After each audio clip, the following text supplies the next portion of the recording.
coming out of the zone. We have the Tri-Slosher going down there, and that incredible pick coming out from the Blaster though as well. So again, trading back and forth here. The Eagles right now in control. You can see the Hydra putting down a lot of paint, a lot of area control, and this Blaster trying to move forward, trying to get some picks, but forced to back off to the right side here from the strikes, and the Reef Slider that is again going to flip that zone in favor of PSU. The Carbon here taking advantage of that newly flipped zone to try and get some presence down here. Again, has to back up because of that Booyah Bomb and that Crab, the devastating combination that Eagle seems to be pumping out again and again. And right now the fight still raging. The Carbon Roller trying to fight on to the zone. PSU not able to recap, though it looks like the Eagles are going to retake the zone. And as you said, penalties are super low because we've had so much back and forth. And right now the Eagles are about to score more points, but they lost 2 players, and PSU is coming back and keeping their lead. Those penalties were identical for just a second. Eagles again going to come out into this zone. Like you said, there's no long delayed holds here. These teams are really just going back and forth. This Tri-Slosher doing everything they can to get some paint onto the zone. Forced back again and again though by the combination of the leader and all of that paint, and gonna go down to an unfortunate bomb there as we head into the last 48 seconds of our match. On the Jingles on the Hydra Splatting is going to throw out another Booyah Bomb and just continue to have that presence. The Reef Slider, huge Reef Slider taking out multiple, and that is 3 down with this Splash being the only one remaining. Really trying to hold their ground, might go around, but gets called out by the Ink Mine here, and suddenly they are marked and have to retreat back to their own side. Their teammates are back, but the Blaster is going to go down, and that penalty is gone for PSU. Oh, huge pick on Jolts there, but again, no Crab because of the strikes there. They know that Splash is there, and they are not letting them get anything done at all. Waffle has been stuck to the side right here. He's forced to use the Crab so far away from the zone, but the rest of the Eagles were able to take control, but now they have a monster overtime to go through. It's looking pretty dire as all of PSU is circling around the zone, trying to go in, and here comes the tripling strikes and Bazooka and the final Reef Slider. That's going to be enough. PSU gets game number 1. Yes, they do. Man, what neck and neck for most of that. But at the end there, PSU really showed dominance, able to take control of that for the extended period of time, which is, pretty much the win condition. It's about to seal the deal, and I love when teams do that, the matching poses at the end. I love team coordination like that. But yeah, really just being able to keep a hold of that zone. And both of these teams, I was going to comment on their special coordination, but both of these teams had wonderful special coordination. The strikes and the Crab, the Booyah, the Reef Slider, all of those are specials that, especially with a zone the size of Hagglefish, can very reliably displace and or paint over that zone. Like, I'm pretty sure that Reef Slider had a good amount of special power up on, because that was a very large area of effect. And we saw so many Reef Sliders being sent forward by PSU. Most of them were not working, but they knew that if one were to work, that would give them so much ground, so much momentum, and they were able to really ride that momentum and take so much from this game. That's how they got game number 1. By the way, hi, I believe the stream started as we were commentating the game. Right, for YouTube. Hi, YouTube! Hi, YouTube! Well, I suppose if you are just joining us now that the stream has started on both of our platforms, I'm Cater, joined here today by my lovely co-commentator, Pat. We are watching CCA Division 5 Circuit Season 2 Finals, and we are currently watching PSU Caffeinated Coolers, who just took our first game, versus Oklahoma Christian University Eagles. Yes. Yeah. Okay, cool. Glad I got the details right. PSU just took game number 1. We are still meddling with the overlay. My name is not Omazen. It is Pat here with Kato. It's Omazen! Whoa! No. That's all right. But despite, again, I'm saying we're getting all the technical hiccups out at the beginning of the stream, and that way it'll be smooth sailing for us and our second pair of commentators that are on after us. Exactly. Ooh. CK, our wonderful observer, I believe you have the division wrong and the casters wrong. It's okay. Yeah, okay. Don't worry about it. We're being informed that there was technical issues, not but they're working on it. They know, and should be sorted quickly. Well, while we're waiting for those to be sorted, we do actually have our counterpick coming in from the Eagles here. They've chosen to counterpick to Tower Control on Mako Mart. Another real classic here. I do wonder, though, if we're going to see the leader come back here, because it is Tower Control, and in all levels here, from the lowest casual levels to the NA League, right? E-Leader is extremely strong on Tower Control. It's very, very strong, especially when your opponent is playing a Splatling. Having a charger against a Splatling is always that extra power. You know you can one-shot the Splatling, and the Splatling needs to put 4 shots on you. As the Splatling player, I'm very well aware, yes. Hey, if they continue the Hydra, it's only 3 shots and not 4. But, of course, that's sorry, my little bit of trivia there. But it is at the expense of a lot of charge time and movement ability. So it can be really difficult, especially when you're that Hydra and you have to reveal yourself at times. You know, you can't flick like chargers can. Of course, that charger is also scoped, does have the laser, and if you play it right, especially with Mako, there's a lot... There's a good amount of small ledges and dividers and, grocery store shelves that you can hide behind on this stage, but not as much as other stages that afford a lot more cover. Things like even the small walls and things, stages like Hagglefish come to mind that make it a little bit easier to avoid the laser of that charger here, especially on the stacks where you might really want to set up, or the kind of like the top right ledges when you're defending the checkpoint. You're pretty much out in the open, so it can be very, very difficult. Yeah, lots of possibilities between these two teams, and okay, we're sorting things in the background. Hey, we got the names! Yay! On names are back up, so that is good. We're still working on what tournament we're streaming right now, but yeah, I mean, lots of possibilities. I am wondering whether the silver aerospray will come back. I feel like for tower control you might want a gold instead, because Bad Booyah Bomb of course can control the tower very, very fast. But, especially if you're in overtime and you really just scrape together a GG Booyah, that can really come in handy. So perhaps we will see the switch over there. Yeah, I don't think I see a lot of people play Reef Slider on tower. Yeah. Hey, I mean, a Reef Slider can always create the surprise and do things. You know, you can drop off of the stacks with that Reef Slider, punish people for trying to ledge camp you.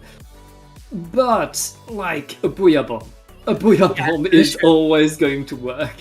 Booyah Bomb does kind of announce its presence and say, like, hey, there's going to be an explosion somewhere in about 3 to 5 business days. But if well, it is still threatening, and if well placed can demolish a push, can force people to scatter, especially if you place it on, the plat defense when you're defending checkpoint 1 or even checkpoint 2.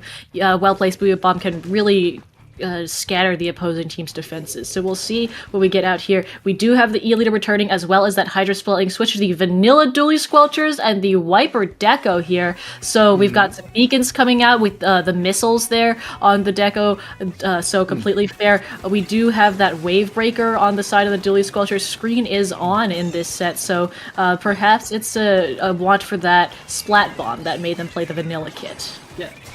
And these missiles for the Eagles will allow them to displace the enemy E-Liter, will give them some room to act when the E-Liter is not looking. Right now, we are at the starting fight. I mean, game 1 started with a long fight, but this time the Eagles are not wasting a second, getting 2 splats going onto the tower. It's all... Whoa!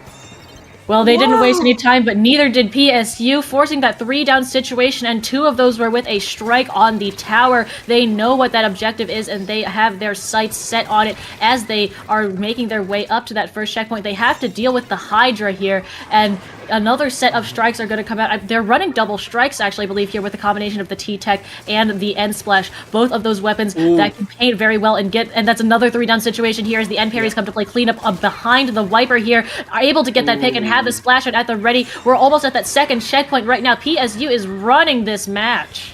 Yeah, PSU not stopping. I mean, you were talking about how they were one of the favorites, and right now they're showing us why. They keep getting splat after splat. The tower is going back, but I mean, PSU is not stopping. They want more.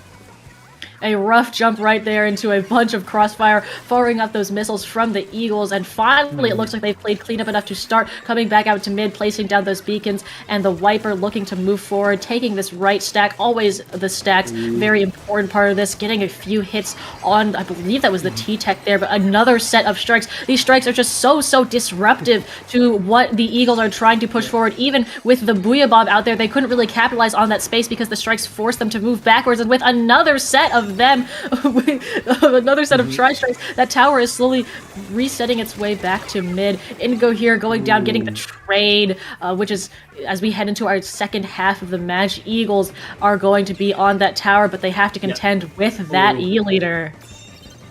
Yeah, I mean, so many strikes are coming from PSU between the T-Tech and the Splash, and they're not stopping. 2 down on the Eagles. That means PSU gets to attack once again. Eagles trying to defend in the right positions for it, but they are surrounded, and here comes more triple ink strikes. Triple ink strikes. I mean, we may as well call them like sextuple ink strikes with how close both of these players are popping them together. End carries going down, and so PSU forced to back up just a little bit, losing their splash as well. So the T-Tech here is the only one fully on the field, as the E-leader is a little bit farther back, as you would expect one to be. Viper getting marked there, opting to just go back a little bit. T-Tech able to get that one pick, trying to shred the Booyah, but unable to do it on their own. These, the Wave Breaker sending out very helpful information. You can see the members of OC Eagles trying to take some of these off angles, do a little bit of the flanking, but the Wave Breaker's just calling them out. They have one out of their own, though, right now. Pick on the tower does take out Q-Cheese, as Razorblade is going to play on these dually squelchers, really using the range to their advantage. OC Eagles does need to have some sort of offensive play here as we head. They're running out of time, and these strikes are making it so difficult. Yeah, the Eagles right now doing a great job of slowing down the game, of re-establishing their footing, but they need more than that. They need to push in, and Indigo is going to be punished with their flank. That's going to cost them. With 1 minute left in the game, it's going to be harder for the Eagles to push, and right now, PSU is... Oh, well, PSU just lost 2 players. This could be the opportunity for the Eagles after the strikes.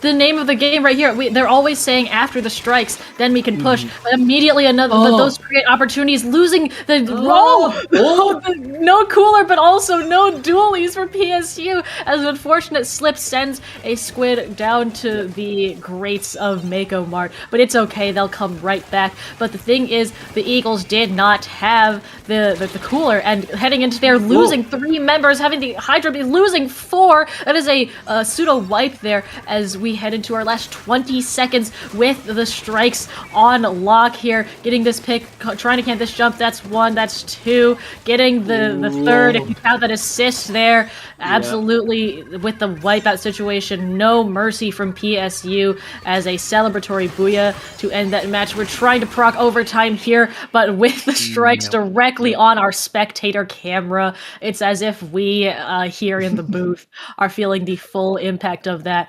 I don't know if we can see the stats right. I want to know how many strikes they fired off. I mean, all of the strikes. Yes, that's true. And OC Eagles had really good moments too. They had many times where they had what looked to be the beginnings of a good push. You know, they put down cooler, they were painting up, they had control of the stacks, and then the strikes go onto the tower and just say nope. And whether it was like our whole reaction time or the fact that they got trapped between that and another player, the strikes very often either got picks or contributed directly to getting picks, and it would just shut down the push from there. Yeah. That is 2-0 from PSU Caffeinated Coolers versus the OC Eagles. We're still fixing things in the overlay. Sorry, the score is wrong, but yeah, it's fixed. All is good. I think most everything looks pretty good now. Yeah, I think we're all set now. I think we're all ready. Almost. And the team that is even more ready is PSU, who are up 2-0, only needing one more game to advance onto the semifinals. Them being the winners does mean that OC Eagles again has the power and the counter picks here. Yeah. I am interested to see what they will go for. I think that the combination of the leader and just 500 strikes gave them a little bit of trouble in the last match. But, you know, I think it's also on the flexibility of PSU that they were able to say, okay, we're playing Mako Tower. I guess this is our strategy for, I don't know if it's Mako specifically or all tower control maps that they pull that out, but it seems to work. And so maybe OC Eagles wants to return to something that they are like very comfortable with and say like, hey, you know, even if PSU has another strategy for this, we have a really good idea of what we want to play here. And we are going to get our map. It's Clam Blitz on Robo Ramen. Interesting, because, you know, when I see ramen, I usually think zones and not clams. But it is not that. It's clams here. So yeah. It's a little bit of new. Maybe breath of fresh air for me here, getting to commentate clams on a match that I don't a stage that I don't normally see it on. Yeah, I mean, Clam Blitz on here really forces you to go further into enemy territory. You really have. Usually, you're gonna take control of the zone, then you're gonna take control of the elbow in front of the zone and try to stay there, try to limit the game there, because that's the choke point where you can really control who goes in and out. In Clam Blitz, you have to go further. You have to go under the enemy's back, and that means you're forced to take more ground. So we'll see the Eagles have a plan for that. And honestly, when you're behind, going for a mode that isn't as well known is probably a good idea, because it's really allowing a team to create the surprise. Right, especially if you have a good idea of what you want to do, or you think that this map or this mode, or maybe even both, favors your team. Like a lot of teams kind of have something in their back pocket, especially counterpick tournaments, that are like, this is our kind of niche pick that we specialize in, right? Like for a little bit, I remember Stu, the Purdue team that I play on, we had a specific strategy and con that we would pull out for ship-shaped tower specifically. And it was so different from the rest of what we would play, but it worked so well, and we loved playing. It was again, we were in Div 5, so we were able to get away with playing this comp that it was a 96 carbon Hydra Dynamo, and you would be surprised at how much we were able to make that work, as silly as it sounds. And now I'm not saying that Eagles are planning something as, you know, far-fetched as that, or maybe they are, but it creates, like you said, that little element of surprise there. I do wonder if we will continue to see the Hydra. I do expect it, seeing that we saw it both the last, and there's a lot of places that the Hydra can stand and be happy. Of course, that does put it in the sideline of that E-leader, so they're going to have to worry about it. Clam Blitz, though, I do worry if the Hydra will be able to keep up with the pushes of their teammates, depending on how fast. But of course, Clam Blitz is a very... The pace of it is very much set by the players. I would argue more so than any other game mode that we have here. Perhaps even Turf War. Because, you know, Turf War, you've got the timer on your back. With Clams, you could have a 10-minute match if you so desire. And although most people do not. And so if the Eagles want to take this a little bit more slowly and let the caffeinated coolers come to them, perhaps that will work for them. Fun fact, you cannot have a 10 minutes match. After 8 minutes, the game gives up and declares a winner. Oh, really? I thought it was after 10 minutes it gave up. Well, no, it's maximum 3 minutes of overtime. Maximum 3 minutes of overtime, and then Alpha wins, right? The team that has made the most super clans. And really? I see. And if it's 5, then it's Alpha. Ah, I see. So I think on... It's the game's fallback time. It's just to award the win to Alpha. But I did not know that the Super Clams played a part in it. Well, hopefully it won't come to that, and our teams will give us a little bit more of a show than who can who can make the most power clams in the span of 8 minutes. But I'm confident in that, especially seeing the dropping of the E-liter actually in favor of Carbon. Oh, it might have been a sub. I think we may have seen a player sub. Whatever it is, we've maybe not. But you can correct me in chat if I'm wrong. But we do have the Carbon Deco and the Golden Arrow Spray, like you were talking about before. So that is going to be a lot of Booyah Bombs fired off of that Hydra Splatling. And I'm not sure how I feel about that, because now the Hydra has free range to do whatever they want, and I mean, they outrange absolutely everybody on the side of PSU. That Hydra is going to be key to the Eagles. I mean, we're seeing a new Eagles team thanks to that the fact that there's no longer a leader.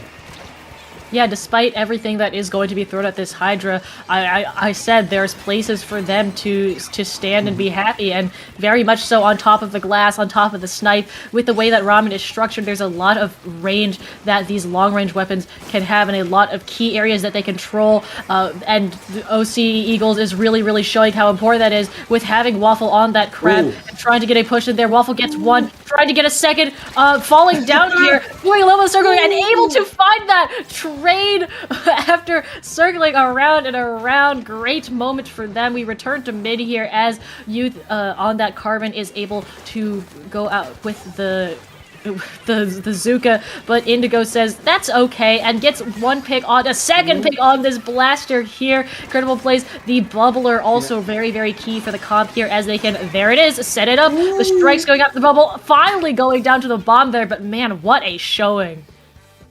And PSU is in full defensive mode right now, simply waiting for the Eagles to come in and punishing them right here. It's been an iron defense, but that's all they've been doing. PSU is really stuck on their side of the map as the Eagles, look at how many clans they are! They're ready for another push already. Yeah, so many clams. Despite the economy being very much in their favor right now with the power clams that that two of their members are carrying, they have to make their way back into mid first. Looks like we are going to see a crab from this mid angle here, and it's immediately going to get struck and taken down. Unfortunate. Yeah, right now. The Eagles are coming back fast. They still have 2 super clams and tacticular deployed.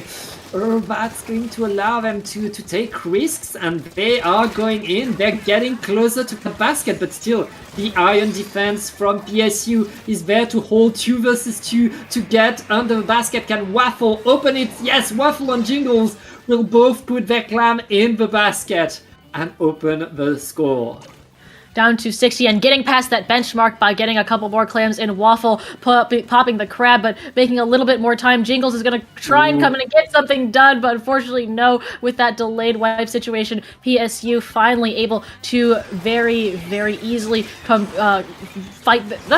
just pass their way through that checkpoint. Oh, a double from that strikes, leaving another member going down. Scoob able to open that basket because Splash is their only line of defense right now. Members immediately coming back and taking out people underneath that basket, though, with 3 immediately going down. Scoob gets 1 in, but that is a wipeout as our scores are completely even, and because OC got there first, PSU gets added a point, and we are now 51-52 with, might I point out, identical penalties.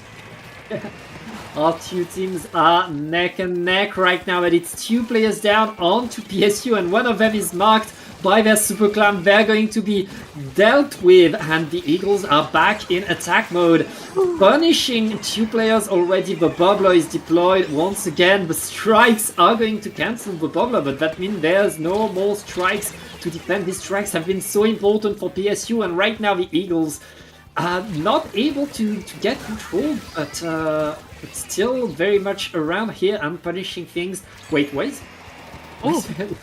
Booyah was thrown from behind them, but I guess the flank didn't work in the end. They were punished.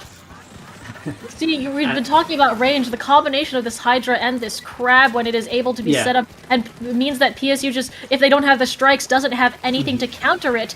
And the Eagles have been doing very well at trading specials for specials in times, trading the bubble for the strikes, getting another bubble out there before. We've got a lot of running around in mid. That's 2 down on the side of the Eagles, making that 3 with the trade going out there, and we're going to have another Booyah Ball. But with all of this space, PSU does not have a power clam. They're throwing the clams around, trying to make one. You can see all of this juggling. There's a huge pile of clams. Finally, they have one, but their carrier goes down to that Booyah Bomb. But we have overtime. QT's is going to pick that up and try and splash down here. As they splash down, though, they get taken out as well, and suddenly there's only 2 left. The Tri-Slosher going down, but 3 left. Youth cannot stand a chance against all of that, and with that power clam expiring, a 1-point difference, the Eagles continue this set. The Eagles keeping themselves alive, winning in a way by 0 points in this game. I mean, they survived this one because PSU was coming back strong. But I feel like around the end there was a lack of coordination. They were super late to making their super clam, and they paid the price for it. They were completely uncoordinated, didn't manage to get anything from that overtime. Giving the point to the OC Eagles, which means we still are in the game, Kader.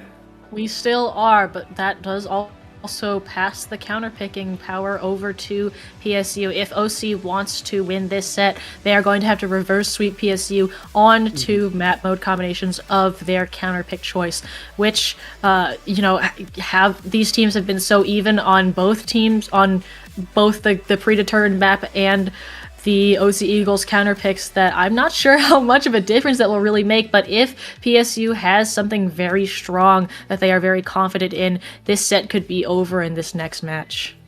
Yep. Huge control right now. PSU have all the cards in their hand, and they're taking their time to do their counter pick. They know that the right choice could give them potentially the victory, and here we go. We're going to go to our 4th mode of Rainmaker, this time on Museum d'Alfonsino, Kader. Oh, Museum. I have a hunch that they will bring the E-Leader back, just seeing as how much range played a factor in that last match there. But with Rainmaker here, I think the constant special spam coming out from that arrow spray is going to be very important, depending on which one they choose there. The strikes maybe a little bit more avoidable, especially if you have the threat of the golden fish itself, and you can try and displace or take out those strikes users. Yeah, I mean, when you have the Rainmaker in your hand, it's hard to dodge a triple ink strike, and we've seen PSU being able to really use their strikes to get kills, to really anticipate where the enemy is going and throw the strikes where their feet are going to land, and punish them for their movement. That was like PSU, their strikes game is really impressive to me, and I hope we get to see more of it. We're likely to see at least one set of triple ink strikes still, of course. At least one, yeah. Oh, you mean one. Set, as in like one player having it. I thought you'd be like, at least one triple ink strikes popped, and I was like, I'm sure we'll see plenty more than just one. Yeah. You aren't wrong. You aren't wrong. There were at least one set of triple ink strikes popped in our last match. It just happened to be also a little... even a little, maybe even at least 3, hey. Yeah. That's possibility. Well, we'll see how many we have in this upcoming Rainmaker match. Especially, I do wonder how the pacing will be, especially because, I talked about, maybe playing a little bit slower, but with the OC Eagles really stepped it up. They stepped up the pace last match, and we're continuously pushing forward, trying to, getting those... I mean, they were, though we only had one full push from both sides in that clans match, like they were constantly beginning them, right? They were forcing PSU to be in that defensive position a lot more than those first 2 matches. And if they can continue capitalizing on that pace and like being the ones to aggress onto PSU, especially in a mode like Rainmaker where having that, like, if you can't get back into mid, you can't have the area of the Rainmaker, you will not get points on the board. And that can be so, so important. Yeah, I mean, as you said, we've seen the Eagles really control the clan economy and the map in the previous game. If they find that kind of energy, that kind of speed again in Rainmaker, they can very much come back in this game, and it's on PSU now to adapt to that new Eagles team that we just seen play the game. And yeah, I can't wait to see if PSU finds the momentum that they had in game number 1 and game number 2, or if they just falter. I mean, we are in the final day of the CCA, and the pressure is starting to mount, Kader. The pressure is on, and these teams did play Swiss yesterday as well. This being a 2-day event, you know, sometimes the stamina is difficult to keep up. Of course, it is a new day, the beginning of a tournament, but you know, it's best of 5 the whole way through, and that can get tiring when you stack it on top of each other. For us, though, you know, if this is the way our first set goes, it sets a really nice tone for how close the rest of these matches, hopefully in Division 5, are going to be. I'm very excited to see everything else that we've got. Well, let's watch it right now. 2-1 for PSU. Can the Eagles come back? That's the big question. And PSU changing back on. The Editor is coming back, and now we have an Octobrush. Yes, a couple of swaps there, as PSU sees Caffeinated Coolers does have a roster of 6 here that they're able to swap out. You can see that Octobrush running both Drop Roller and Ninja Squid there, so a lot of abilities here. Oh, very fast scuffle on the side here, resulting in 3 going down. Looks like a couple of the Eagles decided to drop on that the left flank opening there. We have the Rainmaker getting popped. Both of these teams, again, just biding their time, looking for a time that they can, almost to this first set of ink strikes here, and the Rainmaker does get picked up by PSU. Jolt's running that forward, trying to make it to the jump, but unfortunately jumping into the members of Eagles that were very much there and present. We have the cooler at the ready. Looks like it's just going to get popped right there for the E-Leader. That is the most support play of all time. Yeah, alright, now PSU very much defensive, and of course the strikes are coming. Here's the first one, I believe. And the Eagles are going to concede the Rainmaker, but the Crab Tank being deployed will allow them to keep some control right here. And the battle for the pop will turn the map blue, and PSU is still defending as much as... Oh. That's unfortunate. The splash going for a little... Well, they're making a splash. They're going for a little swim there, living up to their weapon's name. Meanwhile, we've got the Rainmaker still in that position. It was Ivy on the leader, popping up that Wavebreaker and trying to get some information on the members of the locations of the Eagles. We have a second Wavebreaker. Wait, are we running... Wait, are we... No, we're not. We're not. There's not second Wavebreaker. I think I just duplicated the Wavebreaker. I love Wavebreaker, guys. I have a light-up keychain of Wavebreaker that I got at Riptide. I see double when I see my favorite special. But anyway, Waffle's going to pop the Crab Tank, get some paint down there on Plat. That Rainmaker is about to reset, though. We'll see if it gets picked up. It does not. We have the Zipcaster coming out from the Octobrush in the background there. There it is. Trying to get some work done, but very quickly getting shut down. It looks like that they are just going to recall back to their side. Oh, a Splat Bomb preventing the pickup from the Rainmaker, and Scoob there doing well in their defense, putting down, getting another pick. That pick on Indigo there is huge. We're going to camp the jump as well for Coolish, and this is what PSU needs, despite the Booyah Bomb. Are we going to see strikes? No strikes for them, though, when they go 2 down, so that Rainmaker's still going to sit in the mid here. Finally gets picked up by Jingles. It's all right up to the base of that checkpoint, not able to clear it because of all the chip damage here, but maybe with the presence of this Crab Tank and the members still being here, we will see something. They just have to get rid of this Octobrush. Yes, we do see the checkpoint broken.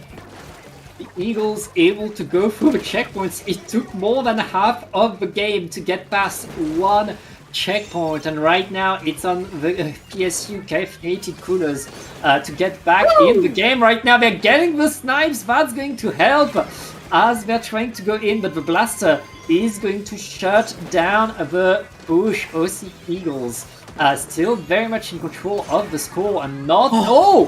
Whoa! That extra snipe could let PSU get to the checkpoint.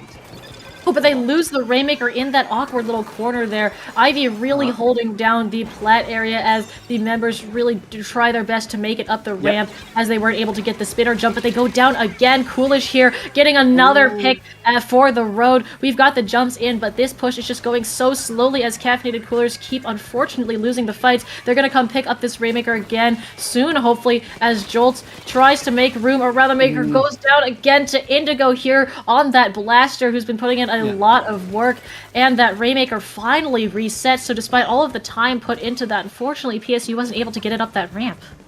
Yeah, we keep seeing trade after trade after trade, and the trades always favor the team that's defending, which is the Eagles right now. We're in the last minute, Kader, and PSU is still fighting on, trying to go in. The Zipcaster is going to be punished, though, and the Eagles are punishing the Rainmaker as well. No checkpoint for you.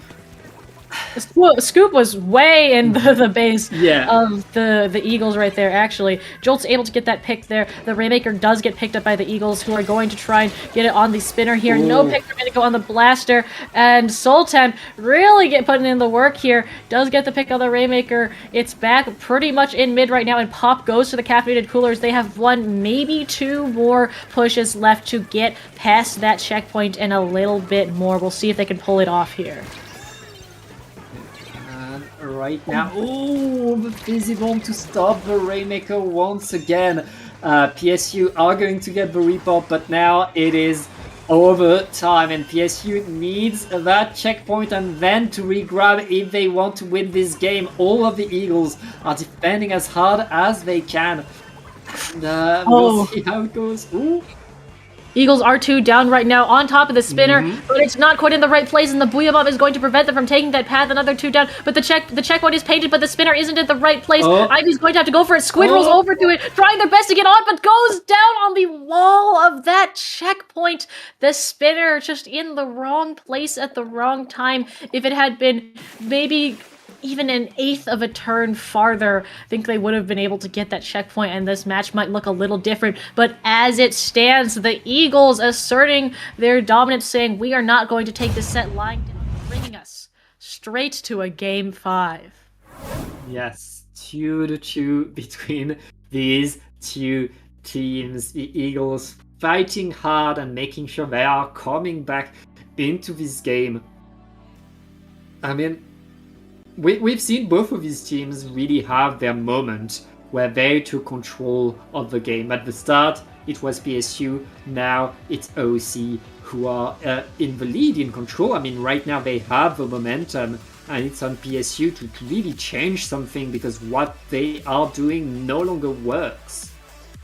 I will say OC Eagles also has a roster of 6, so they've got 5 active today, and I think we saw the Hydra get swapped out, or at least switch off of their weapon, just because we didn't see the Hydra splatting that last match. And I think that also, as beneficial as the Hydra has been, I think swapping them off for Rainmaker was a good play comp-wise, just because you need to be able to reposition so quickly. And I think the addition of that Splattershot Pro for still having a little bit of the edge on the range, but also a lot more mobile really than that Hydra, it really helped them there on that map mode combination specifically. Now they might bring that Hydra back depending on what we see for our last match here, Game 5, again, especially because it helped a lot, I would say, especially in that clans game, but it does get difficult when you have to reckon with that E-leader, which I do believe that PSU is going to stick with. Yeah, I mean, so far we haven't seen the Hydra win against the Eliter, and that's pretty telling. That has been the jewel that has decided things. We are going back to Clan Blitz. The mode that was very much in favor of the Eagles. I mean, it was very close, but the Eagles had control of the clan economy. This time it's going to be your Scourge Gorge, bro. So yeah, I think it might be the map then that Caffeinated Coolers are excited about, being able to play on Scorch Gorge, getting that leader set up on your snipe or in mid is the best place, right? Being able to walk on those grates could be, well, great. And if the same goes for the Hydra Splatling, but it does get a lot easier for the leader to snipe on those grates because it's much more difficult for the Splatling to swim or hide or reposition. Yeah, these grades can decide a lot, can do a lot. And yeah, I mean, it's all about the control, all about who's able to take the stage. And especially, I love to see Clan Blitz because it's very much the test of coordination between the teams. You need to coordinate getting the clams, you need to coordinate pushing together to make, and you need to have the clams when you push. There's a lot more to coordinate between a team. And that really allows the team to show that they've practiced not just individually but together to make sure that they can pass the clams, count together, and have an organized push. The hardest part about Clan Blitz is successfully counting to 8, or doing the addition to count to 8. And sometimes you throw all your clans around and you're like, wait a minute, we only have 7. So it's okay, but together, we as a Splatoon community can learn to count to 8 if we all put our minds to it and play Clan Blitz enough. It's very easy to do by yourself, but when there's 4 people trying to count together, suddenly it's impossible. Yeah, everybody's trying to count to 8 and also do addition and subtraction, and it all depends on each other. And so team math maybe isn't the strong suit of this community, but sometimes that's what you gotta do. I do think that I do think PSU will likely learn from especially what happened in the overtime of that last clams, and are likely going to try and wait to push until they have that clam economy. I think maybe that scramble for clams at the end was a combination of trying to pick up clams as well as trying to throw them in a pile or to a specific player. And especially when you have that threat of overtime, it can get really, really hectic. So you know what? I don't blame them. Oh yeah, of course. Lots of pressure on right now. We are in a double elimination tournament, which means the team that loses still will have still some games to play, still will have a chance to win it all. But you want to move forward, you want to win it, and that game has a lot of the line. That's the spot in the semifinals. Yes, our winners semis that are up next. Hopefully these teams are preparing themselves for our Clan Blitz Scorch Gorge game as we wait here. We will dip down to losers finals later as well to show our losers bracket, but like you said, it's just easier if you win, then you don't have that threat hanging over you, and you don't have to worry about making a really long losers bracket run. You can just chill out. Of course, when you are on the winner's side of those grand finals, it can take a little while because you're waiting for the losers bracket to catch up, but it's a-okay. Let's take a look at this Clan Blitz match. Yep, right now it is time for the clams to blitz, and PSU bringing a Flingza. We had not seen that Flingza coming. The Eagles sticking to their guns, I believe. That's kind of what we saw in the previous game. Yes, I believe so. So yeah, bring out the tenacity, full main, a quick super jump as well on that Flingza. That is the Missiles Ink Mine Flingza too, so not something you see too terribly commonly. Soul Tempt has said, hey, that is the weapon that I'm going to bring out here, and it's been a good while since I've watched a Flingza player play, actually, so we'll see how this works for them. I think those mines especially can be very useful on getting the location information. It's kind of similar to how the Wave Breaker has been locating those players and allowing PSU to call out those flanks that OC Eagles is trying to pull. Right now, teams are trying to establish themselves. That grab tank on top mid could give a lot to the Eagles unless VSU punishes them. 2 down on the Eagles, and PSU are on these grades going in thanks to the brush, and Jolts is under the basket getting some aggro and only getting a trade with the Zipcaster. The rest of the team was not able to follow. I guess the Eagles are defending pretty well, but not well enough. Not quite well enough for there probably not to be any follow-up. Jolt's getting that pick somehow. I guess the range of that Octobrush is somehow always longer than you think it is going to be, but unfortunately no follow-up, so not getting past that 80 though. Still with Ivy on this leader, on these grates here, and getting those snipes, and another ball again on already on the side of the caffeinated coolers. PSU is showing their dominance here in their pick. Yeah, right now the Eagles Trying to fight that bubbler feels like it's a bit too far away from anything. It's not going to do much, and PSU are getting some momentum. Both teams have a super clam, which means we're in danger mode where you have to look out for any flank. Right now, the crab tank is punished, not even able to trade. That's huge by the Tri-Slosher. Right now, PSU is cleaning up. They are playing cleanup, and they are doing so extremely well. That power clam looking like it's going to expire, and it does. Indigo getting the pick, but just a little bit too late, though. Having Jolts down on that Octobrush means that we do see Waffle trying to push up a little bit more. That Forge has the Booyah at the ready, but they lose the splash. So OC Eagles again on the back foot as they only have two of their players. You can see Jingles and Coolish doing their best, but forced to back up behind the basket, especially with the threat of the E-Leader hanging over their heads. We have a ball as well, but so do the Coolers. And now with the members getting set up on the top here, this E-Leader is in a great position. I talked about having your anchor set up on top mid. The chicken is going to chase them off for a bit there, as well as the Booyah Bomb, though, but they're just going to cycle over to another snipe. Jolt here on the Zipcaster, getting picked off mid-air. Unfortunate. Yeah, that's pretty rough, and the Eagles able to defend. They're only 20 points behind. That's not that much. A single push could very much give them that. But, I mean, they're still kind of stuck on their side of the map. They're struggling to find a way forward, a way in. Waffle is completely called out, activating another crab tank, but once again, the Slosher is pushing them away. And, I mean, that's looking pretty rough.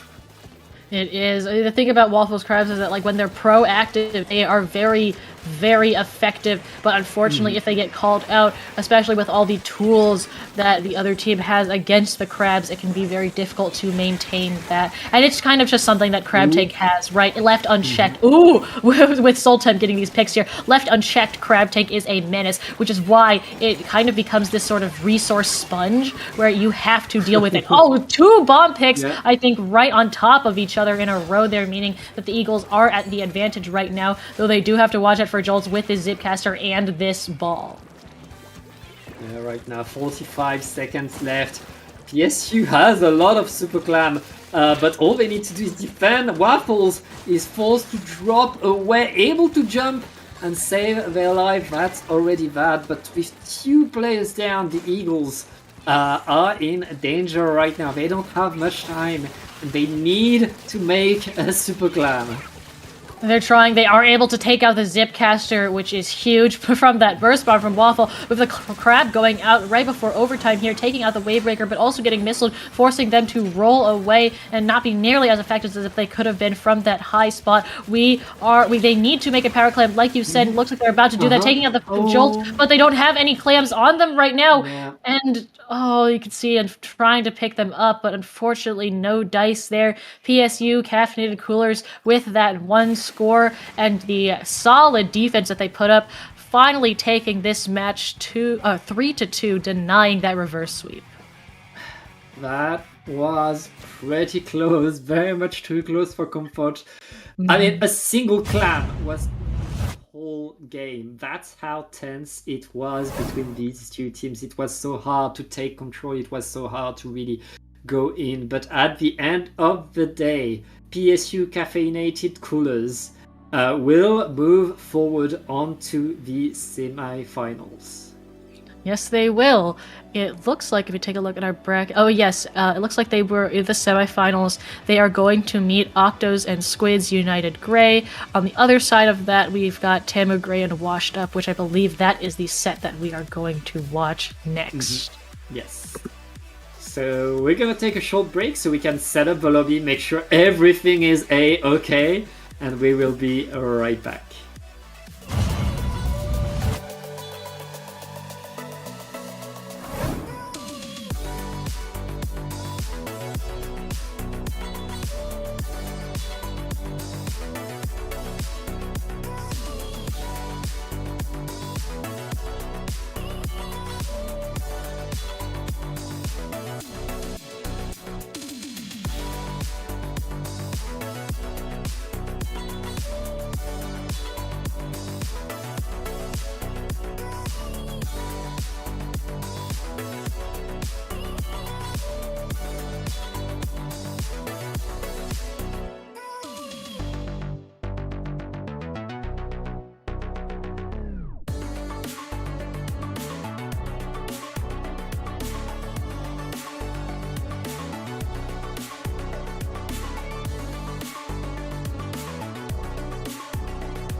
Hello, everybody. Welcome back to CCA Season 2 Circuit Finals. We are coming at you guys with Division 5. Here, we just watched PSU Caffeinated Coolers win 3-2 against OC Eagles. It was a close set, and now we are going to be watching Tamu Gray versus Washed Up. I believe Tamu Gray is our first seed here in the bracket, and Washed Up is our 5th seed here. They both won their sets, with Tamu Gray going 3-0 against our 2nd seed, and Washed Up going 3-1 against our 10th seed. So now they are going to face off here. Yeah, they are here to fight. Of course, we're still in best of 5 with counter picks past the first game, and the first game is another classic, but not the Splatoon 3 classic, it's a Splatoon 2 classic. We're going to splat zones on Macromath, Kato. Yes, we are. Like you said, Splatoon 2 classic. We know this map. We love this map. It changed a little bit in 3, and maybe it's not the fan favorite that it used to be with other maps like Ramen and Haggle and Umami around, but it's still held near and dear in a lot of the hearts of the competitive community. So with that and, classic mode splat zones, makes sense that we'd start our set here. Yeah, always good to have one of these maps that give a lot of possibilities to a lot of players, and yeah, I mean, Macromath very much a map where you have a lot of fights, lots of way in, and a lot of ledges to camp. So we'll see how these two teams are able to do on here. And remember, like, the team that wins this goes on to the winners finals. Semi-finals, and let's get right in the game. All right, let's take a look here. Now, it does look like the Tamu Gray and Washed Up did actually meet yesterday in Swiss, and Tamu Gray won 3-0. So we will see if history repeats itself here. We've got interesting weapon picks coming out. Oh my, Reef Sliders on both ends, so we love our special power-up. That is a Respawn Punisher Reef Slider that we've got here. We've got the new Jet Squelcher. We've got an Octobrush. We've got the Claws 96 as well for the cooler on the side of Washed Up here. But with that, it is going to be Tamu Gray taking an early control here of the zone, taking out a couple of members. That Dreadringer going down early is not something you want to see Spoop here. Try on that Nautilus, trying to hide behind that block here, but Hula Punk here is having absolutely none of it, coming to chase them out. They do go down to other members, and that's wonderful team play there, displacing a member for somebody else to go and get that pick. Yeah, Tamu Gray holding the zone right now. Only 40 ticks left on the zone. Washed Up not yet really able to contest. They're still trying to go in. The Zipcaster is ready, but they need to deploy it fast. Right now, 2 players are already down. The strikes are flying on the zone, but the Reef Slider was able to cap, even if it was only for a second. Now, with a white Washed Up are finally able to take control. 58 is a good amount of breathing room for Washed Up right now, and like you said, that wipeout situation also absolutely huge here. Cooler gonna get popped, which means they're even more prepared for Tamu Gray to come in running. They've got to watch out for this Reef Slider that is going to get popped onto the zone here, loses control, and that's 2 down.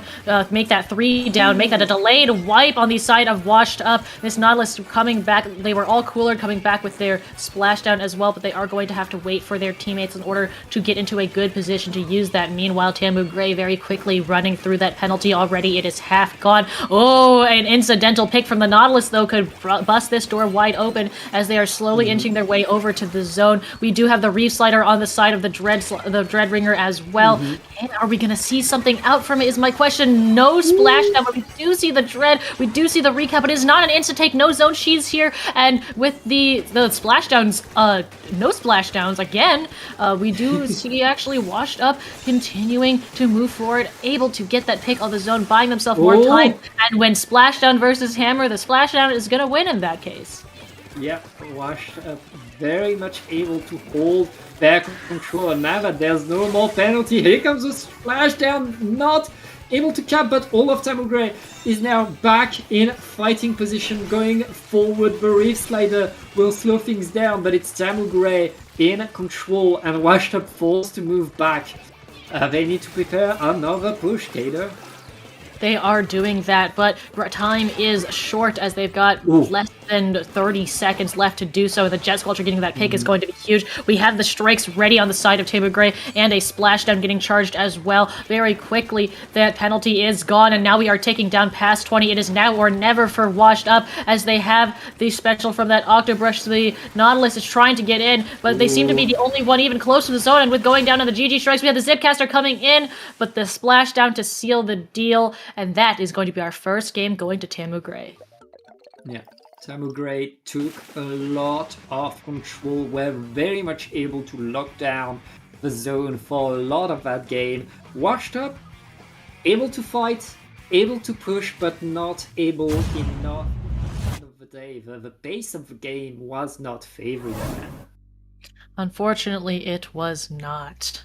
We shall see how they decide to take their counter pick.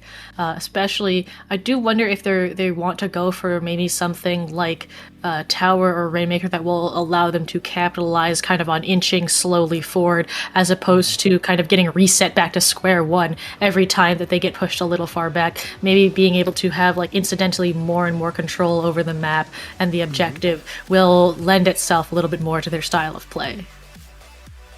Yeah, there are lots of things that they could do. We've seen really Washed Up being able to create some interesting plays right there. It didn't go well enough for the whole game, but they were able to get a few things going. Now the big question is on what map, on what mode they can really do that.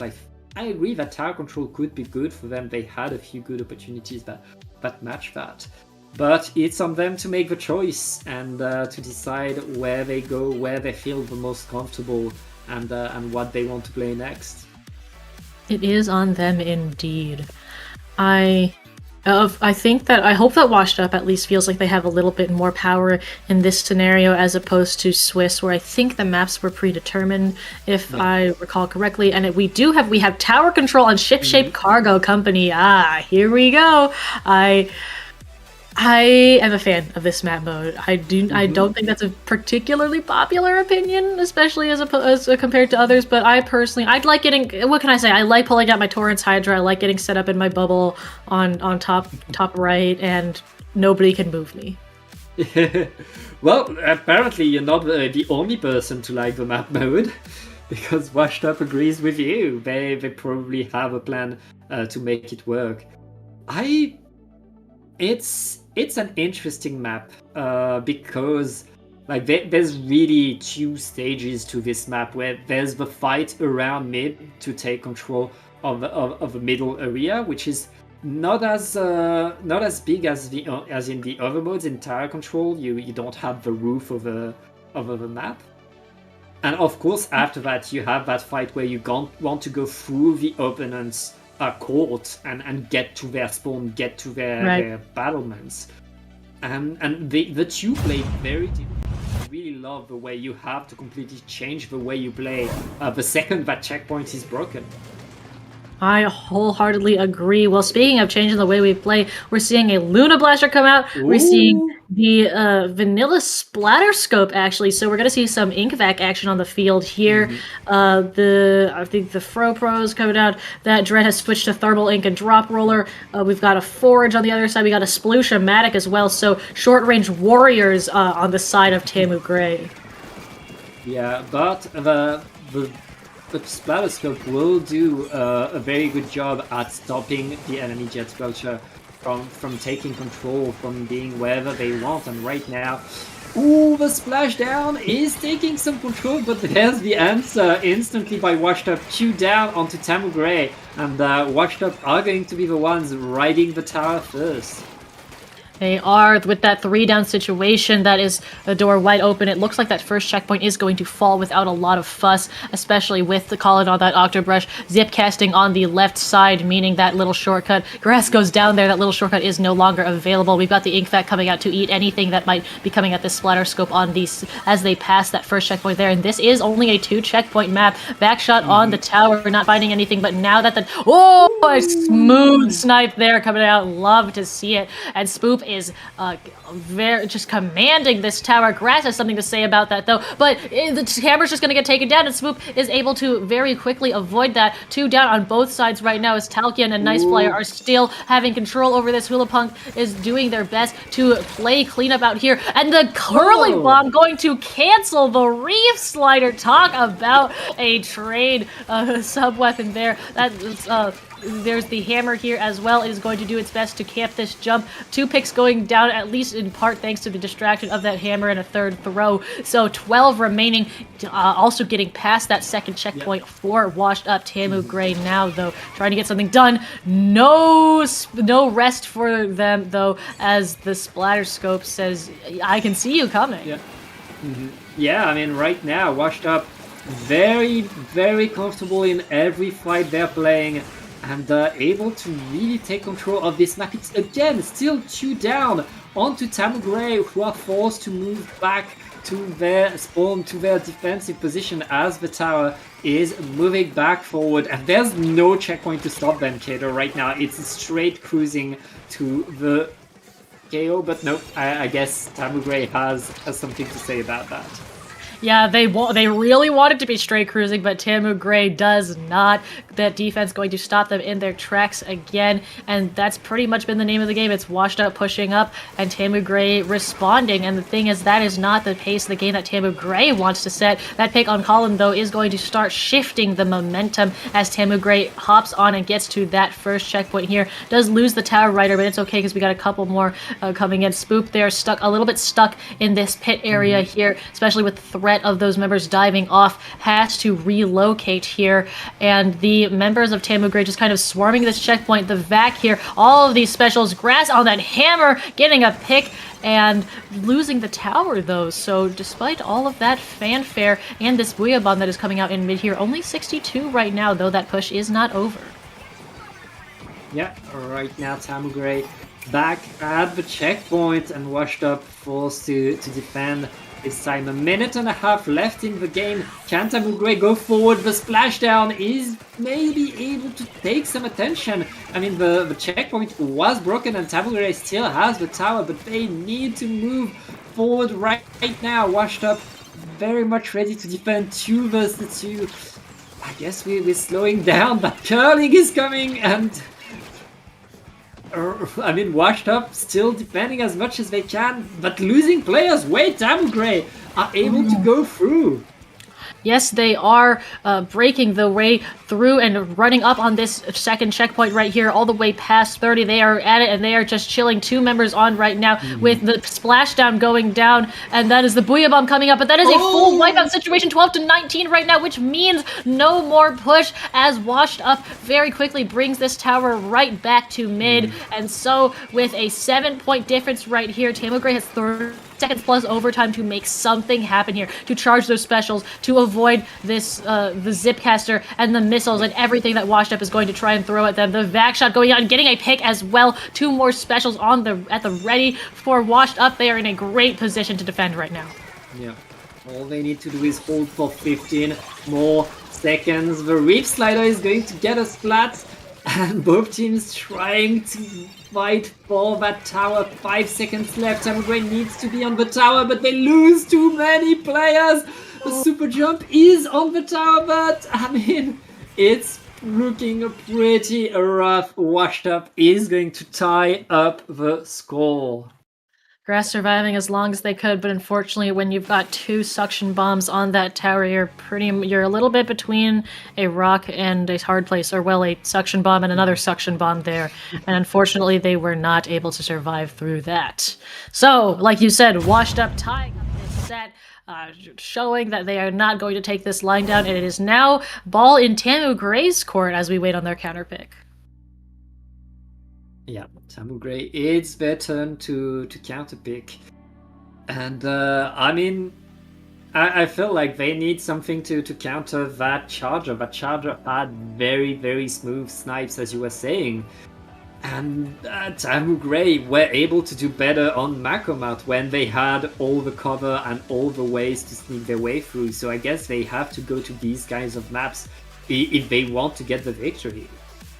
Yeah, the sightlines are a lot better for the Charger. Oh, speaking of, we're going back to tower control, it looks like, but we're bringing it to Inkblot Art Academy. So I think they heard your advice. There's a lot more ledges and places for these short range players to play. And if they continue to bring that Luna onto the board, it is really going to like camping those ledges, especially as the Charger wants to stand on the boxes and the edges of that plat area. So it is going to mean that the Charger has to be a lot more careful about where they're standing, lest they get immediately ledge camped for it. Yeah, it's very much... The ledge camp decides so much, especially in tower control, because you can simply wait from the tower from what would be a safe position, if not from the blaster coming in out of nowhere and ruining your day, forcing you to move once again. We'll see. Tower Grey, I'm not so sure about tower control. I think Blot is a good choice, but tower control again, that's a bit risky. I agree with you there, especially with the VAC and the... I mean, it's not the hugest impact. I would argue it's more impactful somewhere like Rainmaker, but it did have impact as the Charger was able to ride that tower and have that for self-defense to eat the shots that were coming at them. So, yeah, I'm interested. I wonder why they picked that mode again, but I do very much agree with the Inkblot Art Academy choice. Not entirely sure what's in our map pool here, so not sure of the options that were available to them. So maybe they believe that like tower control, maybe it's a combination of, you know, familiarity. This was back in Splatoon 2 and still kind of now in 3 a very, very common counter pick when zones was off limits. So it could be a combination of like familiarity, but also a map that they think favors them, and just, you know, saying, yeah, we know this map mode well enough that whatever advantages it might give to Washed Up, we can override that pretty much. Let's get right in the game and see if it was the right choice. And yeah, we see pretty much the same comps coming back from this team. I guess these are their tower control comps. Yeah, I think they got it. I see no switches here, so, but with, you know, the very different geometry of this stage, we'll see how that works, especially since the sightlines aren't nearly as clear for that Charger. Those stacks make it a lot more difficult for them to get the super clean snipes that you might see on Ship Shape, especially when they're on that tower on those high grounds, and they can overlook a lot of those court areas or those mid areas. They don't have that here unless they are on top of one of the stacks, and that can be super, super risky. We've got the missiles going out on 3 as well. The missiles from that Fro going to mean that the Squelcher has to reposition probably more than it wants to. Here's the Vac coming out as well, despite having 2 down, 3 down, this Pro being the only one left alive. We go right up onto that first checkpoint, but they are going to have to run now, especially with that Zipcaster after them. Yeah, right now, Grey able to retake control of mid, forcing their way back to the tower, but I mean, still no push, still no way forward yet, as both teams are simply holding on and keeping a few good positions. But Grey are going on to the first checkpoint, and getting through that checkpoint right now could help them in the future, especially with 3 down on Washed Up. What just happened? Oh man, I think you saw Hula Punk on that Forge Pro went up into the kind of the Bats ramp area and just kind of went wild, was able to get the pick necessary, and the combination of that. Ooh. Oh, and the Zipcaster going down to that splashdown, the Reef Slider coming in and going down to that Hammer Snipe! Special after special to trade, but in the end, it is beneficial to Tambu Grey as they make their way to that second checkpoint. 3 down with the sploosh, excuse me, being the only one remaining means that push is going to be over for them.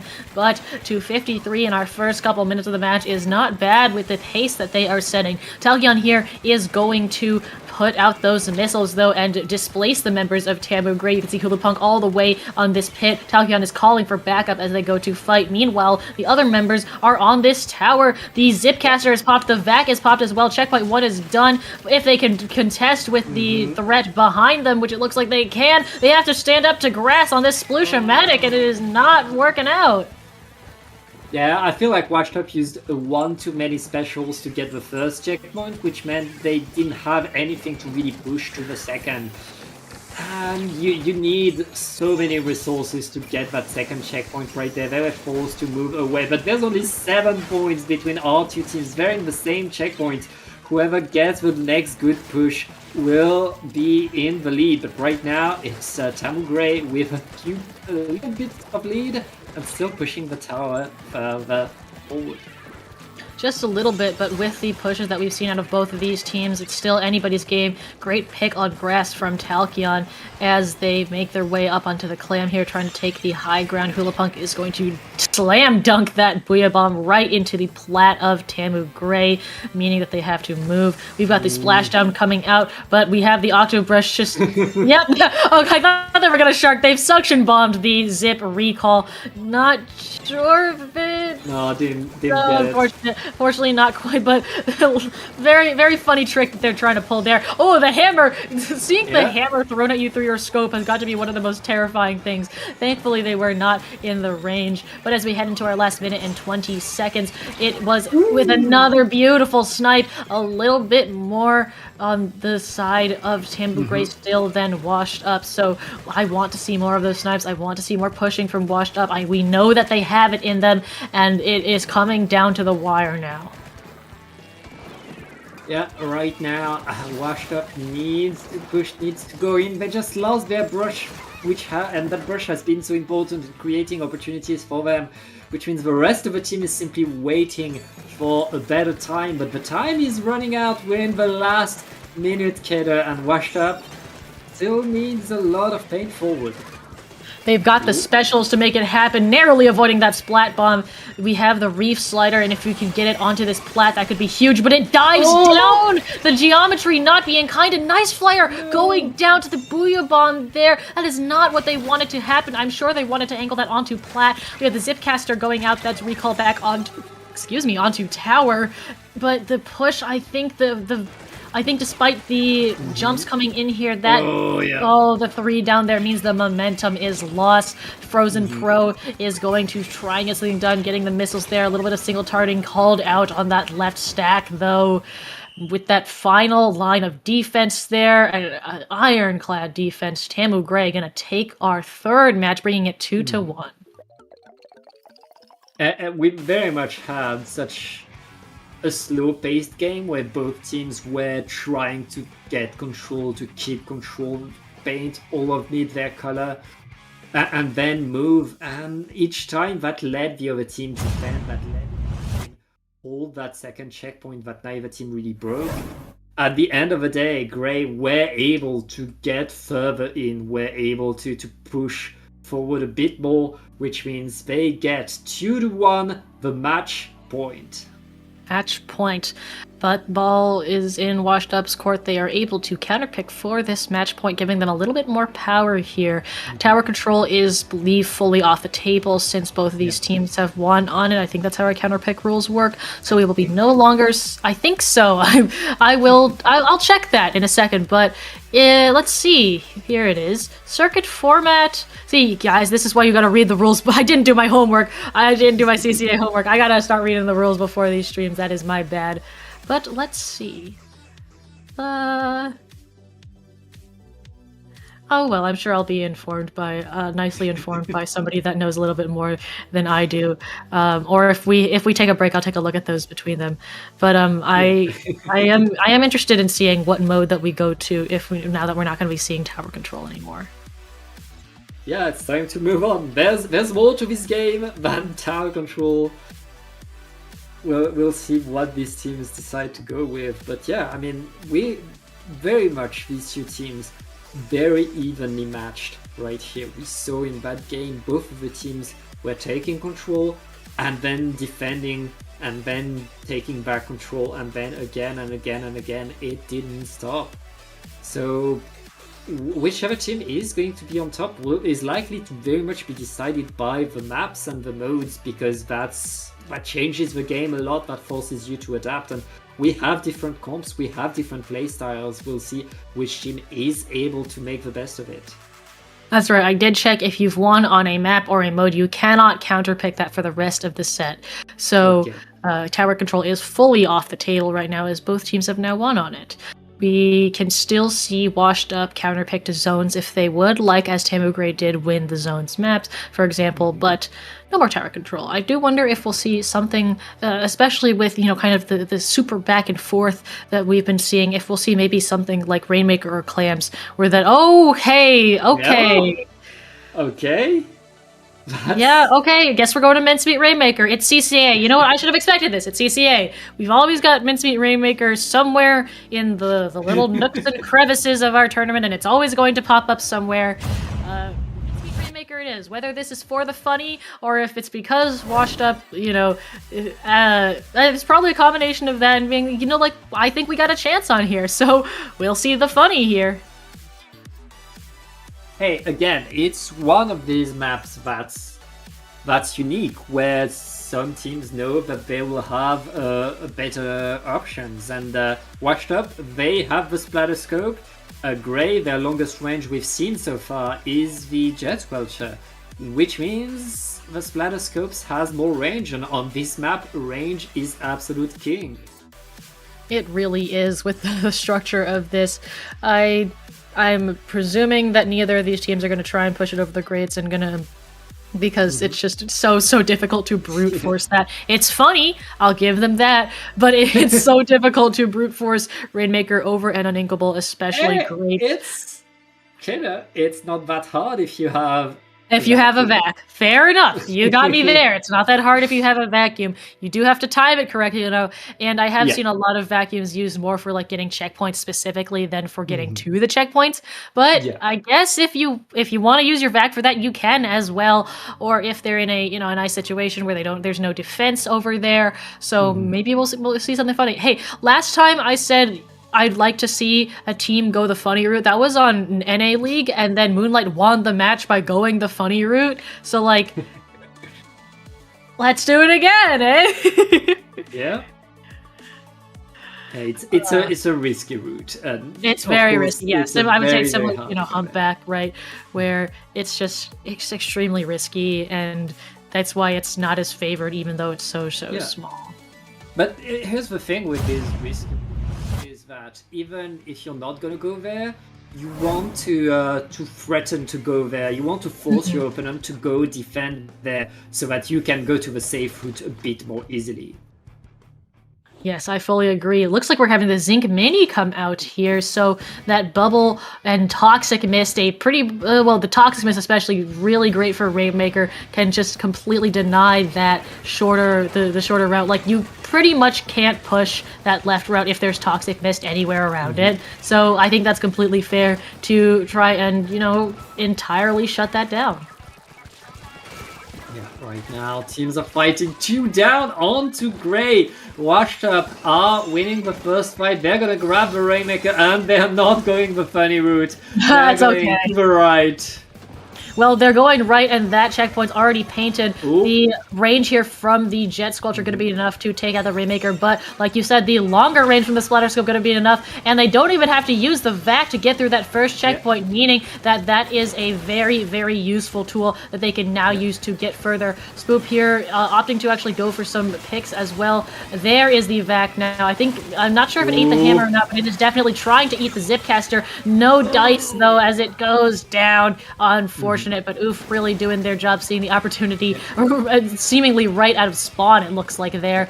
After that, they are going to just use bombs, chase down the rest of these members of Washed Up. The Luna Blaster not having so much range, but having a lot of power, and so this Zipcaster and Splat Bomb having the range that the main weapon does not have. Oof is doing a great job of using this kit to its full power. Yeah, and right now Gray retaking control of their side of the map. But losing their sploosh already, that's unfortunate. That's going to cost them in the next push. That being said, they still have a few specials ready. The big question is, can they move forward? Meanwhile, Washed Up going in with no fear. They get the trade, and they have the Rainmaker in their hands, and they want to extend the lead. Oh, they have to. Nice player really wanted to make that path, Yeah. but the splashdown's gonna come down. Death Mob there has been really doing a great job utilizing the range of that Jet Squelcher, and they are going to do it again. Denied by that Vac, those popped to save themselves, meaning again they won't have it for future, and still going down even through right after the Vac. And so with that Booyah Bomb, it is time for Tamu Gray to push up, take this checkpoint, go down though, so losing the sploosh, but you can see that Zipcaster going out, the bubble getting shredded, and I think with the pop going to Tamu Gray, maybe I spoke too soon. I did not speak too soon. Going right past the Octobrush and the Reef Slider to take it to 45. The splashdown's not coming out though, and Colin guarding that Rainmaker like their life depends on it. Still though, somehow getting outmaneuvered. The Rainmaker is picked up by Washed Up, and so Tamu Gray is forced to come back. But man, what a maneuver from that Rainmaker. Tamu Gray taking the lead by simply diving forward. That's on Washed Up now to push in to get control. They're able to secure the splat on the Jet Squelcher, and they have a route forward. But the Zipcaster is coming in. That Zip, so dangerous, he's going to get the trade with the Rainmaker and slow everything down. Oh, but the hammer comes in, has something to say, and gets the pick in the corner there. Grass able to, Grass really putting in the work, getting and just using the curling bomb to camp the Rainmaker as well. I would say it's not every day you see a held curling bomb, especially coming out from a Sploosh-O-Matic, but they know what they want, and they're doing it again. It's like they can hear me. Putting in all of that object damage means that Tamu Gray will get the pick. The Vac coming out right on top of the Rainmaker to prevent anybody from Tamu Gray getting that down, but with Swoop picking that up, I don't know if that's the best idea here as Grass encroaches, but goes down. Nice job of protect the president here. The splashdown though says never mind, getting another 2, and with the Zinc being the only one that will wipe out situation, we might see the funny route. I think they're respawning fast enough for it not to matter though, because we won't. They respawn too fast. Oh, and getting the pick as well. Nice flyer. Nice job. And they have the Reef Slider. They could really use that to clear out some area there. Washed Up needs everything that they can. Yes, there is the area clearing. Doesn't find anybody. I think it was a little bit I don't remember the word. I was gonna say like televised or like whatever. It was. They saw it coming. That's what I want to say. And with another wipeout situation. Oh yes, that is difficult. And right Telegraph. now, Thank you. Yes. Okay. Yes, 10 seconds left. Gray are fighting to deny the pop. They know denying that pop on the shield would give them the ticket to the finals. And that's going to be it.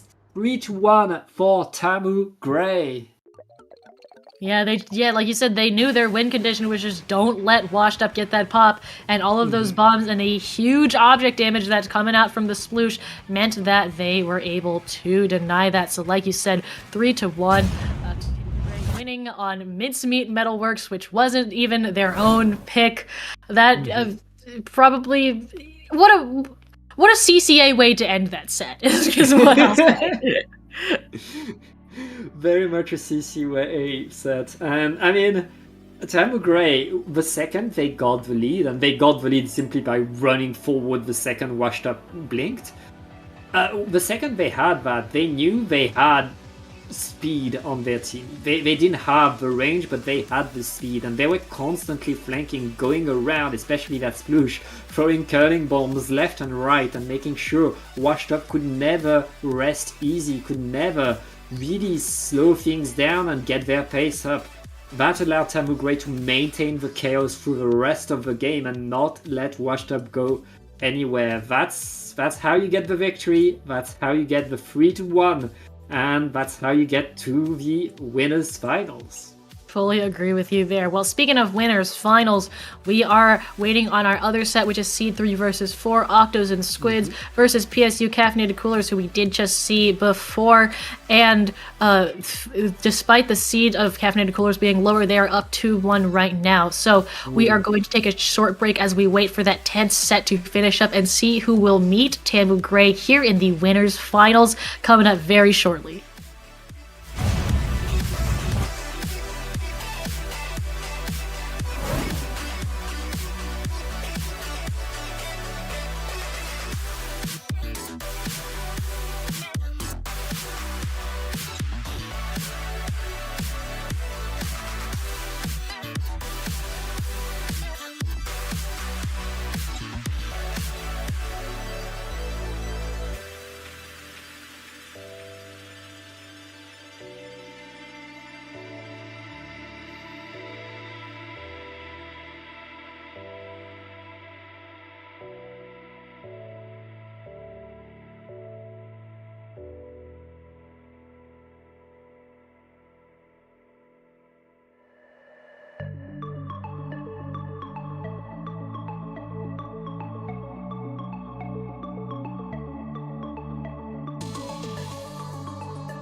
to let you down, down, down?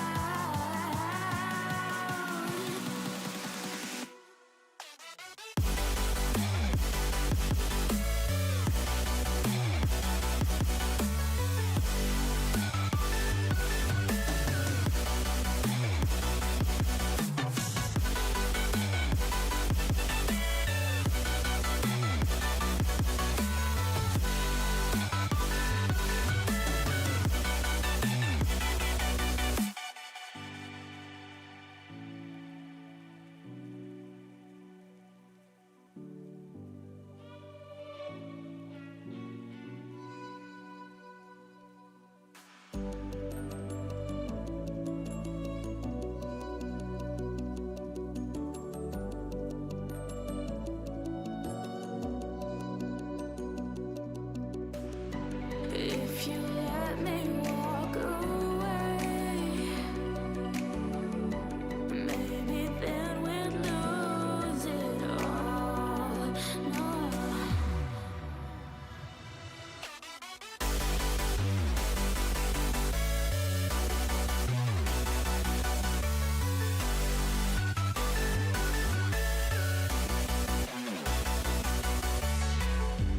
Who am I to let you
Inside lane, missing exits, glued to the pavement. Between the lines, I'll keep my gaze straight ahead as the last stop flies by. No more waiting for the gun to fire. No more walking through revolving doors. I've gone around once, and I don't need to go around anymore. Break away, forget your sober case. Stop dwelling on empty words. Stop stalling in the doorway and cancel the cruise control. Switching the manual. Don't you wanna feel right?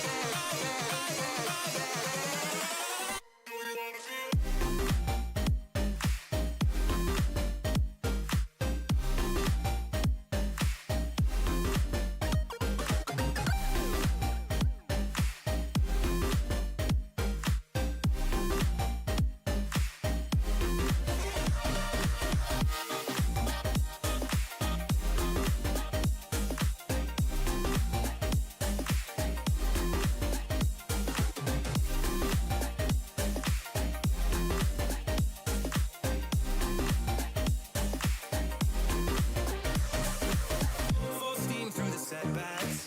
You can't win them all, but I'm proud I tried. I'm glad we had a dialogue. It's good to shape the mind. Speeding up the pace, turning up the heat. Where I need to be for the first time. I'm taking risks, I'm casting off without a lifeline. Break away, forget your sober case. Stop dwelling on empty words. Stop stalling in the doorway and cancel the cruise control. Switching the manual. Don't you wanna feel right again? Don't you wanna feel whole? Don't you wanna feel?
Hello, everybody. Welcome back to CCA Circuit Season 2 Finals Division 5. If you're just joining us, I'm Kater, joined here today by my lovely co-commentator, Pat. How are you feeling?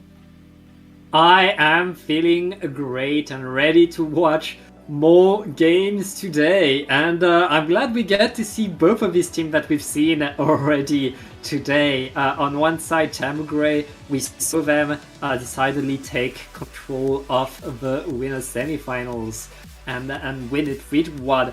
PSU, they had 2 sets today and they both went to a game 5, but both times they managed to go the distance and win it. Yeah, 2 long sets in their winners semis. They were against Octos and Squids, and then we watched them in winners round 1 against the Eagles. So now, after 2 hard-fought sets, they are here. Looking at our rosters that we have here, we just saw Tamugray. We saw, some of the Charger playing. A lot of these players actually have very flexible weapon lists. Like, going from Headit to Carbon Deco to like Aries, that's something that even I guess I say even I don't think I could do, especially since I'm just a diehard Splatling player. Yeah, and having that kind of depth, that kind of adaptability can do a lot for a team. That's how you win tournaments, by being able to switch up your weapons and adapt to what your opponent is doing. But for now, we're going to go to another classic map, another classic zones. Of course, it's Mahi Resort. Mahi, indeed. These are the comps that we've seen before, and we are now used to coming out from Tamugray. We've got what we saw before, Death Mob on that, the new Jet Squelcher. We do have Oof on that Vanilla Mini now. Oh no, falling into the water on the side of Tamugray. Unfortunate on the side of TDX, but it's okay, they'll come right back. And then on the side of PSU, they've got that Double Strikes comp that they have with both the End Splash and the T-Tech, and then that Carbon Deco and the E-Liter Scope that we've seen before. So we'll see how that shakes out for Tamugray as they go up against the 500 bajillion strikes that PSU is going to put out this match. Yeah, the strikes are flying, and here comes the splashdown to help with that as well. Right now, Tamugray taking a lot of control right there, and the Coolers, 3 players down, have the strikes, but are going to be forced back into spawn. That's control over mid for Tamugray, and now the water is about to drop. Yes, it is, and this is what the actual map that everybody in this community likes. After the water drops, you coming in here for this Deco Carbon, getting a nice pick. The Reef Slider, the last one left, and not a lot of special power up on that one. So no, it doesn't look like we're going to be seeing any zone cheeses from that Dread in this match. Youth on that. The Zuka getting a nice pick there. The Wavebreaker coming out as well. PSU in a great position, despite what these scores may say. No penalty here. All of those strikes going out, losing the Carbon, but that's okay, I think, because they have so much paint on the zone right now. Losing the Dread on the side of Tamu means that's more difficult for them to come in. We're going to see the Jet Squelcher try and cheese that zone, with as well as the Hammer coming in, and with the strikes, that is 3 specials to take back that zone, which is a lot. They are at a person advantage right now. Oh, getting that 3 down with the E-Leader. So I was going to say something about how that many specials might leave them open to a counter push from PSU, but right now they are doing completely fine. Yep, PSU waiting a little bit before they push in. There's only 10 ticks left of penalty on Tamu, and here come the strikes to cap the zone. That's enough to cap the zone. PSU keeps the lead. And get 2 splats as well. Tamu will be forced to wait a little bit. The T-Tech is there and getting jumps, but I feel like it's a bit too early. But I mean, they're not stopping. They want the zone back. Well, with the combination of those strikes, which I think having the both strikes weapon that paints a lot means that both of those weapons can then use their strikes much more freely, as they don't have to worry about saving it for a more important time. This just means that, the T-Tech can do something like that, where they toss the strikes in the zone and the paint over to take it back, opening that up, the opportunity up. We've got multiple members down on both sides, but that is going to be the lead switch over for Tamugray, as the mini Splatling here is also assisting to put paint on this zone. This both of these teams have pretty paint-heavy comps, but especially so on the side of Tamu Gray with these 3 very heavy painting weapons and that nice pick from the mini there. Strikes coming out from both sides simultaneously. That is going to lead to zone staying in favor of Tamu Gray, meaning that PSU has no penalty at all to work with right now. Youth is on the Carbon is going to do everything they can to come into the zone here, trying to get a pick, trying to come and neutralize the zone, but it is not enough. And our first match ends in a KO for Tamu Gray. Our first seed showing us why they are what they are. Yeah, very strong game right there by Tamu Gray, but PSU able to get a good push as well, able to set themselves on the zone. At the end of the day, they were not really able to fast enough, which means Tamu are going to get the first game, but it's only the first game, and we know that PSU is a team that likes to go the distance. Yeah, I was gonna say, if history repeats itself and these previous sets are anything to look at, PSU knows how to play that long game. They are not fazed by losing 1 or 2 matches in our best of 5s here, and now they have the power for those counter picks. So now that they've kind of figured out how Tamu Gray plays, maybe they'll go back to something that favors them, or try and maybe counterpick against the way that Tamu Gray plays. Yep. I mean, counter picks are going to be seeing teams play better on their picks, be able to really use their strength to the fullest by choosing the map mode, and I mean, that's how you want to play when you are in the winners finals of CCA. That's what you need to do. I mean, both of these teams pretty much are at the top of Div 5, fighting for that spot in grand finals, and yeah, I mean, and right now PSU taking their time. Yeah. Oh, all right, here we go. Got our counter pick going to tower control on ship shape again. Again, a little bit of deja vu here. So, and I'm sure Tamu Gray might be feeling a similar way, as PSU has decided they will go here. Now, I did want to comment that, like, you know, Tamu Gray winning the sort of neutral, predetermined map mode does set, especially does set the tone a little bit for this set, because if PSU wants to come back, all of the maps that they're going to if they want to bring it back, they're going to have to get through Tamu's counter picks. Now, of course, the same is said for Tamu Gray, but PSU is a little bit at a little bit of a disadvantage counter pick wise, because they are going to have to win more matches on Tamu Gray's counter pick. Yeah, they need to beat Tamu Gray on their ground, but first they need to beat Tamu Gray on their counter pick. That's true. And one game at a time. Of course, we're going to tower control. Tamu Gray has had the tower control practice, so Tamu Gray are ready for this. Yeah, and ship shape specifically as well. I do wonder whether if we're going to continue to see the tons and tons of strikes method again. We saw that, I believe it was Mako that we saw that, where all of the strikes really helped PSU just kind of be able to take control of the map and all of its associated different stacks and such, but ShipShape's got more verticality than Mako does, especially with those pits that you can kind of get trapped in. So, and with it being a little bit larger, I'm not sure how valuable those strikes will be. We'll see if those get pulled out. We do see that a switch to the V-Roller here, actually. Very interesting, but I think that bubble will come in handy to nasty V-Roller at that, so they intend on staying alive to charge that big bubbler to be on the tower. And then we've got the Luna Blaster Sploosh combo that we know and love from Tamu Gray, so maybe those rushdown weapons will be able to overpower the Splash and T-Tech. We'll see how this match goes. Yeah, well, right now Tamu Gray getting on the tower a bit early, but here comes the first strikes of the game, and right away the hammer to answer already. Tamu Gray really wanting to take control over the tower, and with 2 players down on PSU, I guess they're going to go to the first checkpoint. Right up to that first checkpoint. Not quite there, but they are making their way. There it is, touching that. A pick, though, losing their pro means, and with the roller diving onto that tower, another pick going down. Grass is rightfully backing up, but gets sniped out by Ivy. Or not, they weren't backing up, sorry, they were going forward. Yeah, I got my sides of the map mixed up. But anyway, Ivy is now once again set up on this upper right hand. There is so much range and so many sightlines that they can take advantage of here. Almost at that wave breaker as well. Has to, goes down to the splat bomb that rolled a little bit farther than they thought, unfortunately.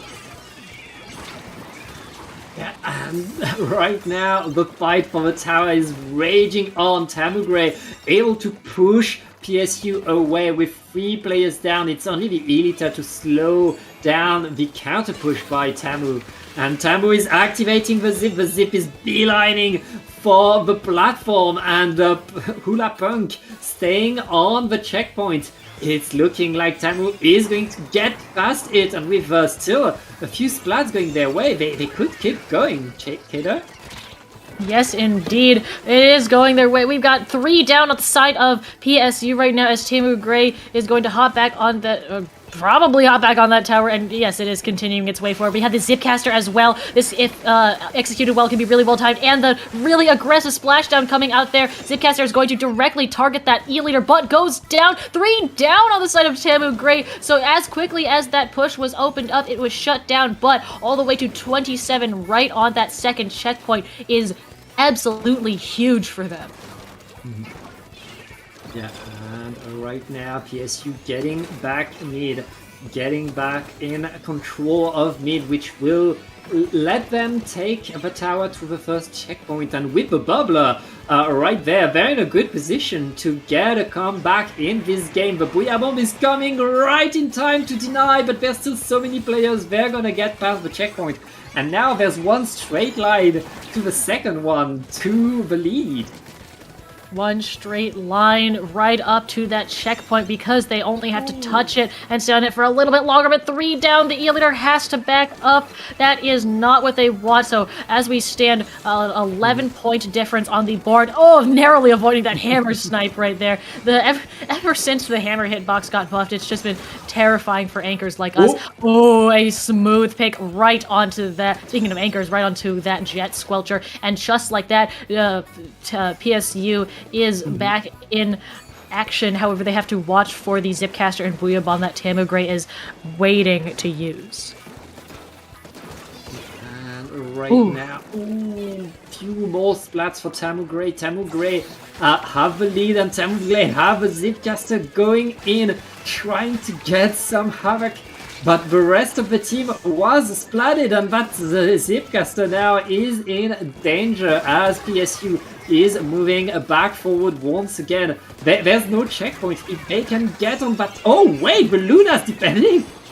Oh man, yeah, Luna not a weapon that you would expect to maybe be in this defensive position, but still holding strong. Unfortunately, going down to the range, not doing them any favors. The splash getting caught in the Booyah Bomb's range, though, and so caffeinated coolers are experiencing a loss of momentum as seeing losing their roller. The strikes do go off from that T-Tech there, but it is not enough to deter this member. The Forge diving for that tower does go down. Great protect the president gameplay here from caffeinated coolers as they are very quickly going up, just staggering their members on the tower. That bubbler coming out almost at exactly the right time there. They are about to get this checkpoint, holding onto it, getting the lead by 1 single point as finally Tamu Gray is able to take a hold of that tower and start pushing it back. We have 2 down as well. I don't know if they're going to be able to get anything in overtime here as the leader lands that beautiful snipe, right opening the door for Scoop to get on the tower or go down. Wait. They don't go on the tower. It is overtime, and that's 3 down with the E-leader being the only one left. Tamu Gray has defied all expectations and opened it up for an overtime push here. The Zipcaster coming out, threatening the E-leader. They have to get something in. They splash down as well. The E-leader fully has to move. They are already making it work. But the snipe onto tower. The second onto cut out the right. GG strikes. That's That it. wipe out. That E-leader clutched up.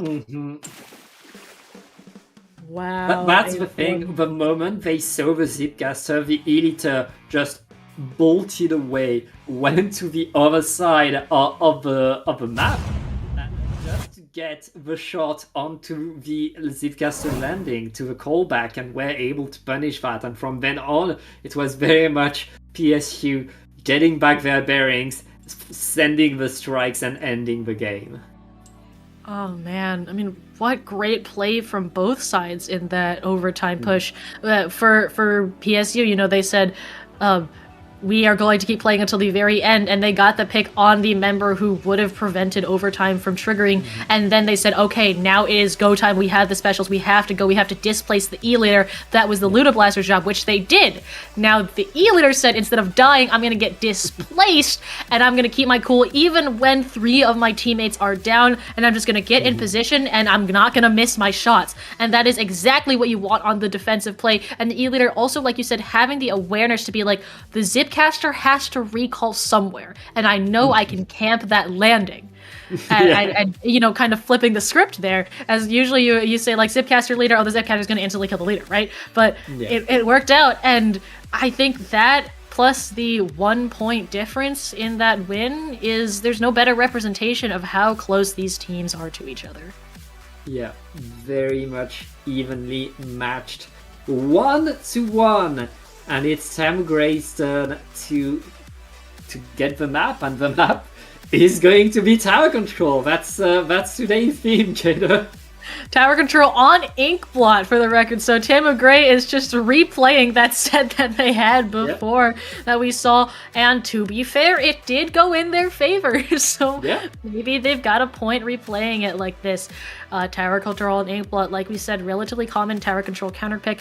And if PSU ends up winning this tower, there will be no more tower control for the rest of this set. But if Tamu Gray wins this, PSU could go back to tower control if they so desire.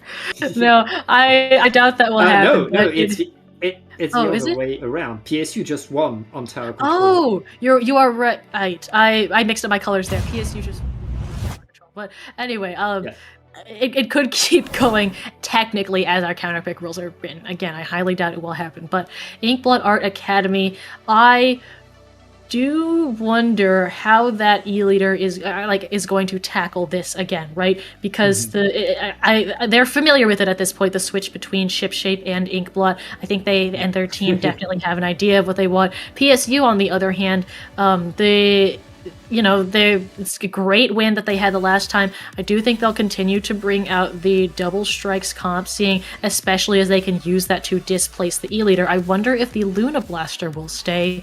That Zipcaster I think that Tamu Gray has learned to begin expecting that Zipcaster, especially as we saw towards the end of that, where the Zipcaster wasn't getting as much value as it had been before, when it had a lot more of the elements of surprise. Now that they can see and expect and call out the Zipcaster as well as its favored targets, it might be a little bit more difficult to have it be effective. Now, I'm not saying it's not effective, of course, but I think there's a slight possibility that gets swapped off. Yeah, I mean, the Zip was really called out and stopped most of the time. It's very hard to get good value out of the Zipcaster if the opponent is seeing you coming, and right now PSU is very much aware that Zipcaster is something to pay attention to. So yeah, it's going to be rough, but Inkblot has a lot of walls that allow the Zip to go around, to go above the opponent, and still create the surprise, maybe. We'll see if that happens coming from Tamu Gray. Well, I mean, we'll see. I assume that these teams both know what they want, so probably not much longer before we get into this match here. Yeah. Now, of course, I know I did make a case for Luna being swapped off, but we have pretty consistently seen it on tower control because, it is Luna Blaster. And so I also, that's my case for it being swapped off, but I expect to see it still on, is what Yeah, I think that's a fair assessment, actually. I'm just I don't like being Zipcastered, man. You gotta, it makes me move, and as an anchor, I want to get set up, and I want to chill out. All of these people trying to displace and kill us all the time, it's almost as if, that's the way to play against an anchor, a long-range anchor, but hey, that leader, I feel you. I'm not a Charger player, but I play Hydra. We shake hands. Yeah, it can be rough sometimes. It's all right. We figure things out. Hey, I mean, again, great plays from them, especially in that overtime. That double, ooh. Yeah. big double by Velita, and a charger that's able to pop off, even if the charger pops off once in the game. That opens up the map so much that usually it can be it. Like, you can have the charger get only 2 splats in a game, and these 2 splats are important that decide the game. But let's get in the game and see how these two teams do. Remember, the team that wins this one gets the match point. Yeah, about what I expected from both of these teams, sticking with these classic comps. They figured out what works, and they are not going to change it. Still respawn Punisher on that E leader, making their picks so, well, punishing is the way to put it. Yep. We'll see how these teams handle the opening as well. You can see Soltep on the left side there, looking to get some picks on while... Oh, an incidental pick there on grass, I believe, from the bomb coming out here. And so that is definitely going to make things a little bit easier, as well as having the strikes there. One set of strikes popped, the other one going to be held on for a little bit, having to contend with this fight on the right stack here, opting to go up and over both the members, actually, and able to take out that splashdown and avoid the other two. Very, very much in favor of PSU as they pop this second set of strikes, the Wavebreaker and the Bubbler, all to honestly not a whole lot of resistance from Tamu Gray, which is how these checkpoints go. I think arguably they could have saved it for taking Plat here, because now Tamu Gray is free to just kind of jump on this tower and stop the push. And PSU got their checkpoint, and in the first minute of the game, getting a checkpoint is always a good thing. Now Tamu Gray, it's their turn to be on the driver's seat on the tower, and here comes the strikes to slow them down, but it's 2 players down on PSU, and Tamu are trying to go... Oh, well, never mind. Oh. Tamu are in danger. They still have their presence on the tower, but they lost a few too many players, I think. Oh no, Grace unfortunately falling, not able to make the jump from the rail there, and with that, that is 3 members down on the side of Gray. PSU taking back this right stack and all, again, just painting for more strikes. It feels like the strikes from this team are never ending. 3 specials at the ready right now, that Wavebreaker, Bubble, and strikes, and we're probably going to see another set of strikes at the ready very soon. Tamu Gray is going to use this Booyah to try and take back more control of mid here, which is very, very blue right now in favor of PSU. We have the hammer coming out from Grace on that right-hand side as well, forcing all the splash to run all the way back up to Plat here. Simply going to pop those strikes right onto tower. Get 2 players with them as well, and just like that, PSU is still sitting solidly in mid, despite the triple splashdown from Deathmob there. Deathmob that has been such a dangerous player today, and very much so powerful with these splashdowns, but Tamu Gray needs to move forward. They are back to the checkpoint, and the clock is ticking in their favor now. They're going to get past it, and they're just a few points away from the lead. Can they get it? We have on the... Oh, the strikes! Oh! The strikes again, not kind at all, and Oof is still here trying to make something happen, gets the pick, still alive, but I think looks like they're trying to wait for backup as well, which I do think is wise. Not able to pop the zip caster, unfortunately, goes down to the E-leader's scope. So 5-point difference here, heading into our last 2 minutes. I've been looking for another snipe, and does find it on Deathmob, meaning no anchor for the time being. I mean, I say anchor, but Deathmob has really been playing aggressively and well placed with the splashdowns. Another snipe right over the tower to graze the top for Hula Pug. Grace coming out with that hammer, trying to get something done, but on their own and not able to combo with anything. Also marked, meaning no stealth for the splooge, and another pick coming out. Ivy on this leader is absolutely not letting up. Also, I think I keep calling... there's another one. I keep calling Grass Grace. I'm sorry about that. You're Grass. But, I mean... incredible leader gameplay. I think we've just watched like 4 kills, bro. Yeah, incredible play right now. Our 2 teams are so evenly matched, but Tamu Gray needs to push once again because they are behind by 5 points. And here comes the tower, here comes the hammer as well, getting a nice snipe. That's 2 down on PSU. Make that 3 with a splat on the roller. It's only the leader to defend. That leader has no work cut out for them, but they're defending pretty well, but not well enough. Tamu Gray takes the lead with less than a minute in the game.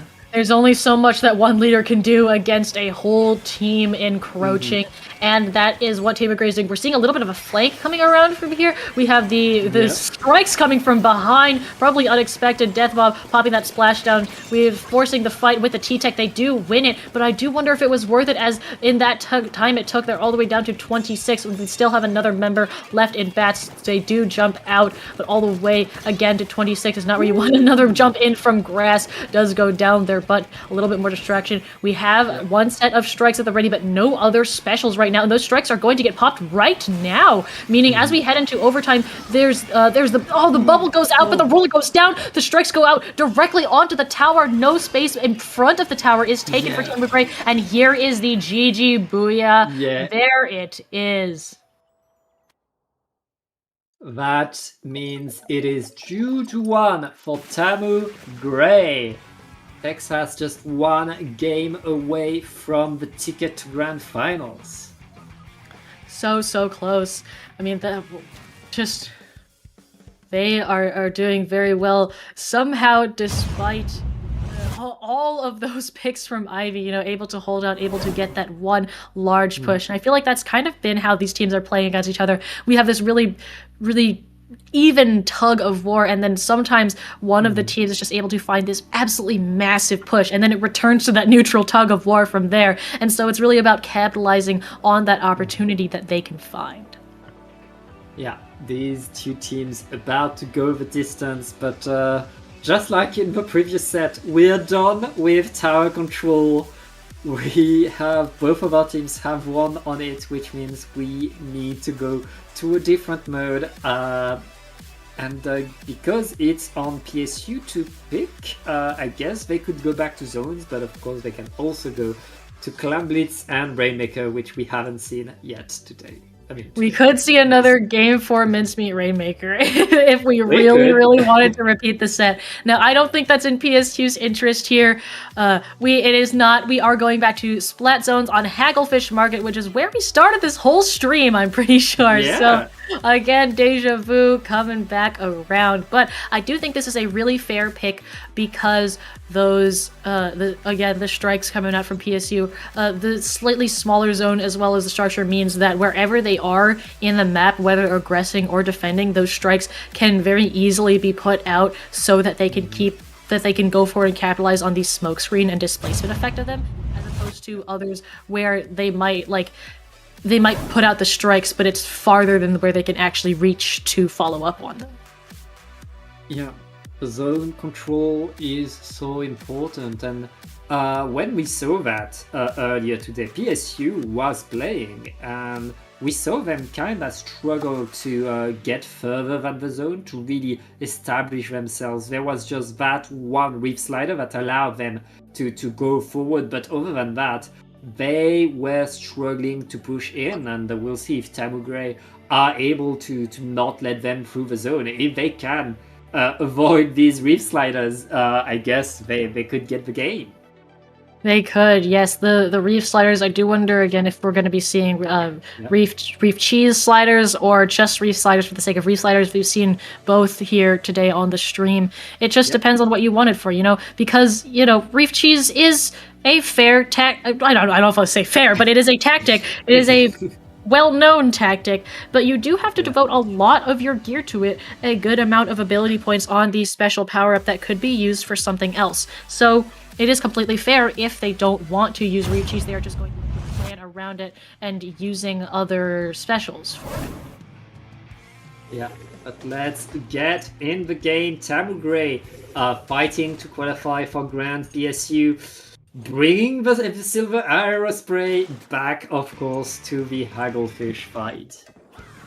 Well, we'll see if it works in their favor. Ivy also switching to the unscoped version of that leader. No, it is still scoped. I just couldn't see on the dark background. Okay, cool. Well, hey, look at that. So reef slider, but that is a large reef slider on the side of Jolt, so I do believe that is enough to cheese the zone there. Tamu Gray a little bit on the back foot here, waiting for that hammer from Grass, who is going to come out, narrowly avoids getting canceled. Oh, does get canceled, unfortunately, hammering into one of the strikes. We do have Deathmop going there, pick on Soul Temp in with the splashdown and very close to another Reef Slider here, but not as close as Jolt is. The Reef Slider after Reef Slider, and that is enough for Gray to take control of the zone.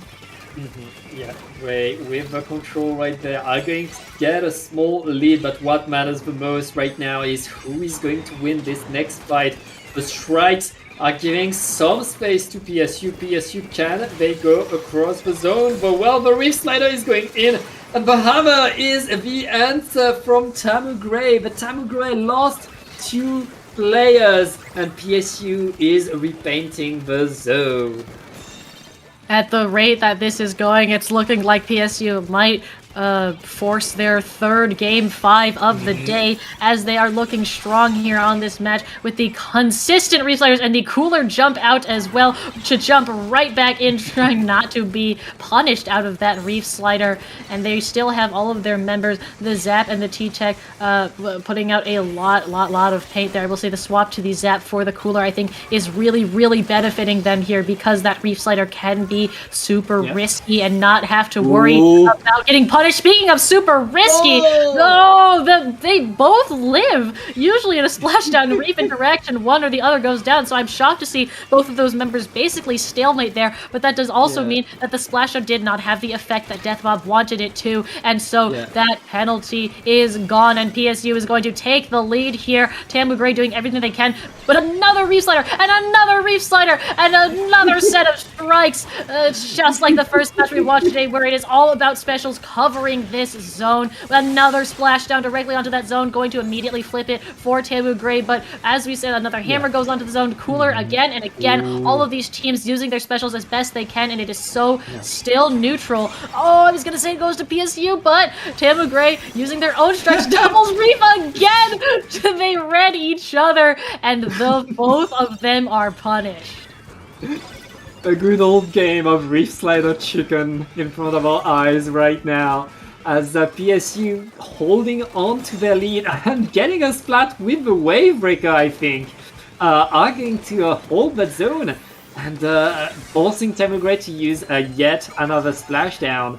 But that splashdown was on the zone, it didn't splat anybody, which means all of PSU is there to answer, and more Reef Sliders are coming, of course.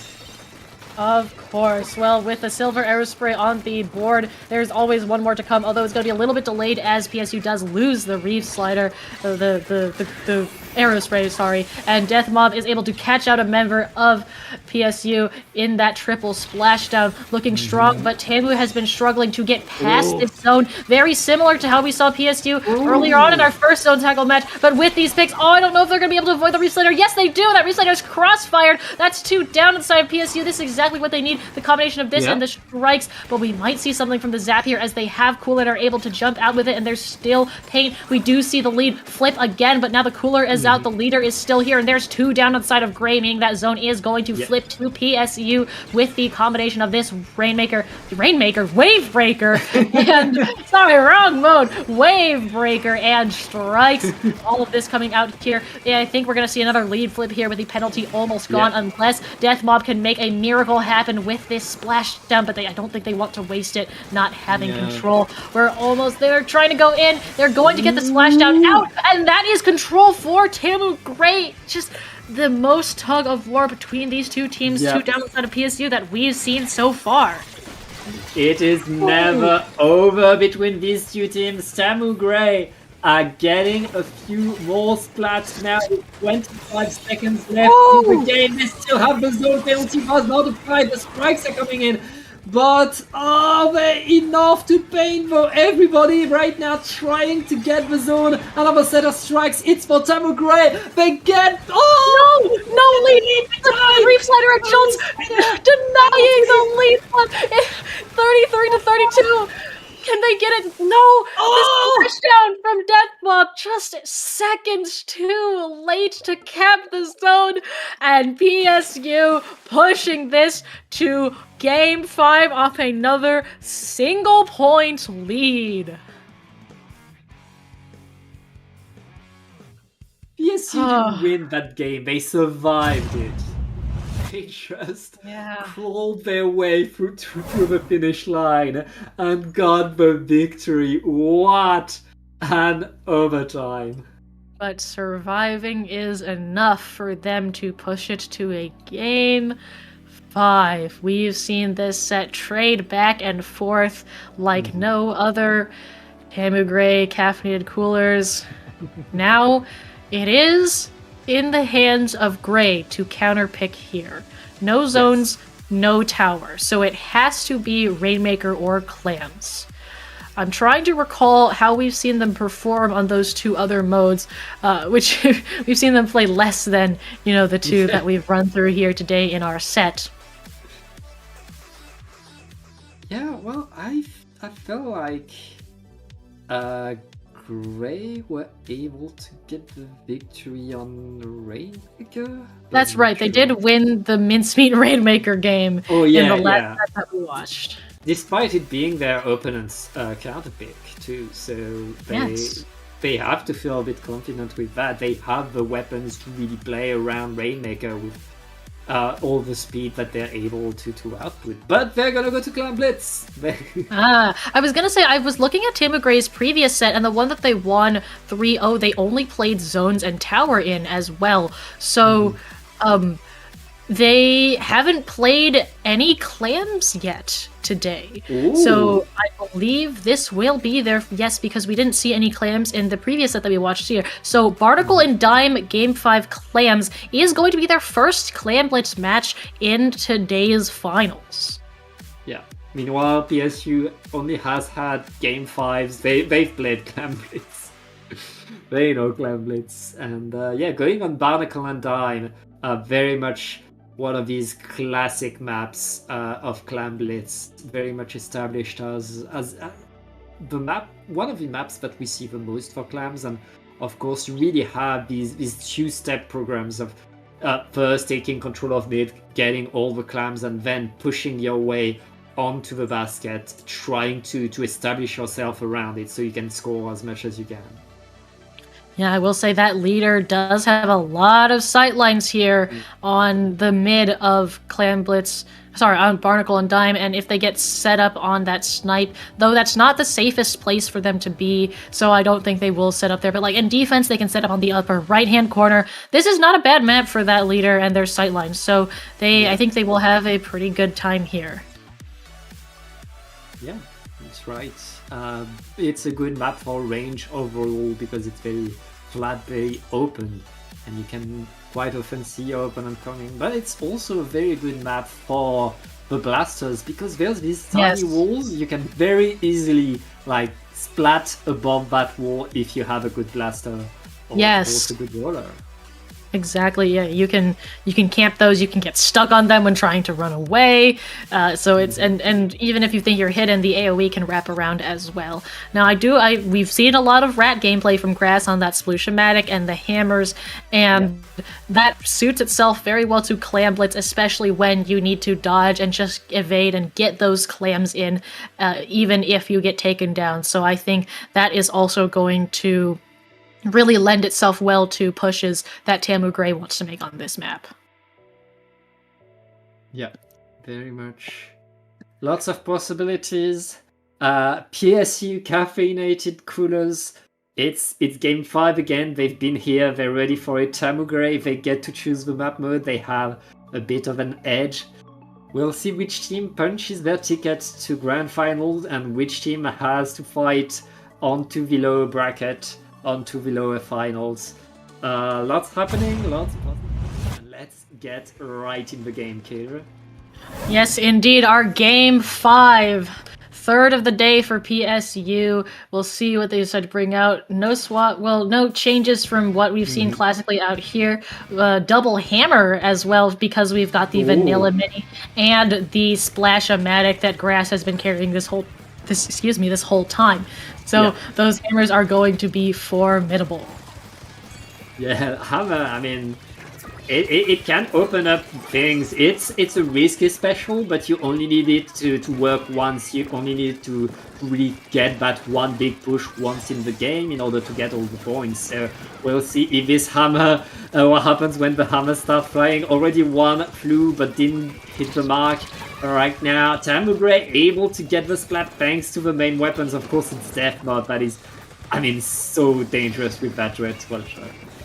Yeah, well, these teams both are taking good use of the clam economy here. Oh, the Jet Squelcher playing very aggressively and getting punished for it by the Splash-O-Matic there. And that means Tamogray loses 3 of their members, the only one being that mini Splatling having to run to try and preserve their hammer. Speaking of hammer, there it is, not finding purchase. And this means that Caffeinated Coolers, with these strikes, are able to get that first clam dunked into the basket. They do lose 1 member, but Jolts is coming in here to provide a little bit of follow-up, getting past that 60... Wait, hang on. 60? Hey, wait a minute. That's not I literally blinked and I went, hey, that's not 85. That says 65. So shame on me, I guess, for not being able to stay informed on every single frame that PSU is moving, because they brought that down all the way to 65.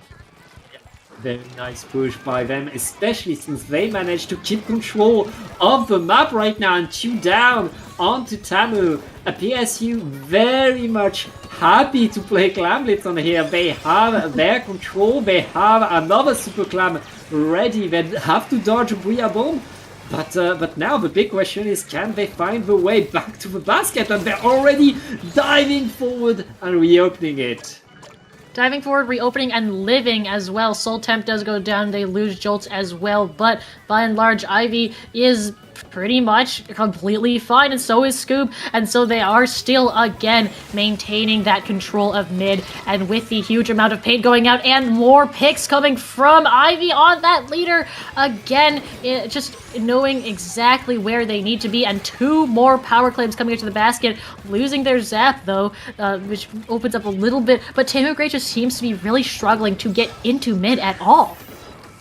Yeah, I mean, PSU has a lock on this map. Nobody can get in. And I mean, they have so many clams and they have the strikes to force their opponent to dance. I mean, right now it's very much about control, and the control is still going their way. 3 down. They're gonna go back to that basket, Kader. They are 3 down, the immediate strikes to re-anticipate. Ivy does go down, but is able to get another one in. Can this second clam go in? It does not! Soul Temp is going to come in and try and get a couple more clams in. Able to do that because of the cooler coming out from that zap. They don't have to be afraid. And so now down to 43, that second clam expires, but that's okay because they are now past that 50 benchmark. Tamogray finally getting some purchase. But Ivy saying no more to that hammer, and so I say a little bit of purchase. They go 3 down again. There are so many clams on the side of the map that PSU has control over, and that just means a clam economy very much favoring them yet again. I mean, that has been the whole story of this match. It's PSU getting a push, Tamu trying to push in off of the remains of that, and PSU just saying, no, we're going to continue maintaining our control.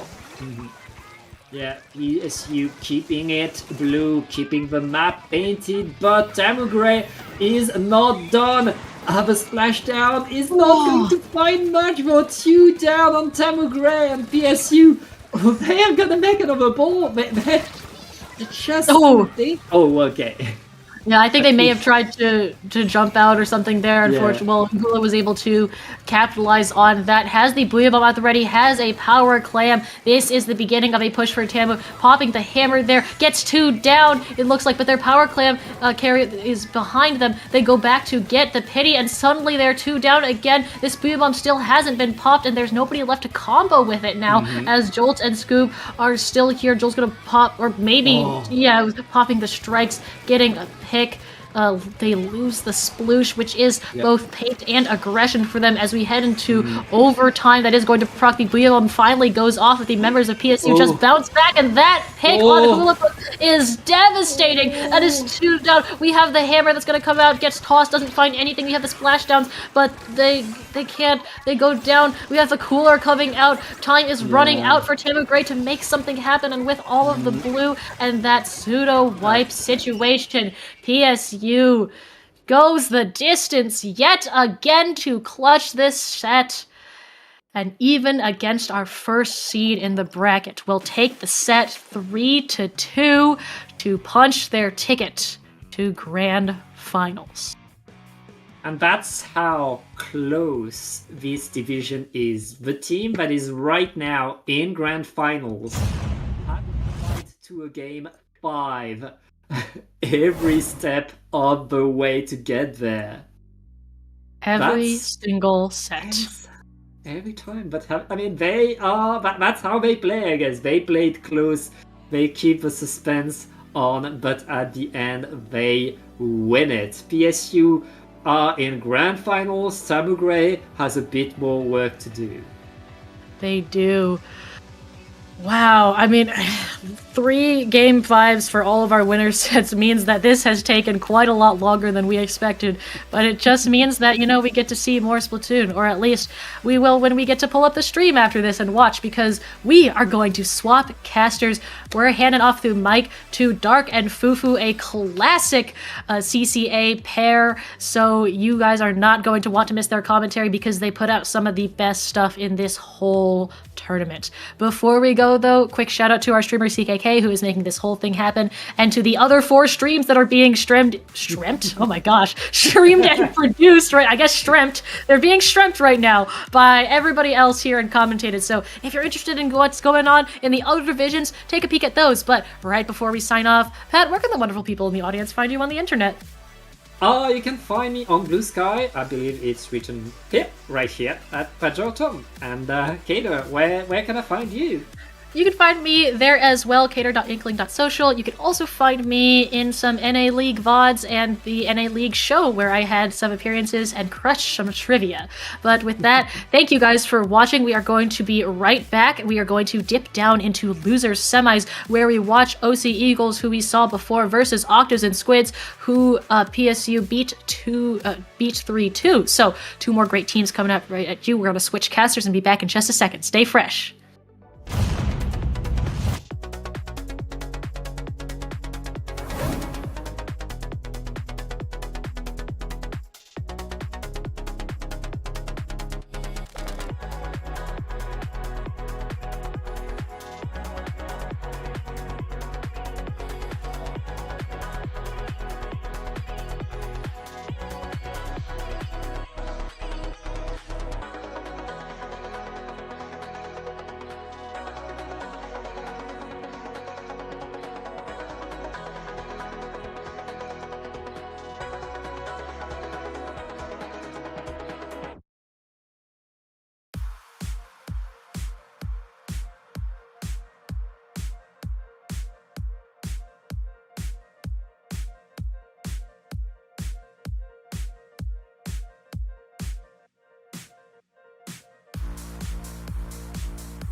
we'll start falling, falling, falling. 'Cause we'll start falling, falling, falling. 'Cause we'll start falling.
Yeah, we said we let it go,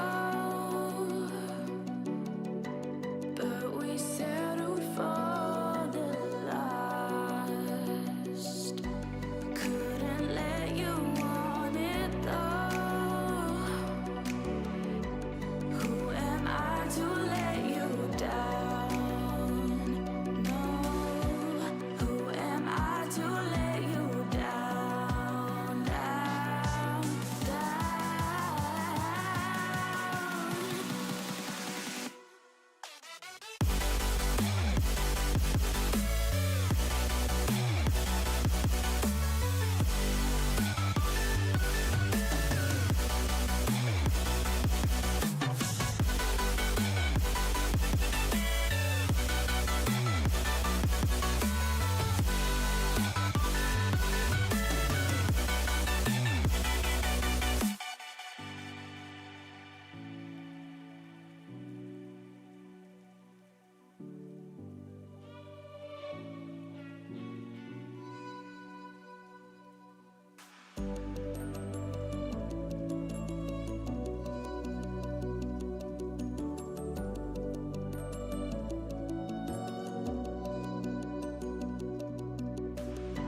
if you let me walk away,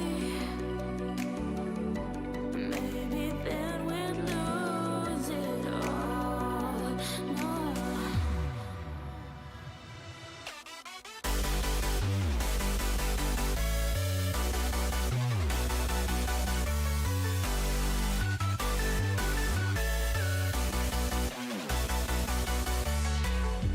Who am I to let you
Inside lane, missing exits, glued to the pavement. Between the lines, I'll keep my gaze straight ahead as the last stop flies by.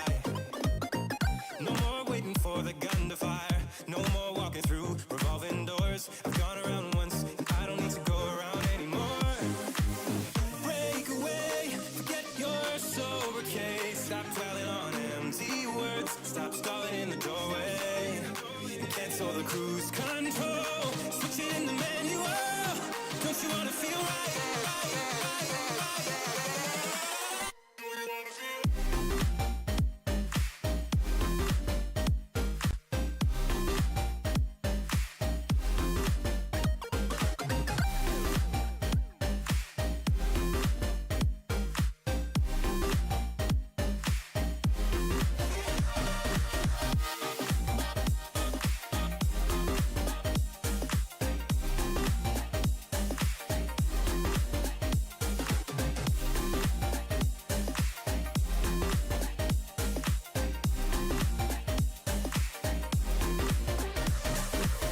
Full steam through the setbacks. You can't win them all, but I'm proud I tried. Glad we had a dialogue. It's good to shake the mind. Speeding up the pace, turning up the heat. Where I need to be for the first time. Bro's giving us false information. Oh, wait. Hello! Hello, everybody. It has been one hell of a day, and we are sorry for any delays here, but we're finally here kicking things off with losers finals. My name's SPF Dark. I'm here with the one and only Fufu, and we're about to get on going with a hot start. Yeah, we are. It looks like all the games have pretty much gone to game 5 from here, so something tells me this is a stacked and even division. So I'm expecting nothing but greatness from our next upcoming matches here, Dark. And it's going to be even more interesting because we are starting on Robo Ramen Zones. One of my favorite maps, if I do have to say so myself. Don't look at me. I'm a Charger player. But it's the E for everyone map. You got flanks, you got open areas, there's ramen. What else could you ask for? I mean, honestly, I also really do love Robo Ramen. It is one of my favorite maps that's come out in post updates for this game specifically, and it's like you mentioned, it offers so much. There's so much you can do and kind of get away with, and that there's a lot of different strategies here. But I think really with zones, Robo Ramen specifically, you're probably going to be seeing a lot more reef slides, a lot more tri-strikes than your usual game because it just kind of works here, you know? Yeah, there's a lot of options. You know, Dark, we got lost in the sauce, and we're over here talking about the map. We didn't even introduce our teams. Because our teams today, or for this set at least, are Octos and Squids United Gray versus OC Eagles. Yeah, Ohio State versus Oklahoma Christian University. Two teams here that I'm very eager to see exactly how things will be panning out. As we mentioned earlier, every single set that's come on so far here in Division 5 has gone to a Game 5 here. And even though now in semis, finals, and losers bracket, it actually gets turned back to a best of 3 or a best of 5, you know, it could still very well go to the full 3 games here and just be another long set, especially with how back and forth these past few games have been. Well, I hope you guys have some popcorn or snacks and have already used the bathroom because we're going to be here a while if this trend continues. But again, on a very good map and a very, very tight division, I am excited. Look at all those matching. Oh, yeah. This is going to be good. We're good, guys. Oh, yeah. Oh, yeah, indeed. And a few interesting weapons of note here. We don't see the explosion be used much of anyone besides PSU Blue, but of course, there's also the golden arrow spray being brought out from Octos and Squids, probably looking to try and use that to really keep a lot of paint pressure, especially against Hydra, a much slower weapon here. Octos and Squids does have, in my opinion anyways, has the paint advantage right out the gate here already. Oh no, yeah, for sure here. And already seeing OC Eagles lose their blaster player right off the bat, giving Octos and Squids the exact advantage that they need. And you know, again, I'm surprised at this arrow spray. Unfortunately, they are going down, but the rest of their team is able to capitalize off of that small distraction, get the zone, but not for long, being quickly neutralized by Eagles here as the fight for mid continues.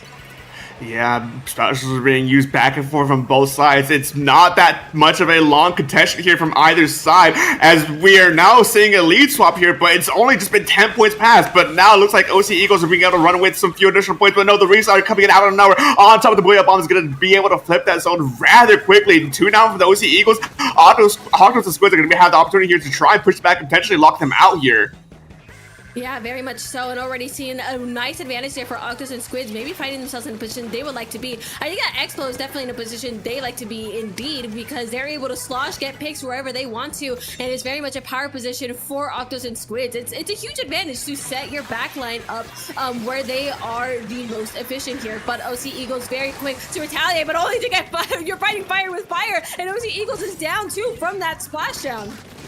Yeah, and with this position from Octos and Squids here, they're really running away with a lot of these points now. The Forge Pro is down currently, but OC Eagles is not going to be able to contest that point until just right then and there, being able to finally flip the point and give Octos and Squids a decent amount of penalty points on themselves, and now they're looking to try and be the ones to flip the script, be the ones to push up, get them in a lockout scenario here. We have Crab Take online, we have the Booyah Bomb online. This could very well be a huge lead, close in the lead gap here if they play their cards right.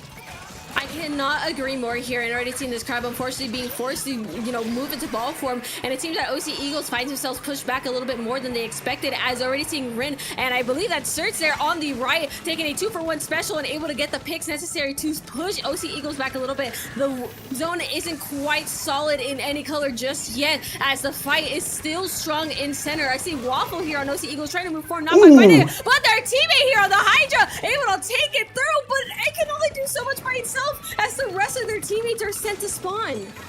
Yeah, with it being such a slow weapon, even though OC Eagles were in a prime position there to flip the zone in their favor once again. Unfortunately, Hydra just can't have that fast paint outputs in order to cap it in time. And now Octos and Squids was able to come back, respawn, and retake the zone back in their name once again. But OC Eagles positioning themselves for that again. A good bubble here to really set up this Hydra to really play far forward to get Octos and Squids out of their positions and get those picks and try potentially get to those penalty points. Yeah, and I love what these doubles are doing here on the left side, splitting attention and having that rave slider ready. So we're going to be seeing that pop in just a second. Beautiful assistance from their Expo player as well, but it looks like their Dapples is seeing the respawn point here. The rest of their teammates forced to take care of whatever was left over. Again, I do love the positioning from Octos and Squids here, but it takes only one Hydra to ruin that positioning in the first place. Seems like it's not a huge reign there for Octos and Squids. Yeah, no, I mean, OC Eagles knows what their win condition here for a lot of these team fights is. Make sure this Hydra stays alive, make sure this Hydra stays protected here. And Octos Squids also do recognize that they are making some tools to try and make sure that Hydra is disrupted and displaced there. Especially they're using the Booyah Bomb and the Reslider to cut up the zone and take the cap in a matter of seconds. They're doing a good job of keeping them disrupted, but I don't think it's working in their favor that well. As Octos Squids are slowly losing this battle of attrition here against OC Eagles, as they're slowly chipping away the penalty points, slowly closing the gap with the lead. And now, with only 1 minute remaining, it's not that large of a gap as it was at the beginning of the game. Yeah, and now that's a very beautiful bubble there from this Blaster player here. Able to take Certs out on Octos and Squids, and seems like Booyah Bomb is ready, and so is practically every special in the field. But now there's a problem, Dark. How they have no specials on the field, and Octos and Squids has 2 as the rest of their teammates are returning. But it doesn't matter too much, as OC Eagles is taking the lead in this fight. 30 seconds left. The question is, are they going to be able to defend this to the end?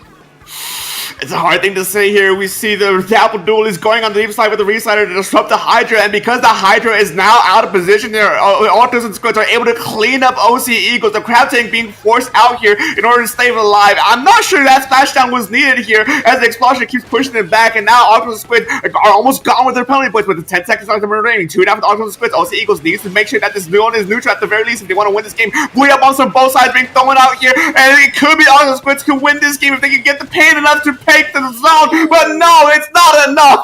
The OC Eagles takes this first game.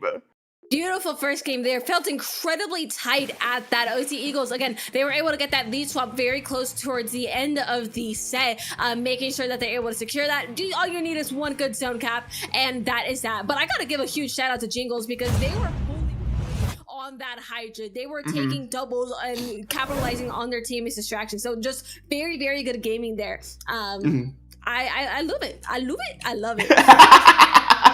Yeah, no, I mean, it really was OC Eagles. They knew exactly that the Hydra was going to be a lot of their leverage and a lot of their power. And the fact that you saw the bubbler being used on the Hydra multiple times in order for them to actually move up and exert more pressure, it was a really well played thing on their side. And Octos Squids really didn't know how to actually fight back against a bubbled Hydra. And honestly, what could you do in that scenario if you don't want to trade a spot? You just kind of have to respect the space it gives. And unfortunately, it just kept going in LC Eagles at favor at the end there, and they were able to take that and close out this first game. Yeah, being able to sustain is such a huge part of the game, and it feels like both of these teams were having a lot of trouble truly sustaining the zone for a long period of time, especially towards the end of the match. We were seeing a lot of back and forth. That said, I would love to see a bit more thought behind specials for both of these teams. And I think teams can figure out how to make their specials essentially last longer, or just work with these specials a little bit more. They will be finding themselves a lot easier of a game. And specials could be the key here, especially Barnacle and Dime with Clan Blitz being able to use those specials to get those really good, really impactful pushes with those clams. It's really gonna be crucial here. If it was already crucial in this past game, it's gonna be so much more crucial here in the second game. Yeah, and I feel like a lot of teams struggle with Clamlets for the same reason as Rainmaker. The pace isn't necessarily set for you.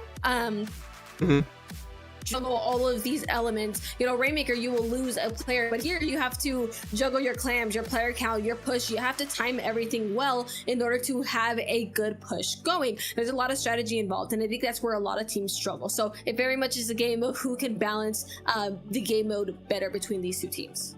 And another thing to note here with this map specifically is that it can turn into a lockup scenario very easily if you aren't careful, So there's a lot to keep in mind here moving forward for both of these two teams, especially. I mean, Hydra with its range advantage could definitely run away with a lot of power, with a lot of momentum if it gets stuff set up properly. So it's up to Autos and Squids United to really try and leverage their own advantages, their own power, their own powers in order to try and either play around or to force that Hydra out of position here. But we're going to see if there's going to be any meaningful weapon comp changes here from either side. Autos and Squids bringing out a brush, and we do see a few alternate kits over on OC Eagles as well.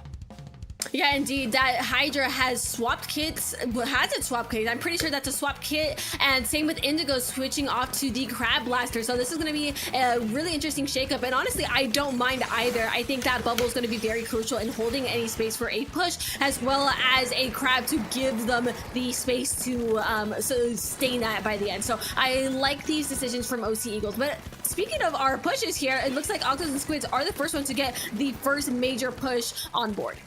Using their early momentum here to just go out and get the first clam out of the way, get some points on the board as quickly as you can, and just back away. Don't need to overextend if you know you can't follow it up with much of anything. Rin potentially trying to get at least one more clam there to try and maybe shake up a tiebreaker scenario here, but it doesn't pan out that well. And OC Eagles now regroup with the pity clam now. Could strike very hard here if Octos and Squids aren't careful.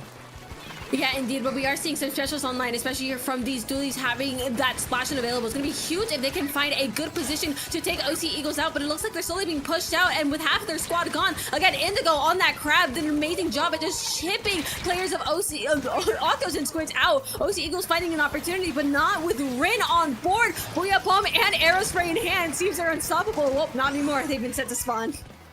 Yeah, I mean, Jingle's really holding it down. Even though Autos and Squids are able to get a few picks from OC Eagles, that Hydra is just keeping true to their name, being an anchor there and a beautiful director, just keeps OC Eagles' presence alive here in mid. It was a dire push there, as they were losing a lot of momentum, but they were just able to hunker down and keep their presence alive here. Now with another pick against that Splat Dualies and Autos and Squids, they could potentially get things going, but the Telemissile comes out and disrupts the Crab Tank. I think that's a huge pick there.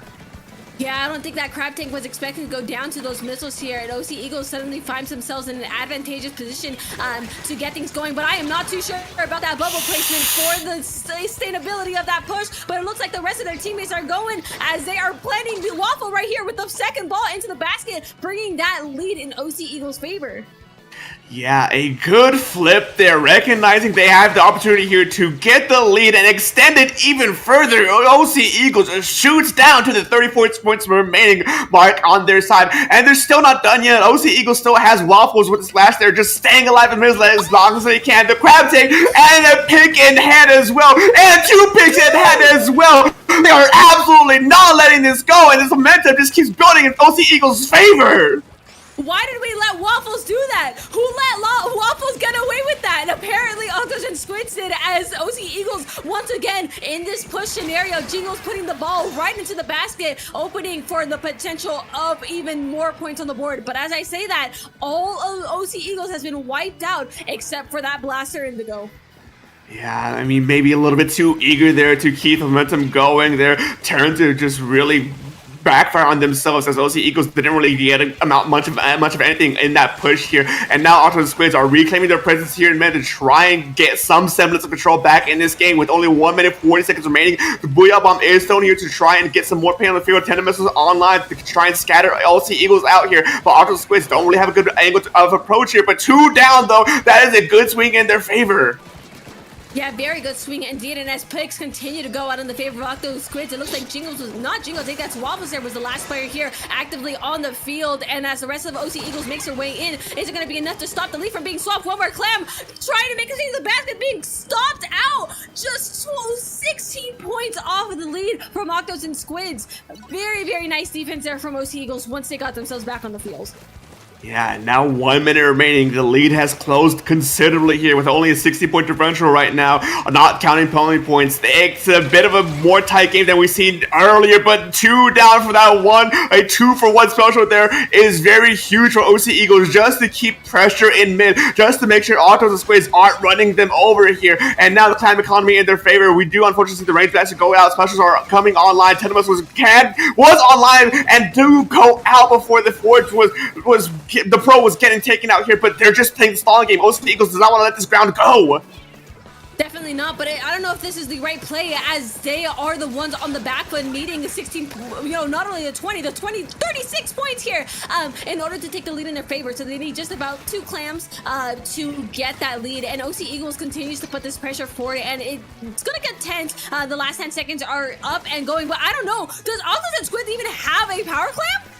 I don't think so. They need to make a power clam now, and yeah, they do manage to get a power clam now, but you only have 30 seconds to get that power clam to the other side of the map, and OC Eagles knows exactly what that win condition is, and choosing to engage here against Octos and Squids, but I don't know if it was exactly the right timing though. That power ball is dropped at the moment here, but time has been wasted. 20 seconds gone. There's only 10 seconds remaining here. Octos and Squids don't have the time to make it through, especially with the crowd taking. That's going to be game there for 1-2-0 for OC Eagles.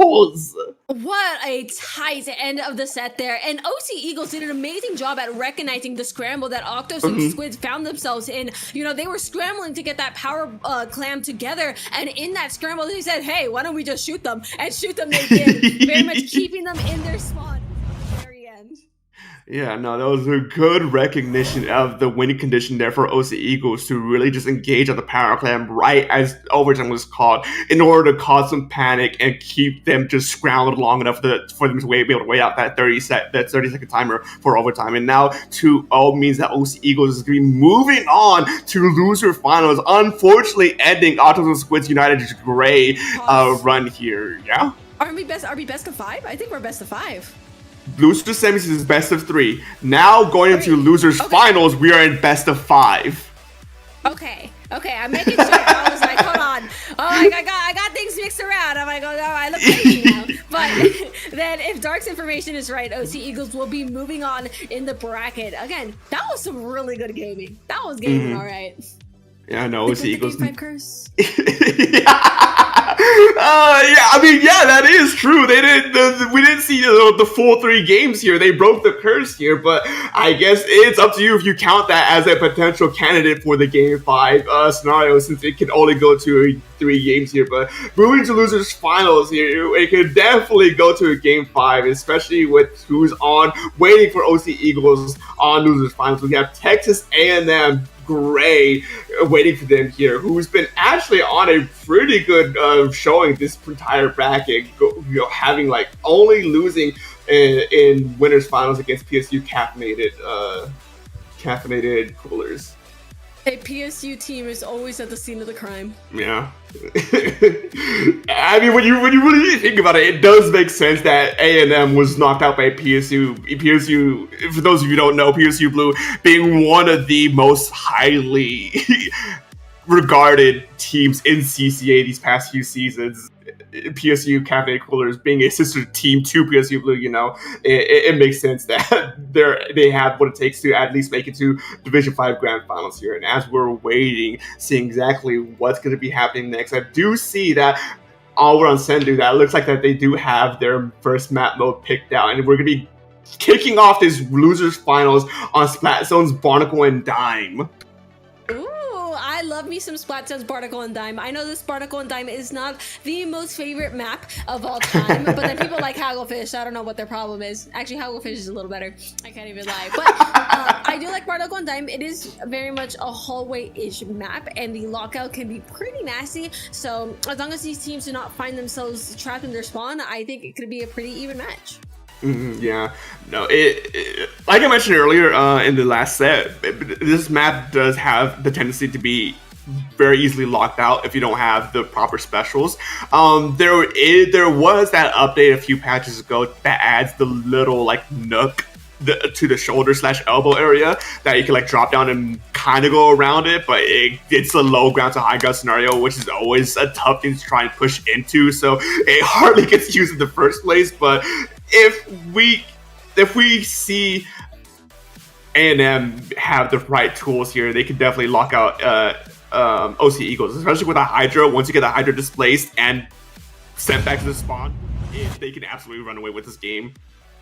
Oh, absolutely. But we'll see how it plays out. Oh, I thought we were going straight into the game. No, we're going straight into the maps, actually. It looks like, yep. But for those that are just seeing, we have OC Eagles, which are the winners of our last set, versus Tamu Gray into losers finals here, trying to get their way to the very top of the top of the bracket. There we go. They want the crown, and these two are going to be fighting for it. But whoever does win out of this set, if they want to win Division 5, not only would they have to play into Grands, they would have to reset and win another set. So they'd have to win twice in a row if they want the tournament. But it is their ticket for the potential to get there. I mean, honestly, OC Eagles has been through the ringer so far. They were a team that got knocked out in the first round of this bracket, so they've played so many more games to get back to this point, to potentially could do just a Cinderella story. I think that's the right term, of just bringing it back, all these losers, to get a potential bracket reset against PSU Cafe Coolers. But first, they need to get through Texas A&M Gray here, and A&M Gray has been doing pretty well in their bracket series. 3-0 on their first round, 3-1 on their second round, losing to PSU in a 2-3 scenario in favor of PSU to get into losers. They are a team not to be messed with here, and OC Eagles has a lot of work going up against them now. Yeah, absolutely.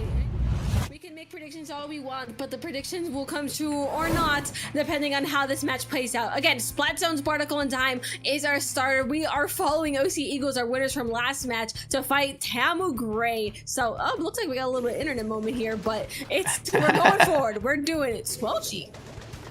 That's new. Oh wait, Unless you're from something too. I do believe the colors are mixed up here. It is actually OC Eagles who are in the blue and A&M in the yellow here, but it's no big deal here, as we do see OC Eagles not really bringing anything different from their last game. They're really sticking to what they've been using so far here, while A&M bringing the Cobra Jazz culture, which I'm very interested to see exactly how this is going to be played out here.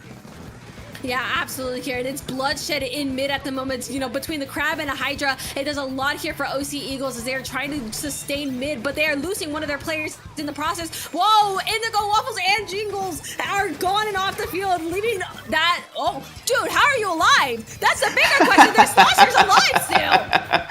Yeah, I mean, they are alive, but they're slow. They're just getting zoned out here. A&M running away with these points. 50 points remaining already within the first minute of the game. That's a very good hold here. And they're not slowing down here. A&M on a rampage here. Gets two with the Jets, with the Cobra Squelcher here. And OC Eagles, we mentioned this earlier. Once the Hydra's out, they can very easily be zoned out here, not being able to get given the time and space to set up. And it just shows exactly that.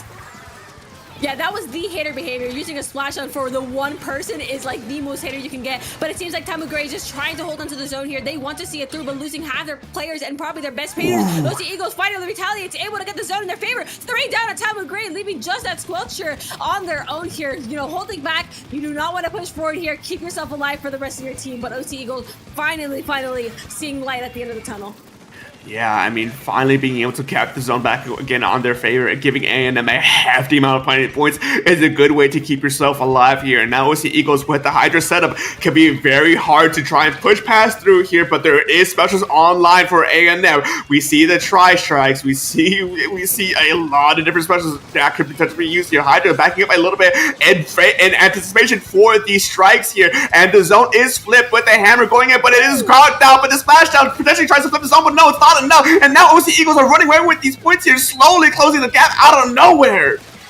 Yeah, that was some beautiful crossfire from OC Eagles in order to try and keep themselves in the game here. The zone has not swapped at all just yet, and OC Eagles continues to have no penalty on the points, but with players still going down on each side, they lose their best painter. That is the zone flipping back into Tamu Gray. They keep the score lead for another day here, and we have halfway of the match left over, and it's going to be quite a fight here in center as these specials are getting online.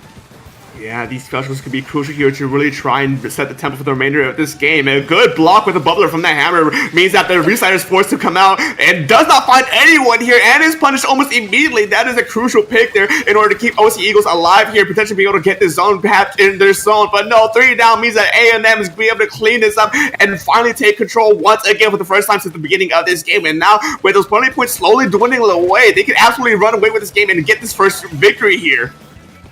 That was a beautiful crab. Again, Waffle has had really good crab tanks this entire set and a half, really. And I think that is showing just by the position that OC Eagles has found themselves in. I think people sometimes still underestimate the potential and power of crab to just really flip an entire situation. But these strikes from Tamu Gray doing what they can to try and give their team the opportunity they need to take the zone back. Yeah, unfortunately not being able to find anyone, but we do see the hammer throw to cancel the crab tank. We see the Reslider to cause some chaos in the zone here, and the splashdown to really cleaning up means that A&M's committed 3 specials just to retake the zone here, which I don't know if it's going to be a good thing or not, especially with 1 minute remaining. OC Eagles now re-engaging here, getting ready to see exactly if they can flip this next fight. The crab tank is used here, but does not find much of anything other than just paint on the ground, but paint on the ground is not what you need right now. You need to apply a lot more pressure than that. With those penalty points slowly dwindling away here, we do see the next crab take out, and the zone is flipped back in OC Eagles' favor, but how long can they keep it? Yeah, that's a bigger question here. We do see that bubble in center to sustain that, but I very much wish that was pushed a little bit more forward to help them keep a little bit more forward space. That being said, Tamu Gray already finding themselves in the zone, ready to retaliate themselves. Splash on board, 2 down on OC Eagles. That might just be the zone flip that Tamu Gray is looking for to keep themselves in the game. 30 seconds left, and there's huge penalty points applied to OC Eagles.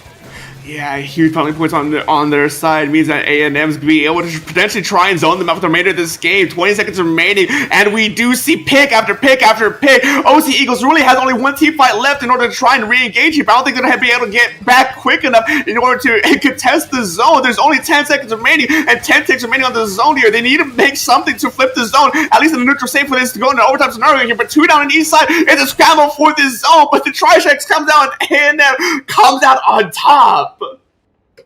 Beautiful job there. Again, Tamu Gray seeing it through to the very end. They had an incredibly strong opening, but seeing OC Eagles fight back the way they did was also impressive in its own right. But again, Tamu Gray seeing the game to the very end, coming out with the first win of the set.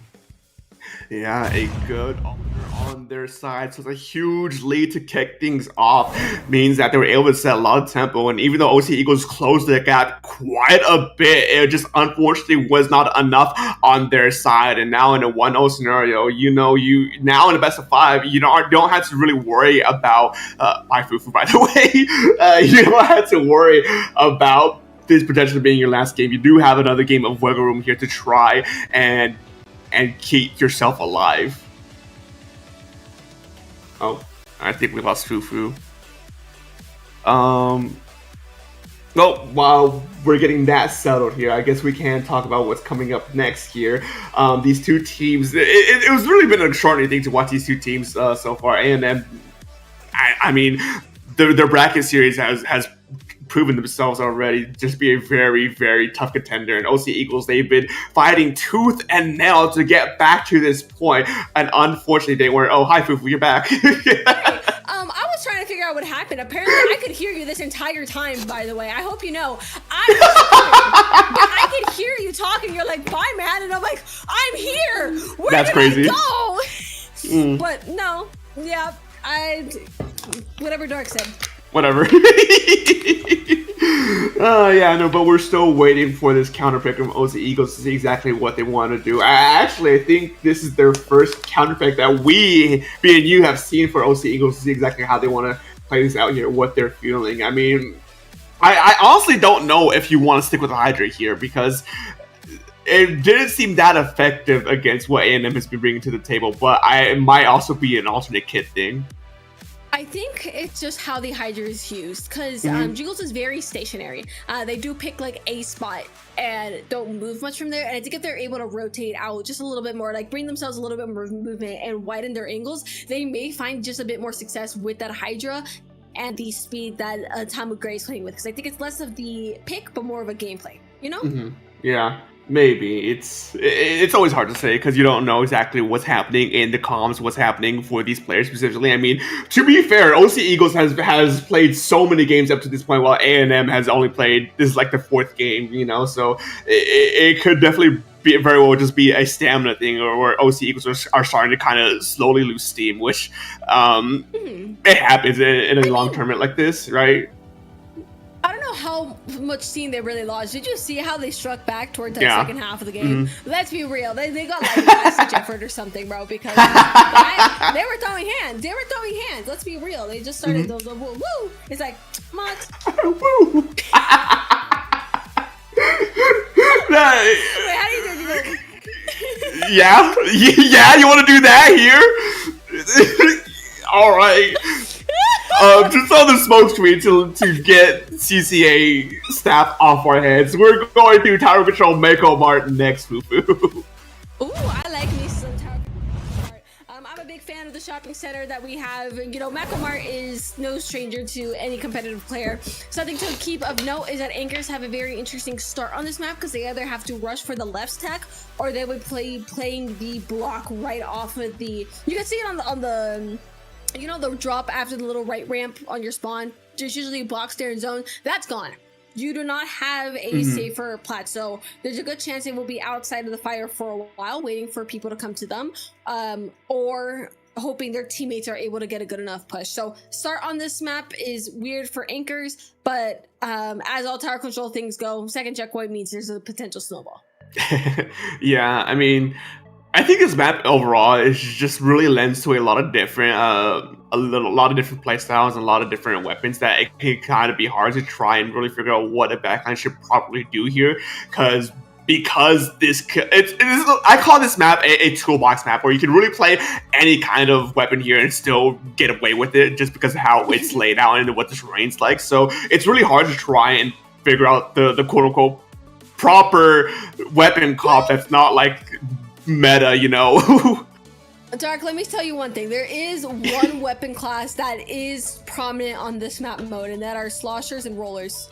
Yeah. Any ledge campers, I think blasters too. Any ledge campers actually are pretty strong in this map because of how many corners and ledges there are here. That is maybe the one exception to the rule. Yeah, I'm classic player here. Classic player here. Would it be anyone that I'll say that if I say that this is one of my favorite maps. Anyways, as we're still waiting for. Yeah. Yeah, man. It scared me, man. It scared me. Sure. Hey, little blaster. Hey. Hey. Oh, hey, yeah. Hydra's not here as well.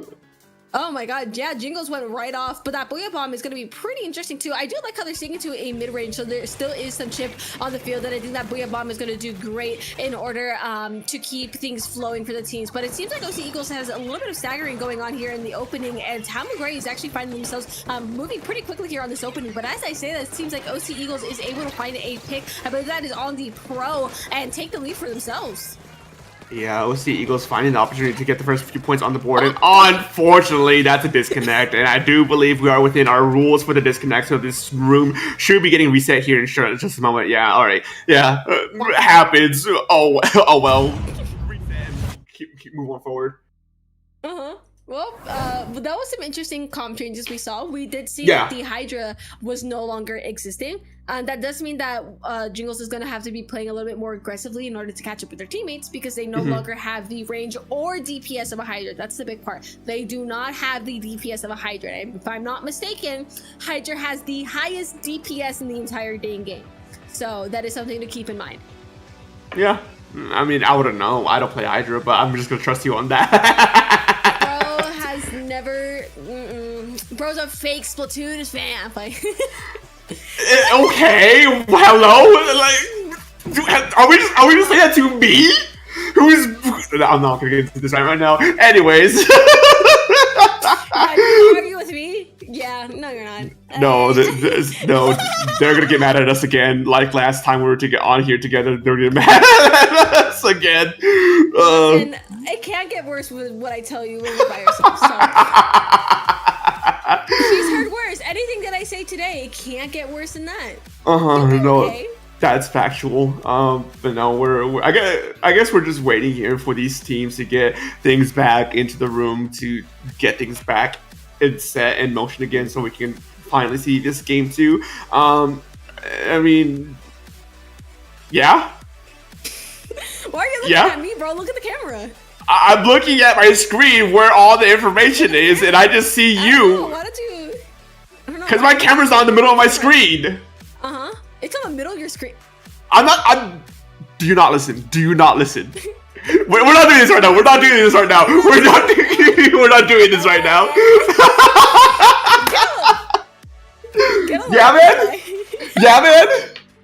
Why do you let me rage bait you? This is your fault. Oh, this is my fault. Okay, so we're just lying now. They need to get this lobby fast, man, because we're gonna tear each other apart. Is that what we're saying now? Survive Riptide in the first place, dude. Like, honestly, yeah. Oh well, I'm better, so. Oh, you're better. So we're really just lying now. It's okay. Sometimes ignorance is bliss, and if you can't recognize the fact that I'm just simply built different and better, that's a you problem, honestly. I'm the I don't Mexican. think so. Oh, we're bringing this in the mix now. We're bringing this in the mix now.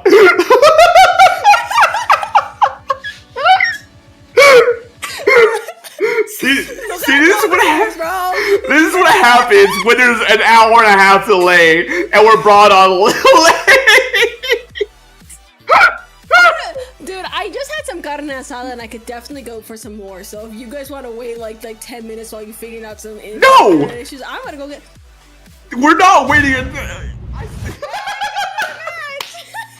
They heard this and they're like, "No, we gotta get them in there and stop waiting." Yeah. I was either that or play Musume, so you can pick one. But that being said, we're getting ready to go. It's lights out and away we go here in the shopping mall. This is not a mall. This is a shopping cart. Nope, this is a shopping store. This is a store. Got there. Good you job. got there. No, as per reset rules here, there's no changes to weapons from what we saw already, so we know exactly what to expect out of the gate here. OC Eagles does get the opening here to get a few points on the board, but A&M really cleans up mid here and are really being the ones to look like to get a good solid push here. Indeed, this is a very different opening than what we saw last time here with OC Eagles forced on the back foot, seeing all these specials ready from Gray here. Smash on Hammer, that was nasty. That was mean. That was personal, bro. And so almost was that curling bomb too while they're at it, and I think they're disconnecting. I believe that may just be a disconnect. I could be wrong. They stood still, and whether the Splatoon gods want to prove me wrong or not, we'll find out. But that being said, the game is going to continue forward, and it seems that OC Eagles is slowly finding some footing. Yeah, a good opener here to get things back under control from OC Eagles, using the Booyah Bomb to clear the path here, and Bubbler on the tower to try and protect the tower right here, but I don't think it's enough. One player goes down, we see Tactical online here, and OC Eagles slowly losing players one by one. A&M is able to once again clean up this fight, and clean up mid, and get things moving back into momentum yet again. Yeah, I'm loving to see the high ground finally being used here on OC Eagles. Waffles, you're scaring me though here. And just under fire by pretty much all the members of Tamu Gray. And, you know, OC Eagles is able to find some space moving forward here, but they're slowly getting chipped out here by Tamu Gray. But they are able to also retaliate at the same time. Again, Crab does numbers, Your Honor. And if you want the lead gone, well, you just deal with the Crab. Yeah, I know that Crab tank with the Bubbler as well just really allowed the OC Eagles to really run away with a lot of these points here. Already at the second checkpoint before the Booyah Bomb was thrown to get those players off of the tower, and now OC Eagles look backing up a little bit, letting A&M come into their territory so they can punish it here. They're not without losing a few of their own players. There was an advantage, say, for OC Eagles that quickly turned into a sour state as A&M equalized the playing field here. Very much so here. With that tower back in neutral, it's just about anyone's game here, but OC Eagles seems to have that slight pain advantage. But I'm very confused by the teammates standing a little bit close together here on this right side, and they're honestly priming themselves to be potential meals. But it seems that Waffles got a dinner out of this one, being able to take two players off of Tamu Gray. Again, no pro, no squelchy, no anchor on the field, so there's a lot less pressure to deal with on the side of OC Eagles. And OC Eagles really using their specials to be the ones to try and anchor here. The Crab Tank is ready here, but I think they held it for a little bit too long as that hammer now being thrown out. They can finally be able to pop with the safety here. The Booyah Bomb here to try and discourage players from entering the tower once again. The Crab Tank immediately canceled, and was ready for that Crab Tank, just waiting for them to get in line of sight so they can throw the bomb and immediately cancel it, but they still get wiped out at the end. Yeah, OC Eagles, beautiful, beautiful wipeout. That's exactly what they need. I see Oof on this left side here, just with the, you know, when you're a Luna Blaster versus like a regular Blaster, there's no real winning that on a one-to-one fight. But that suction bomb was nearly dead to like two players of OC Eagles, but they still go down one way or another. Again, Jingles and Coolidge being the only two left here. I am hoping to see some moves from Oof here in a second. You got that Luna Blaster in here. Lock in. Oh, I unfortunately witnessed, though, OC Eagles throwing their tactical out and it got instantly destroyed by the tower. That's such an unfortunate thing to happen there. OC Eagles losing a lot of their pushing power there and immediately wipes out. It means that A&M can finally properly clean up mid here and get some points on their side, but there's only 1 minute remaining on A&M on the game here. A&M has a bit of ground to cover here, but that first checkpoint is out of the way though. Oh, that's a Yep, there they go. I think it's way too late to, you know, change things up and end the game right now. So OC Eagles is forced to fight that 3-4, but Tamu Gray, you know, this is a great day for them, who is very much looking to possibly eat 2 points on the board on the set, as OC Eagles almost seems to be staggering here at the loss of their teammate Foolish. So it's going to be an uphill battle for OC Eagles if they want to defend that 40-point lead that they have. Yeah, it's going to be a difficult thing to do here, but it's not necessarily impossible. 3 down for A&M means that OC Eagles can at least get the tower back into motion to mid once again, but a wipeout from A&M means that they're not going to let this go just yet. 30 seconds remaining. They just need to make sure they can get 39 points, and this game is theirs here. But OC Eagles, they do have the defense advantage here. It's so easy to defend here with that ledge on their side, but it's going to be a bit of a slippery slope here as that tower is slowly fading away. Ooh, but that splashdown is enough to delay OC Eagles enough for that lead to be swapped in the favor of Tamu Gray. That 3-4 was definitely in their favor. Waffle trying to move this tower back in the center, give their team a chance to potentially take this back. But again, a hammer and base is deadly here. OC Eagles losing a player, and that is game there. Tamu Gray benefiting off of this disconnect, taking the second point of the 5. Yeah, a bit of an unfortunate mishap there for OC Eagles. Nothing you can really do about it. You disconnected, you reset it already, so you couldn't replay it. On top of the fact that the points and the time way past the reset point anyway, so they weren't eligible for the reset if that first disconnect didn't happen to begin with. But it still sucks to happen. That's not a way you want to lose a game, especially with the advantage they were at. That's got to really sting to them. And now at match point as well, after making it so far through losers bracket, you know, the pressure is definitely on for them now. Yeah, for sure. And, you know, I saw the lag towards the beginning of the game from Foolish. I was like, are you disconnecting? You heard me during the beginning of the match, and I was like, don't disconnect. don't disconnect. I think the worst part was that it happened later. That's the worst part about it. And at that point, that was the point of no return. But if you're Tamu Gray, you are having the time of your life. It's like, whoa, free dinner. Oh my God, two cakes. So they're definitely thriving under the unfortunate circumstances of OC Eagles. I sound like backhanded saying that. No, I'm just saying it objectively, Your Honor. Yeah? Yeah, I think I am. I'm pretty sure I am. Yeah. Don't yeah me, I'll blame you. Yeah. Anyways, I have a Pikmin. Oh my God, wait, shut up. I didn't even say anything. Look at Dumb. Yeah? My son. Uh-huh. Alright, cool. He's no. cooler than you. Anyways. Alright, man. Strays for no reason, man. Alright, man. Apologize. No, you don't. No, you don't. You stop lying. You know, I take it back, whatever. See? See? That's your self-fulfilling prophecy, bro. I don't know what Yeah, sure. Okay, so you want to talk about what's happening next? Oh no, but you're drinking water. How dare you? Yeah. You threw it. You saw me drinking the water, and yet you still threw it at me. You can't be mad at me for that. That's my fault. You just admitted you saw it late. Whatever. Yeah, no, I didn't. The words I want to say right now. The words I want to say right now.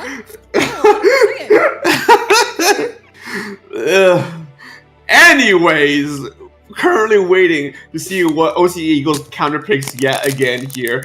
Now at match point means that OC Eagles really only has one more opportunity to stay alive, one more opportunity to potentially go into grand finals, as A&M here has been getting here, and they could potentially clean this set up here, make it a clean 3-0 here, and go into winners finals here. As we do see the map mode we're going to be going next is Howfish Market Tower Control. I think there's going to be the same type of struggles here on this map, and I'm hoping to see the return of the Hydra on OC Eagles, because I think it'll help. Having an anchor in this map is pretty handy. I would have to say it does feel nice to have back, and I think it'll help keep them a little bit more stabilized going into this map mode. Again, second checkpoint is all you need to potentially snowball to the very end, so it really is a matter of who's going to get that tower there first. Yeah, and now head into this third game. We're seeing things that yet again, if there's be any major changes between these comps, no, A&M doing a hybrid of their first comp and their second comp. OC, oh, there you go. There's your food. Go ahead and eat food. Okay, pause. I'm actually not in favor of his food. I don't know if there's enough paint to sustain this. You have a blaster and the tri-slosher. Okay, the blaster goes paint negative. The slosher goes paint neutral. I don't know about... It's pretty dicey because they could very well get out. No, wait, pause. It's like even paint on each side. Anyways, go on. No, I mean, I was gonna say, painting could be a very crucial part for both of these two teams here. A&M don't really have the strongest of painters, but neither does OC Eagles, so it's paint's gonna be very crucial here. Now these players handle it, but the Kraken comes out 2 down for A&M, means that OC Eagles can potentially get a good push going here. And there is one player on the flank, a little blaster, just striking around to see if he can get the perfect opportunity here. But no, unfortunately, one goes wide here, and they go down to a 1-for-1 trade with the other blaster. Yeah, some very fun stuff happening on the field right here as OC Eagles has their foot in the door, getting that first checkpoint just about out of the way. Again, having this crab has been absolutely crucial, but surprise hammer from the back here is going to be putting a wrench in things here. 2 down on OC Eagles, but it seems like Coolish is able to help even that out, but not very much for long, as Cameron Gray finds themselves right in front of the tower, stopping these points. Yeah, a good open from OC Eagles to get a lot of points on the board here. It means that A&M has a bit of work here to try and neutralize or equalize the playing field right now. But A&M, it's just been a bit of a scramble from both sides. There's constant picks going out. A-Later, unfortunately, getting caught down by the splashdown here, losing a lot of their pressure means that A&M could potentially get a push going here. But no, they're choosing to respect it. OC Eagles just holding the ground, just waiting to see who's going to make the next mistake. Yeah, and I feel like we're missing out on some pushing potential here from Tamu Gray as they just continue to hold center instead of really moving past this tower. And I think the crucial part is really moving past the tower and seeing one of their players zip cast forward. That might be the calling card, but we're not seeing anyone move forward. You guys gotta move forward to get the points going. Yeah, I mean, it's very much, you're missing out on a lot of potential here to get those points. And even though now you're 3 down, I guess you were waiting for a 3 down scenario to get a push going, but you could have got a few points going earlier here. Now A&M finally contesting that first checkpoint, potentially trying to look at that second checkpoint here. If they can get past this first checkpoint, Crabtail comes out, and on top of the splashdown here means that A&M can still maintain control of the tower as OC Eagles are struggling to try and maintain control here. Yeah, very much so. It seems like OC Eagle does have a pretty good grasp of the entire game as we speak right here. I feel like Time of Gray is having just such a hard time getting themselves past the tower here. It's almost like an invisible barrier, which is very different from what we saw in the last 2 games, and I'm almost concerned. Oh, wait, pause. They got 3 down. Yeah, no, OC Eagles going 3 down, and A&M are looking to try and shoot past this first checkpoint now. I don't like how there's 3 stacked on that tower or in that corner overall. Booyah Bomb and Splashdown being used here to force past this first checkpoint. I don't think that was an even trade here, but I guess it works out in the end as OC Eagles does go 2 down. The Crabtail being forced out here, and dropping down means that they're not going to be able to properly cover that tower, and A&M was able to take the lead here. Yeah, very, very nice lead here, even albeit fragile. Again, second checkpoint has not been touched at all from either of these teams, so I still think that is a crucial checkpoint to break if you want to secure your lead between these 2 teams. Again, Time of Gray is on match point, so they are very much in a desperate need of getting this out of the way so they can continue forward and not burn any of their stamina that they may need if it goes down to a bracket reset. But oh my god, look at this bloodshed, Dark. Yeah, no, it's just pick after pick after pick after pick, and OC Eagles is slowly we're slowly winning this battle, but this tower is resetting back to mid here, and now they have the opportunity to potentially get some extra points on the right, but A&M is still alive here in mid, are pushing that tower yet again, and now in favor of A&M, they have good control mid, they have the lead here, they don't exactly need to overextend. If they don't need to, they can just play this slow and steady game and stall this out for the remainder of these 50 seconds. Yeah, very much so here, and you know, patience is a virtue here, and I think we may be seeing some of that here from Time of Gray as the match continues forward. That tower slowly moving itself back to a center position, but OC Eagles really is fighting fire with fire as well here, seeing this Kraken come out, but what is it going to do without 2 of their teammates alive on the field? The E-Letter is not moving forward, so unfortunately finding dead ink on that Kraken. Yeah, and the E-Leader immediately punishes as well. OC Eagles loses a lot of their power here in these final 20 seconds. Indigo going down, unfortunately, as well. OC Eagles are slowly fading away here as A&M takes this, can potentially hold this out to the very end. But 10 seconds remaining. OC Eagles now on the pushing momentum here to potentially get this second checkpoint and take the leader. And is now a scramble for this tower to try and maintain control here. But 3 down for A&M means that OC Eagles can easily cruise their way to victory. Not out of it just yet. The leader got a double with 1 shot. That was a collat. That collat, I wish I was kidding, sealed the game in place because those 2 players were able to get themselves on the tower. This could have been a very different ending. But OC Eagles still in it.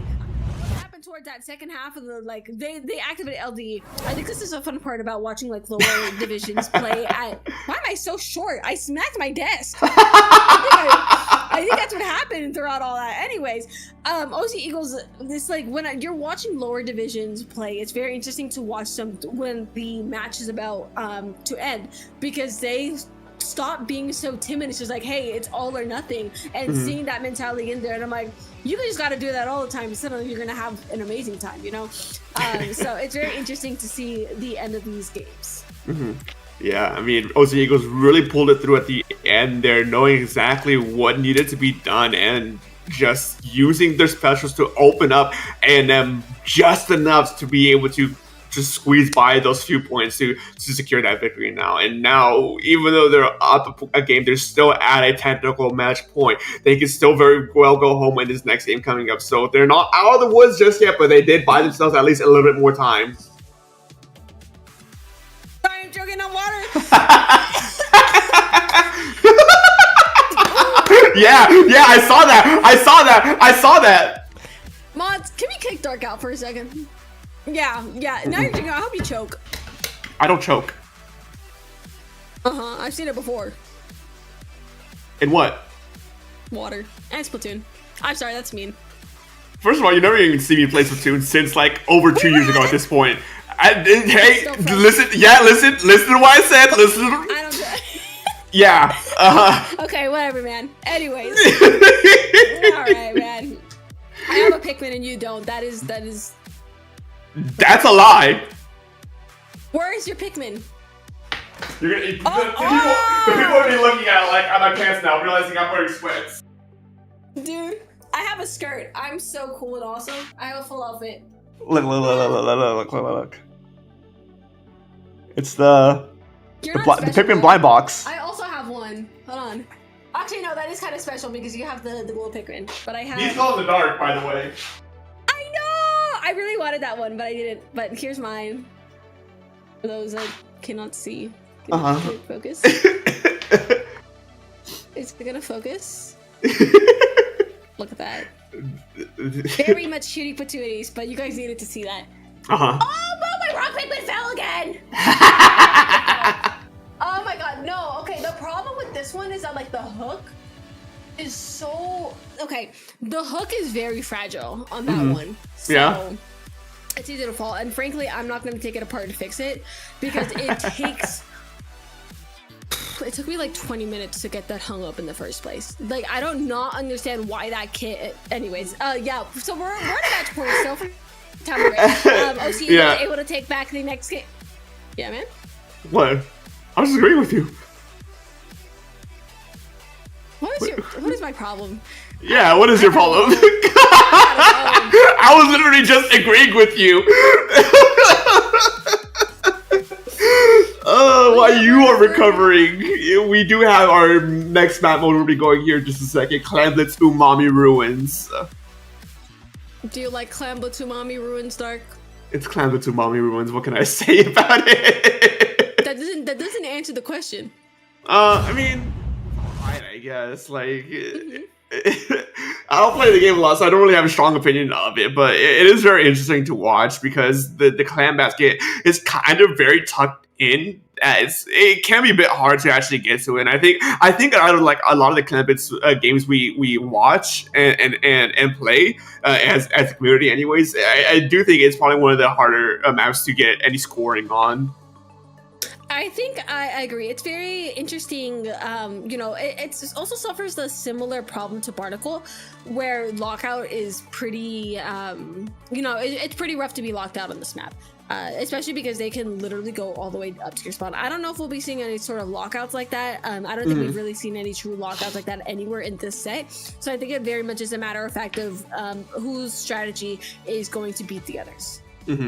Yeah, I mean, here and now, it's hard exactly. It's hard to say exactly what these two teams will bring out. They brought us a lot of different things so far that it's gonna be a bit hard to predict what they brought. I mean, OC Eagles, they brought Hydra a lot these past few games, but these past 2 games they haven't brought it at all. So it's hard to say exactly what they're thinking on their side. And A&M, they do have a smaller rotation of weapons that they kind of switch through. So it's hard to say exactly what they're thinking on their side as well. But it's still gonna be a very interesting game nonetheless. I think weapons are very much an important choice in all of this, but I do think gameplay and how they choose to position stuff is going to be even more important at the skill point that we are at right now. So if they are able to, you know, just strategize just a little bit better here, they're winning. I don't care if you got an aerospray, you're probably going to win with a better strat. Yeah, I mean, at the very least, I do think we're probably going to see those grab things stick around. I think both these two teams have, or at least one of these two teams, I forget exactly which one had the crab things, but I think that's definitely going to stay, because it's been such a mainstay these past few games so far. OC Eagles, that was the one. Yeah. OC Eagles, yeah. Yeah, no, that crab has genuinely been working numbers, and Zimmy! Oh, I hear the cheers in the crowd. I know you guys are cheering. You can't just throw a Zimmy at me and be like, oh, yeah, Zimmy Chargers, I like them. I don't know. It's like my child. But that being said, not a very different comp from what we've seen in the past from OC Eagles. But again, we've been seeing that change from time with Gray in the form of a Zimmy. I think that bubble could be very, very crucial in making sure pushes are sustained along with the, yeah, I don't know. Bubble's great. Yeah, bubble can, if used right, can definitely be absolutely devastating for A&M or for OC Eagles in favor of A&M here. But both these two teams have just been playing a game of footsie to see exactly what's going to be happening, who can get those first crucial picks to get momentum on their side. It looks like A&M gets those first picks. The crab take comes out to try and disperse some of that momentum here to keep A&M in check as OC Eagles do come back and re-engage here. But we do see Zimmy has the bubbler at the ready to pop at any moment. Yeah, it very much depends on their team here. If they can move forward and give them a little bit more to work with to deploy that bubble, it may spell a very nice push there for Tamu Gray. Yeah? Oh, who doesn't choke now? Okay, man. The curling bomb, homie held the curling bomb to its full charge, threw it around the corner with no one around, and got a pick off of it. That's why I was laughing, because I've never seen that happen before. And I guess Andy was able to convert it into a push here, so they're so far pushed up now.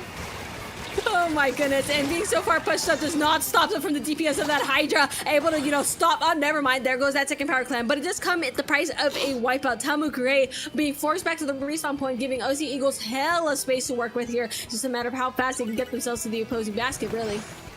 Yeah, and really set themselves up very well here, as with this map mode specifically, it can be kind of hard to get any points on the board here. So out the gate, getting 40 points is kind of huge in favor of A&M, but OC Eagles using their momentum here to really try and brute force their way through A&M, but it's not enough. Getting wiped out in return, who's scoring only 20 points. That's not the kind of trade you want to see here. And now A&M is doing a very good job here of painting up, getting those clams, applying this pressure almost immediately. We see Slashdowns about to be online once again. It can be very lethal here. Yeah, very much so, and I'm a bit worried about that splashdown user just a second ago about getting out of that situation alive, but it seems they're able to see another day. Basket is broken again for Tamu Gray, but again, I don't know if this is going to be sustained, able to get a little bit of clams on the board, but sending one of your players back and leaving only one player left to keep things going here is a little bit tough here. Just really want your teammates back very soon, and I think that's going to be the basket closing here in just a second, Dark.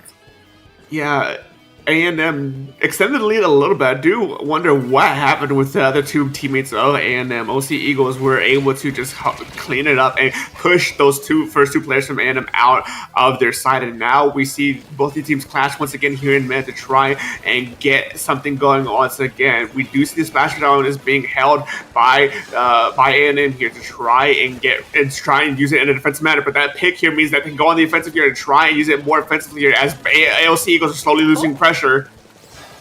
Yeah, very much so. Some little bit of smart footing happening here right in mid. We've seen those two power clams available and open there from OC Eagles. Well, maybe just one of them now. Not really seeing the light of day after that, and really just wanted to get rid of that crab here. I think Tamu Gray knows the potential and power of those crabs. You really don't want to be anywhere near them when they go off. But that being said, it seems that mid is still an active battlefield as no team truly has full control, but OC Eagles is looking to potentially change that here in a second. Yeah, I mean, if you're A&M, this is exactly kind of what you want to be happening here. You don't necessarily need to force another push at this point in the game with these points. If you could play defensively and just stall out OC Eagles for the remainder of the game, you could absolutely win this game here. And that splashdown, waiting for the right opportunity to be popped here, finally using it there as OC Eagles started to get a push going, and now 2 down. A&M is going to be the ones looking to try and push them back even further, potentially apply even more pressure and get some extra points to secure their lead and victory.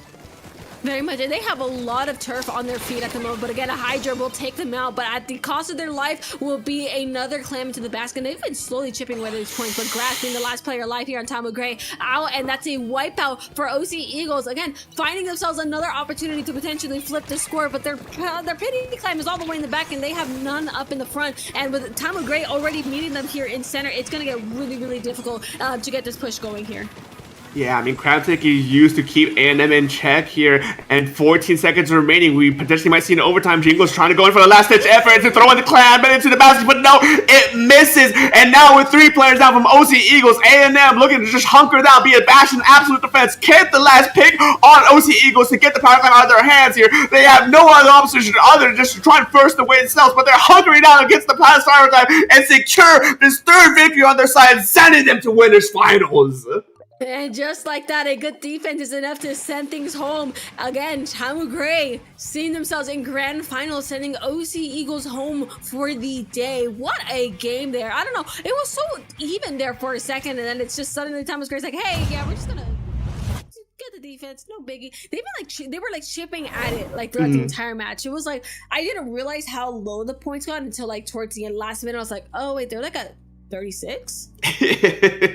Yeah, no, A&M has definitely were just using those pushes to just get slowly chip away and be able to secure their victory and just keep OC Eagles in check for the majority of this game. And I mean, OC Eagles did an extraordinary job getting this far, playing this long, and doing what they did so far. But unfortunately, you were just shy out of reach for the victory as A&M was able to come in and secure the 3 of these 4 games that have been played so far. And A&M now moving to grand finals. They're going to be going up against PSU caffeinated coolers here. A rematch actually, as PSU caffeinated coolers were the ones who sit in the losers bracket to begin with here. But as we do get ready for our next match here, I will say we're going to be going on a quick break because I really need to use the restroom here. So we've been going on stuff for the past hour and a half here, and I haven't had a chance to actually go. So yeah, we'll be right back with this quick break.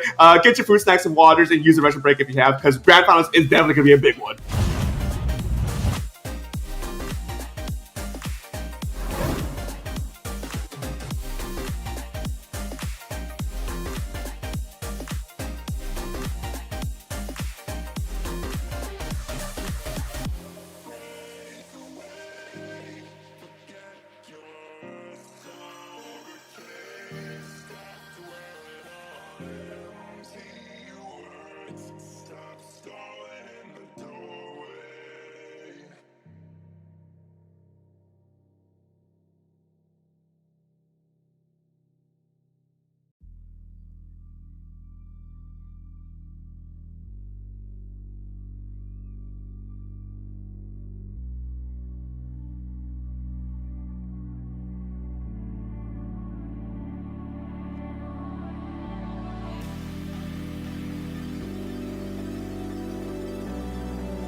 And welcome back here. We're back from our little bit of a break here to bring you the grand, if I'm not mistaken, this is our grand finals of Division 5 here, Day 2 finals, Dark. Oh yeah, I'm joined here by Dark. Yeah, no, we are now in grand finals. This is it for this division. This is it for this season, and this is it for this circuit. PSU caffeinated coolers in that gray. We've seen them already. We've loved them already. But now PSU blue, PSU caffeinated coolers. I'm sorry, everybody wants to try and see if they can live up to the PSU name. Now headed to Urchin Underpass flat zones. I don't like this map. I don't like it, man. We all know that Charger players are not the most fond of this map, and I am part of the problem. That being said, I think this is perfect if you do not want to deal, or if your other team has a prominent Charger player or Anchor player, really. So, not a bad map to start on, but definitely an annoying one, especially because we're not seeing any Chargers on either team here. A&M, though, completely shaking it up, breaking the NZAP and the Carbon Roll here. A very, very drastic shake-up in their playstyle against PSU, who has actually something a bit more similar to what A&M had ran previously already. The Resider coming out, we're really seeing that a lot in this game, though, but it doesn't, unfortunately, capture the zone as PSU gets this early lead. Yeah, caffeinated coolers are moving with really nice coordination here as the match began, able to keep control of the zone. Then look at this hammer making its way through, taking one, taking two, and the restarter to add some salt to the wound here. Will they be able to see it through? Not entirely able to get away with a trade, but again, the points continue to tick down for caffeinated coolers as they continue to push Tamu Gray back into their spawn. Yeah, I mean, we're seeing PSU at least live up to their sister's name of Blue, just being so dominant right out the gate. A&M has been doing an extraordinary job for a lot of this bracket, but compared to PSU, it looks like they're the ones who are at a severe underdog situation here. Now 30 ticks remaining. We do see those tri-strikes at the ready. A&M could be coming in for a rude awakening here if they try to push into the PSU. Yeah, very much so here, and some strikes of their own here for Caffeinated Coolers, but it's not in time to stop Tamu Gray from capping the zone here, putting heavy penalty points on. I'm not going to say the number, but I'm going to say that there's some heavy penalty points there for Caffeinated Coolers, but they are able to retake the zone, turn it back into a yellow state, but Tamu Gray sees a little bit of light here. Yeah, A&M brought themselves a little bit of an extra time. Zuka here trying to see if they can fire some stray shots and get a straight pick, but it doesn't amount to much of anything. A bit of a waste of Zuka, in my opinion, here, as PSU just keeps this bastion defense in their favor. They're not letting anything go from A&M. They're just slowly choking them out, not giving them any breathing room, getting pick after pick after pick, keeping them constantly outpainted here. And 3 down from A&M is not a good sign for themselves, as PSU just has a dominant hold here in mid. Yeah, it seems like Caffeinated Coolers came in with a mission and they're ready to see this through here, nearly knocking out the game. Taking some picks while you're at it, less than 10 ticks here. I think that's going to be game. I don't think there's going to, nope, there's not enough firepower. That is it. Caffeinated Coolers taking the first game of the set. Yeah, I mean, what more can you say? PSU just out the gate, showing such a dominant showing of force, a dominant hand in their favor. A&M struggling to keep up with this. You would not believe that the past time these two teams met. Is this? Yes. Are the teams swapped? Were they swapped? I think they're swapped. Like, this is Tamu Gray's game. This is Tamu Gray's game.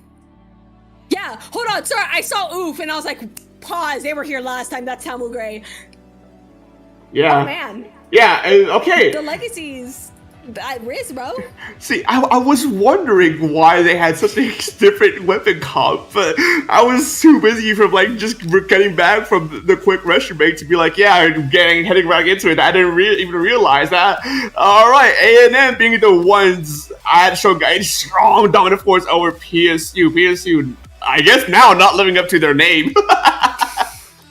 No, Tamu Gray, that was a very, very demanding map. Well, match there, not map. Well, map and match. I hate that map. That being said, it seems that Tamu Gray felt like an overwhelming force compared to Caffeinated Coolers, and I wonder if part of that has to do to how little Urchin really is played, or how different it is from the rest of the maps that are within the game. But we are not going to know that until we enter our next match. It'll probably be a more neutral map, as we have been seeing with most counter picks. So I'm going to be surprised if we see something like Mako, Haggle, or like Urchin again. Well, I don't think I'd call this map mode neutral, but we are moving into Tower Control Ship-Shaped Cargo Company, which is a very... Neutral? It's it's neutral, but it's very volatile. You get past that first checkpoint, you head into the second checkpoint, you can absolutely run away with a lot of points and just absolutely just knock it down right then and there. So it's going to be very much a battle for fruition to try and make sure this tower stays in mid for as long as you can.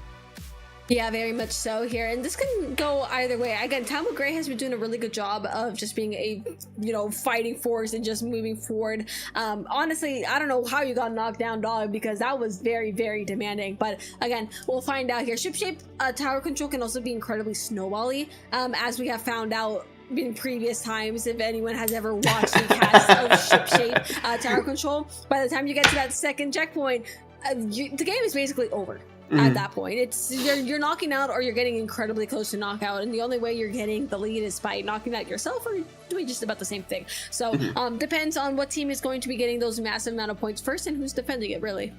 Yeah, and it's also hard to say exactly what A&M wants to bring this time around.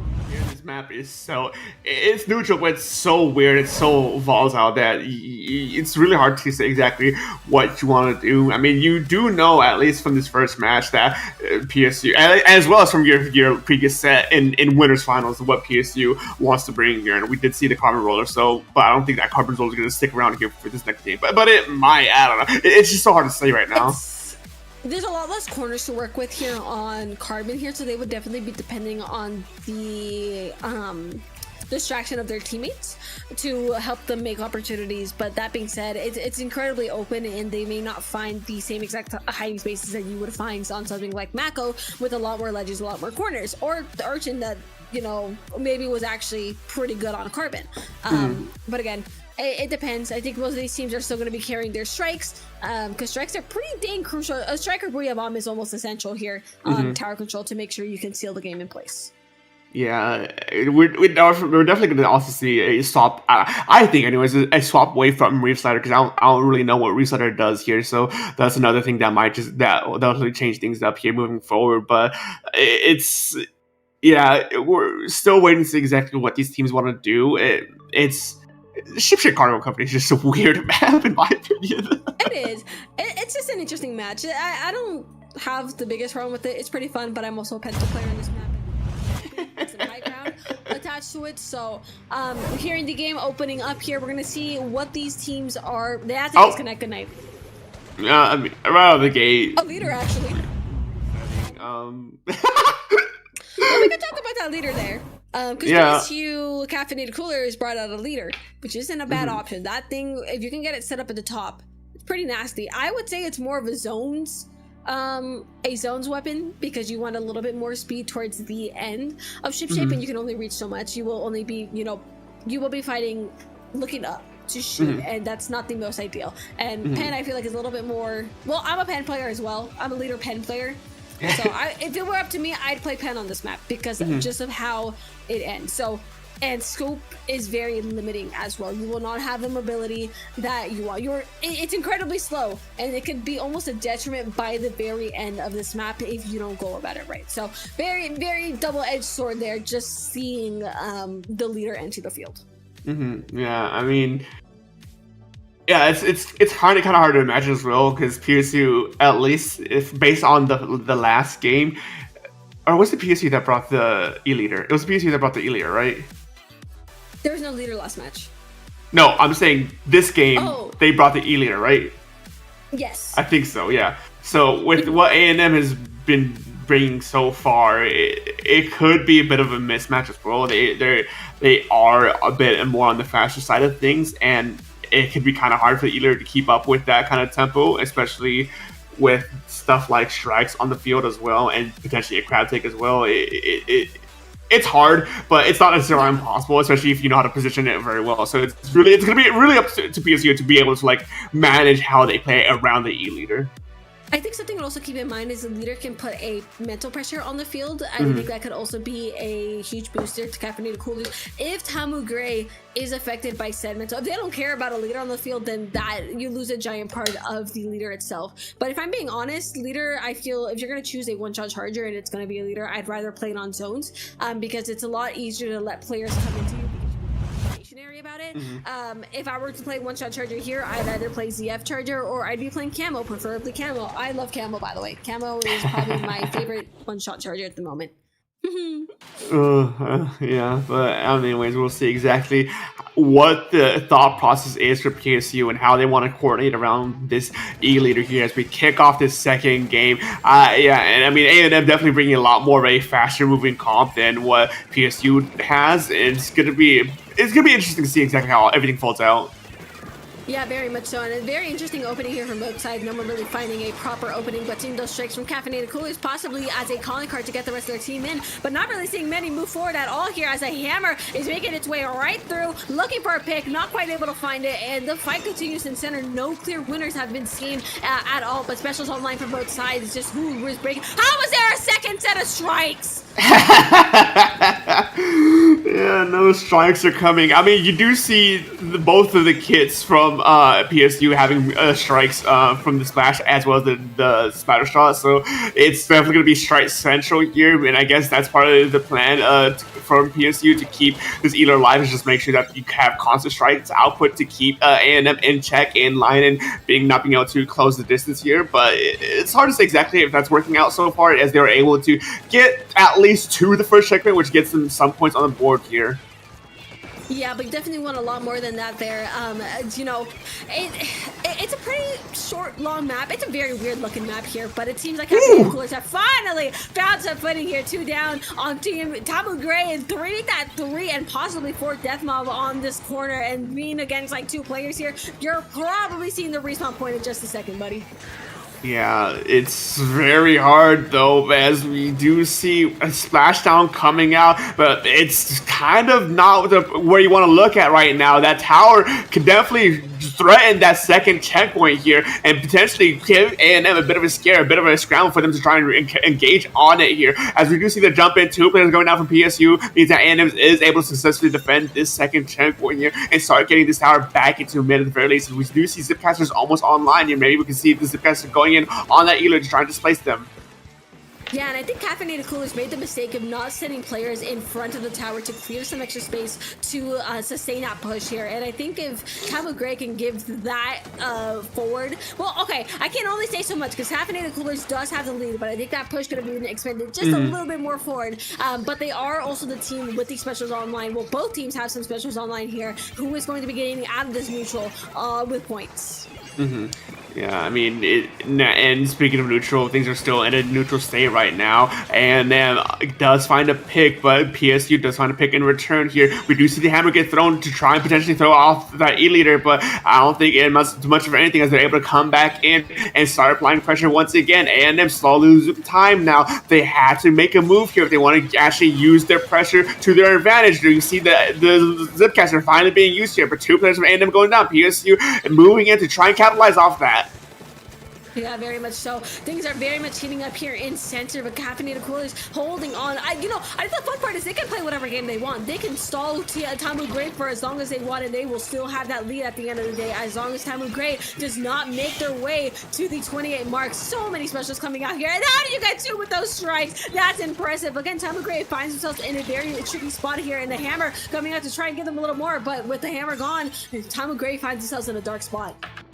Yeah, and now 1 minute 20 seconds remaining. A&M, they definitely have a mountain to climb here as PSU is slowly pushing this tower forward, but they know that they can't really overcommit here, or they shouldn't overcommit here. They have such a strong lead, and they still have that first checkpoint to fall back on if A&M gets the tower back under control, that they can just absolutely just stall this out. They have every card in their favor right now, especially with 1 minute remaining. Bubbler is being used here to try and make sure this tower moves forward so they can buy as much time as they can in case they do lose out on this team fight. Very much so, and it seems that Splashdown is still able to find a kill after death. Kill them from the grave, we like to say here, but again, Tamu Gray finds themselves with 2 down still, defending exactly the spots that they need to. If they can have their teammates roll around here on the right side, they might be able to successfully defend this, but it seems like Caffeinated Coolers is doing the right thing and splitting up their teammates here a little bit, but again, no one's really at the front just yet, and I think leaving their splash up there to die is unfortunate. Well, nope, here comes a roller! Here comes a roller, apparently! Yeah, I mean, the roller coming in to throw a wrench in A&M's defense here, but I don't know if it really actually did anything at the end of the day, as A&M is able to get this tower back to mid at the very least. They're looking to try and swing this momentum here. Now 10 seconds remaining. They have a lot of ground to cover if they want to try and contest that lead here. Over a 50-point differential here, and one player going down immediately. That's not a good sign to this incoming push as we hit overtime. But of course, the GG Strikes comes out, gets a pick, and that's game right there for PSU caffeinated coolers.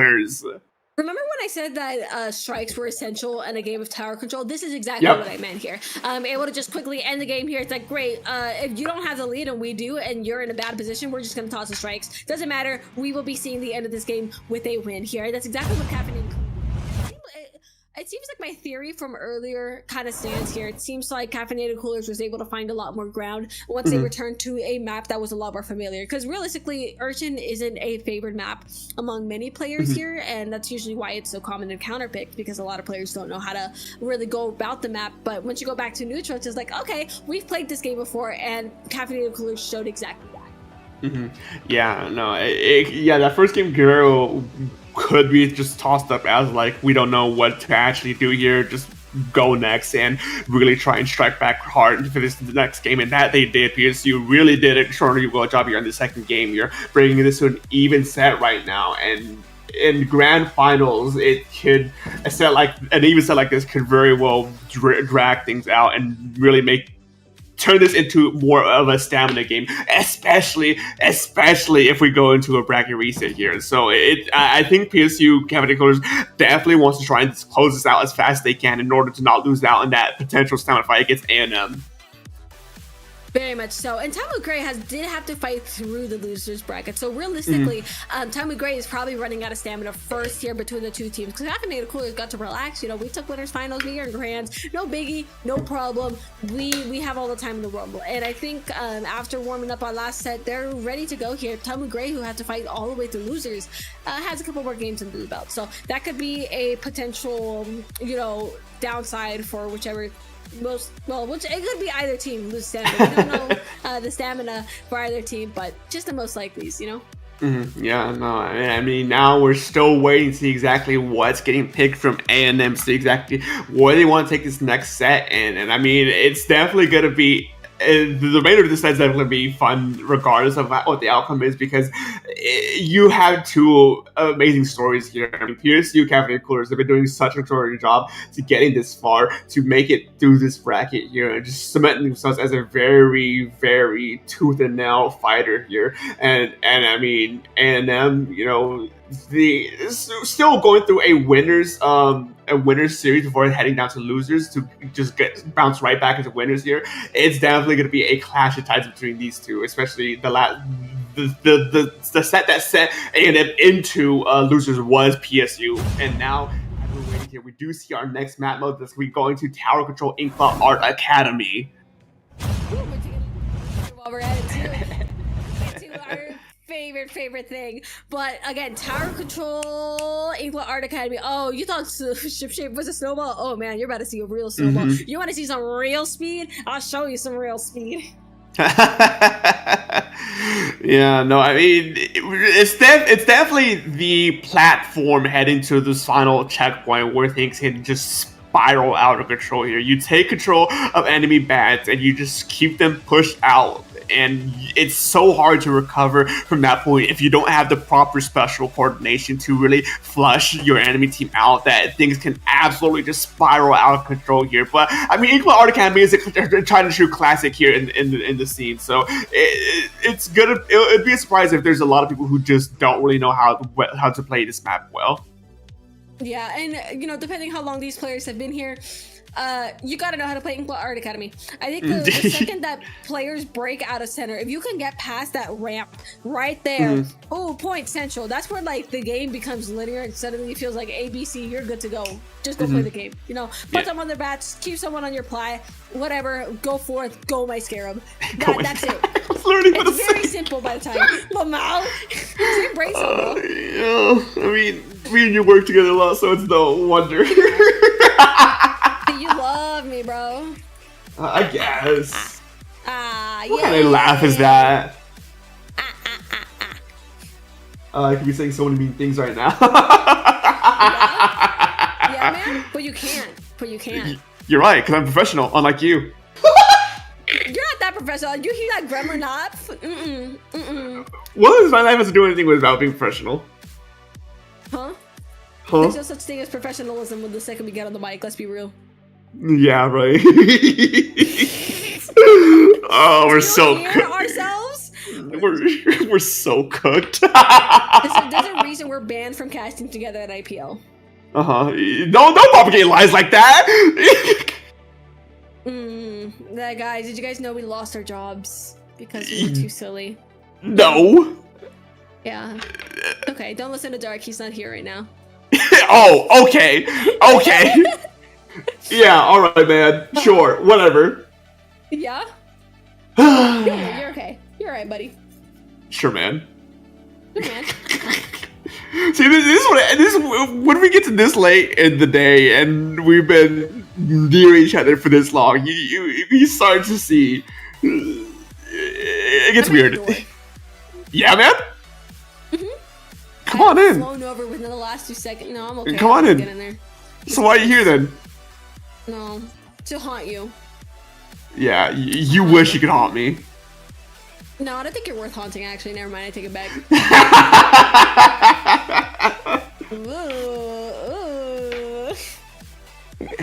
Hey, man. Wait, why is this how we stall games? Why is this how we stall today at time? Listen, it's either I talk crap about you or I talk about F1. So I'll let you pick. We don't need to talk about You know F1. what happened in the race today? No. Lost. Hey, we're now moving into game number 3 here. We do see that there really isn't a lot of... actually, I don't think there's any changes here for either side, so that's a bit of an interesting thing here. Only really Ivy bringing out the different E-Leader kit this time around. Yeah, I'm not opposed to that either. I think Wavebreaker's a pretty solid choice here. I think more so getting those mines on the tower and getting them on crucial choke points to make sure some information in terms of marking comes out for the rest of their teammates. But already seeing those strikes ready here on the side of Caffeinated Coolers, getting ready to hopefully make a little bit more space for themselves here in just a second. Yeah, both teams at a bit of a stalemate. A good suction bomb pick right there means that A&M is a bit of a back foot already as PSU pops the tactical, pops the tri-strikes, and now they're looking to try and get this tower moving, potentially getting past this first checkpoint with ease.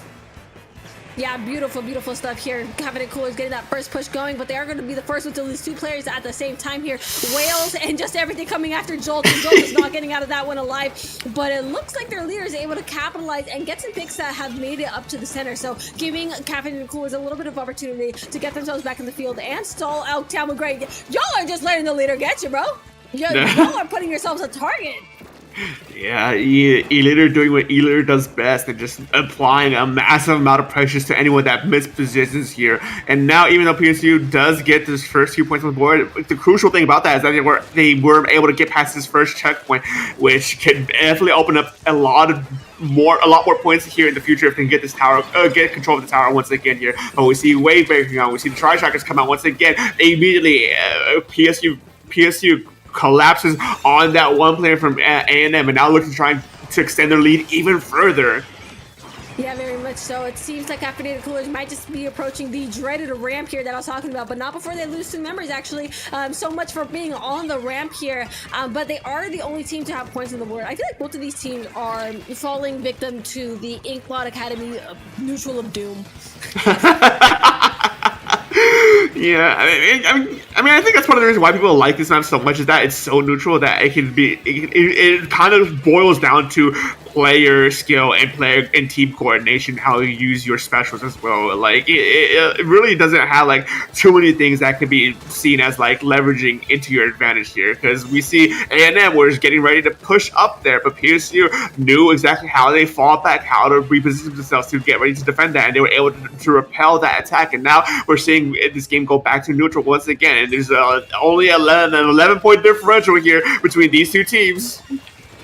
Yeah, so one of these two need a big break. We can't keep losing members here right before I push without either evening them or getting some more ourselves here. And it looks like it's going to be quite a scramble here on the tower. Those whales from Tamu Gray once again causing a lot of mayhem. That is an interesting interaction here, and I don't know how you got away with that, but you really just did.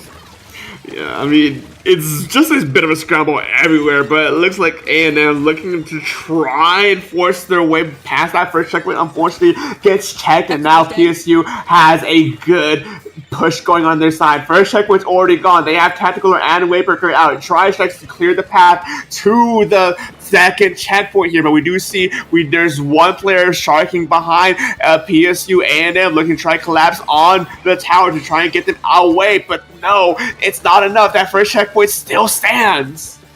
Yeah, that is incredibly crucial for Caffeinated Gray here to not let that checkpoint go. Caffeinated Gray, pause, Talmud Gray, to not let that checkpoint go capped there. But again, Caffeinated Cooler still remains heavily in the lead at the moment, just by comparison of points. Just about approaching a minute 15, well, less than a minute 15. And again, Talmud Gray, y'all gotta get your foot in the door, and this Booyah Bomb may be the way to do it. Yeah, I mean, this could be the opportunity for A&M to really close the gap, and with a wipeout as well. That is a crucial mishap from A&M. Things were looking good for them, but PSU just cleans the floor and just resets things back to mid. And more importantly, or more unimportantly, depending on who you are rooting for, that first checkpoint is still up for A&M. They still got to get through that one in order to contest the lead here. And with only 35 seconds remaining in this map, A&M has a mountain to climb to try and close the gap.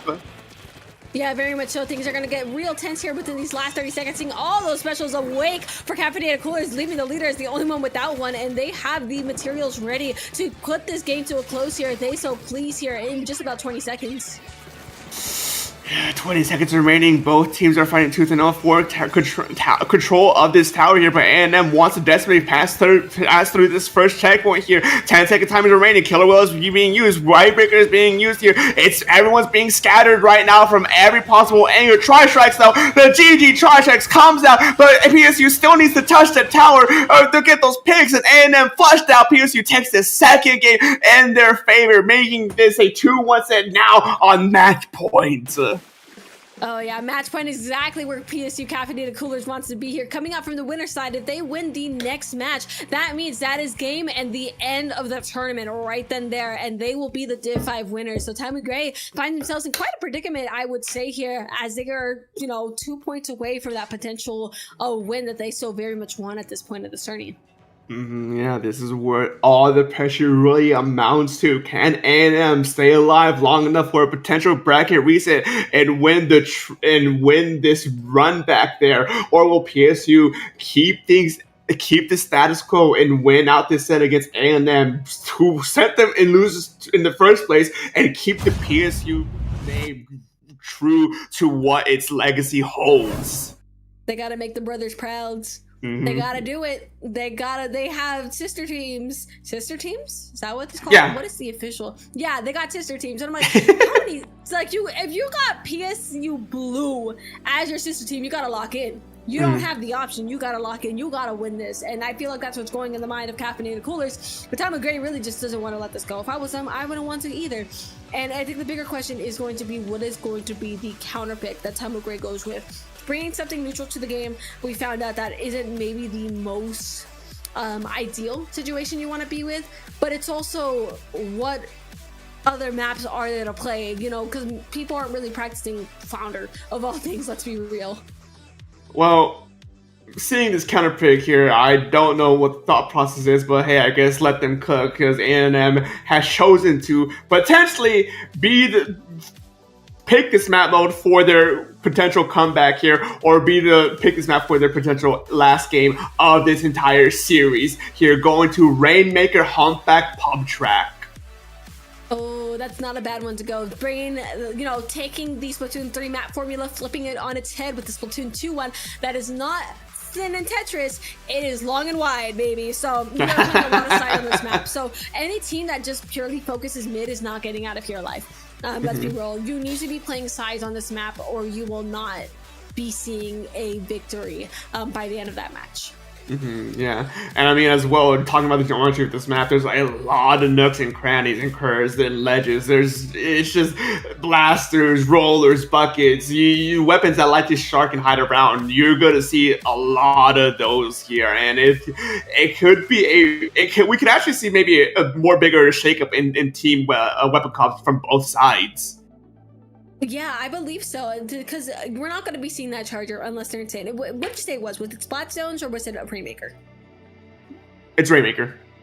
Rainmaker, yeah, we're not seeing that leader. No, I don't think If so. they have any sane, like, well, you know, being left in their body, they will not be bringing that leader out. Because, I mean, you can do some real silly things. If you can get yourself on offense, you can do some great things. Because there are technically straight lines. It is possible on this map, but it feels incredibly awkward. And frankly, you're better off just playing one of the faster one-shots. You know, you're bringing out your ZF or you're bringing out your Camo. I'm such a big fan of Camo. Have I mentioned that yet? Or Vac. If you really want to be silly, Vac is actually not a bad option. Vac has been making a comeback in Rainmaker as of recent, especially with the Vac buffs that were a while back. And it seems like it takes a while for things to catch up on NA because we've been seeing top levels. And of course, it's been trickling down a lot more, bringing V-Charger out. And frankly, I want a PvZ action. Can we keep that in a couple months when I return?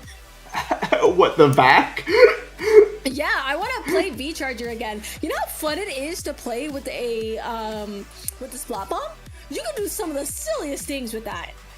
I guess I'm forced to believe you. I don't play charges that much, so. Yeah, it's because you're not based in real like I am. I play blasters. I don't have time for aiming. Blaster player derogatory. Get a load of this guy. Yeah, and I accept my fate. A weapon though. Yeah. Right now. I don't know. S-Blast really does get a lot of hate these days. I've heard you're an S-Blast player. I don't like. Get me in the cast. I don't want to be with this guy anymore. Oh, now you after how much time we spent together, this is where you draw the line. This is where I draw the line. Crazy. I know, you don't want to see me go. But hey, look. Like, lights our way. Look, we're going. The game is starting. I don't know what your problem is, but we are going way ahead, and it seems like the pop is colored yellow. Tamu Gray getting that first pop of the game, but will it be able to be the first? They have a dang leader. I mean, E-Leader stays in it. It's already proving some value here as they're able to get that first initial pick here as PSU just holding the ground here, trying to wait out whatever A&M throws now so they can find the right opportunity to strike here. They do have Ryu Slider online and the splashdown being used. I don't know what the splashdown was used for specifically, but the Tri-Check just come out from PSU to try and just keep things into a neutral scenario here. And Tri-Check's coming out once again, but it's canceled out immediately. Yeah, I'm seeing that Reef Slider to make some ways of their own. Not quite finding the picks that they want here, but able to make a little bit more space for themselves here. It seems like Tamu Gray is losing the Rainmaker in this process, and Caffeinated Coolers find themselves in quite a predicament, but not for long as Shootdown is on Tamu Gray, but they are fighting for that checkpoint and able to see it way through, being the first team to get that checkpoint within the first minute. Yeah, I mean, on this map, getting the checkpoint that early is really good here. They can play. They have a lot of top control in their favor now if A&M can keep this pressure up and just stall out for the remainder of the game. But PSU does get a pick and does pick as a Rainmaker and looking to try and run this as far to the other side as they can to potentially get that first checkpoint out on their side. But no, it does unfortunately go down here. Now PSU is forced to play defensively here as they get ready for A&M's re-engagement here. Very much so, and it seems like the fight is still continuing in mid here. Despite those strikes, we're not seeing much movement here from Caffeinated Coolers, who very much need a checkpoint of their own in order to match the pacing of Tamu Gray. You don't want too much time to go past, but it seems that Leader is ready to make some waves of their own here as they are able to successfully get a pick. But again, things are not moving. That Rainmaker resets quite in the same place here. Nothing crazy happening just yet.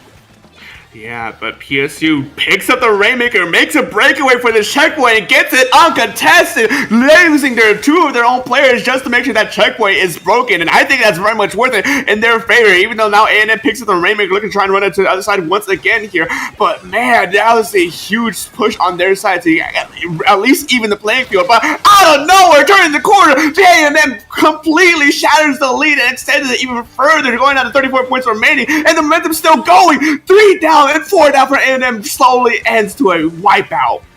Yeah, an unfortunate misstep there. I think that was from the, I don't know the sculpture or the shot there, but unfortunately getting that wipeout for Tamu Gray. But Caffeinated Coolers, this is great news for you as you have another opportunity to push this Rainmaker forward, but there also is a hammer that is ready to stamp you out to death here. But with the help of your teammates, you're able to get out of that one alive there, Scoob. So great job. But again, Caffeinated Coolers, they gotta move forward. You got the fish, you gotta run, you gotta go. You have a lead to take.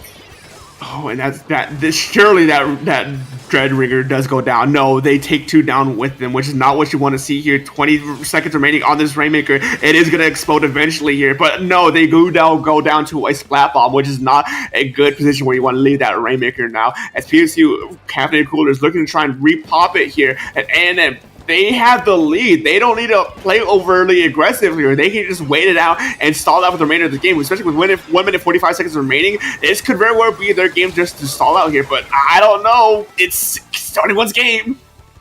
It's very much anyone's game here, and I'm honestly stressing on the side of these 2 Caffeinated Coolers. Frankly, I'm stressing out in general here. It is the Rainmaker that is popping in blue, and those strikes are just a little bit too early. They're not really going to be able to do anything with that just yet as the Rainmaker continues stalled in place. The Rainmaker hasn't moved, Dark. I need this Rainmaker to move. Make your space, bro. Do not wait for these strikes. You have a fish, and one of the strikes hits south. I really don't know why they waited so long to pick up that Rainmaker, but I guess it is not that bad of a... Never mind that. It does end up in a bad situation because that Rainmaker hasn't moved anywhere. And with 1 minute remaining, and this is exactly how you want this game to play out. Stall it out for as much as you can. Make sure that PSU can't move up forward and keep control of the Rainmaker and time it out. That way, PSU has no opportunity to re-pick it up once again. Caffeinated Coolers just lacks that pushing power. They are not using their own presence to move forward, and it's killing them, quite literally. Tom Gray does suffer the 2 down, but again, if Caffeinated Coolers cannot get their pushing pace together, they are not going to win this set, and they really got to find a way, not wait for such a massive opportunity, but use what they have going forward, and they are finding it. Look at that. They are found it. They finally found it. This is the opportunity to take the lead, and you guys better take it now. Yeah, big massive opportunity here for them to be able to run away with those points. Ringside comes in, that web split. No, does not win. Gets both of those players from PSU, and now A&M is still alive with 10 seconds remaining. I don't think PSU can do anything in this scenario here. And now we're gonna see a 2-2 scenario, and we're seeing a game 5 in this set. Game 5 alert! Game 5 alert! Oh my goodness, you guys are putting us to the ringer tonight with our voices, but PSU Caffeinated Coolers unfortunately not able to get that lead that they so very much desired. Tom Gray evening the score. Game 5. This is going to be good, but I am banging my head against the wall, Dark, because PSU Caffeinated Coolers had absolutely no pushing pace, and I was like, move the fish! Move the fish! I think PSU really flubbed it there. They could have picked up the Rainmaker and been able to at least get a few additional points, maybe made it a different game depending on by just the fact that not letting that Rainmaker sit there for so long, it really cost them a lot. Now they're at a match point in favor of either team. I know for a fact that PSU Caffeinated Coolers wants to go home right now, but A&M are just fighting everything, using whatever tool they have in their toolbox to try and make this a bracket reset so they can win out this Division 5 victory here. And man, it's been one long show, folks. Let me remind you, we've been here for quite a while, and we could see a bracket reset. Yeah, like, for the sake of my voice, I will not have one by the end if we do that reset. But I think something to very much know as the set is wrapping up is that Tom Gray no longer has the luxury of bringing Caffeinated Coolers into an unconventional map anymore. Caffeinated Coolers could very much bring Tom Gray into a neutral map of where they have been excelling and have proven to excel within the entire set and just take it home from there. So I think Tom Gray really has to pull out all the stops, really lock in into whatever map they are brought to, because it will be one that Caffeinated Coolers is confident in. I mean, on top of that, it's still going to be your match point to potentially get a bracket reset here. If you do all this work, make it this far, and you miss the bracket reset, that's going to sting a lot more for you.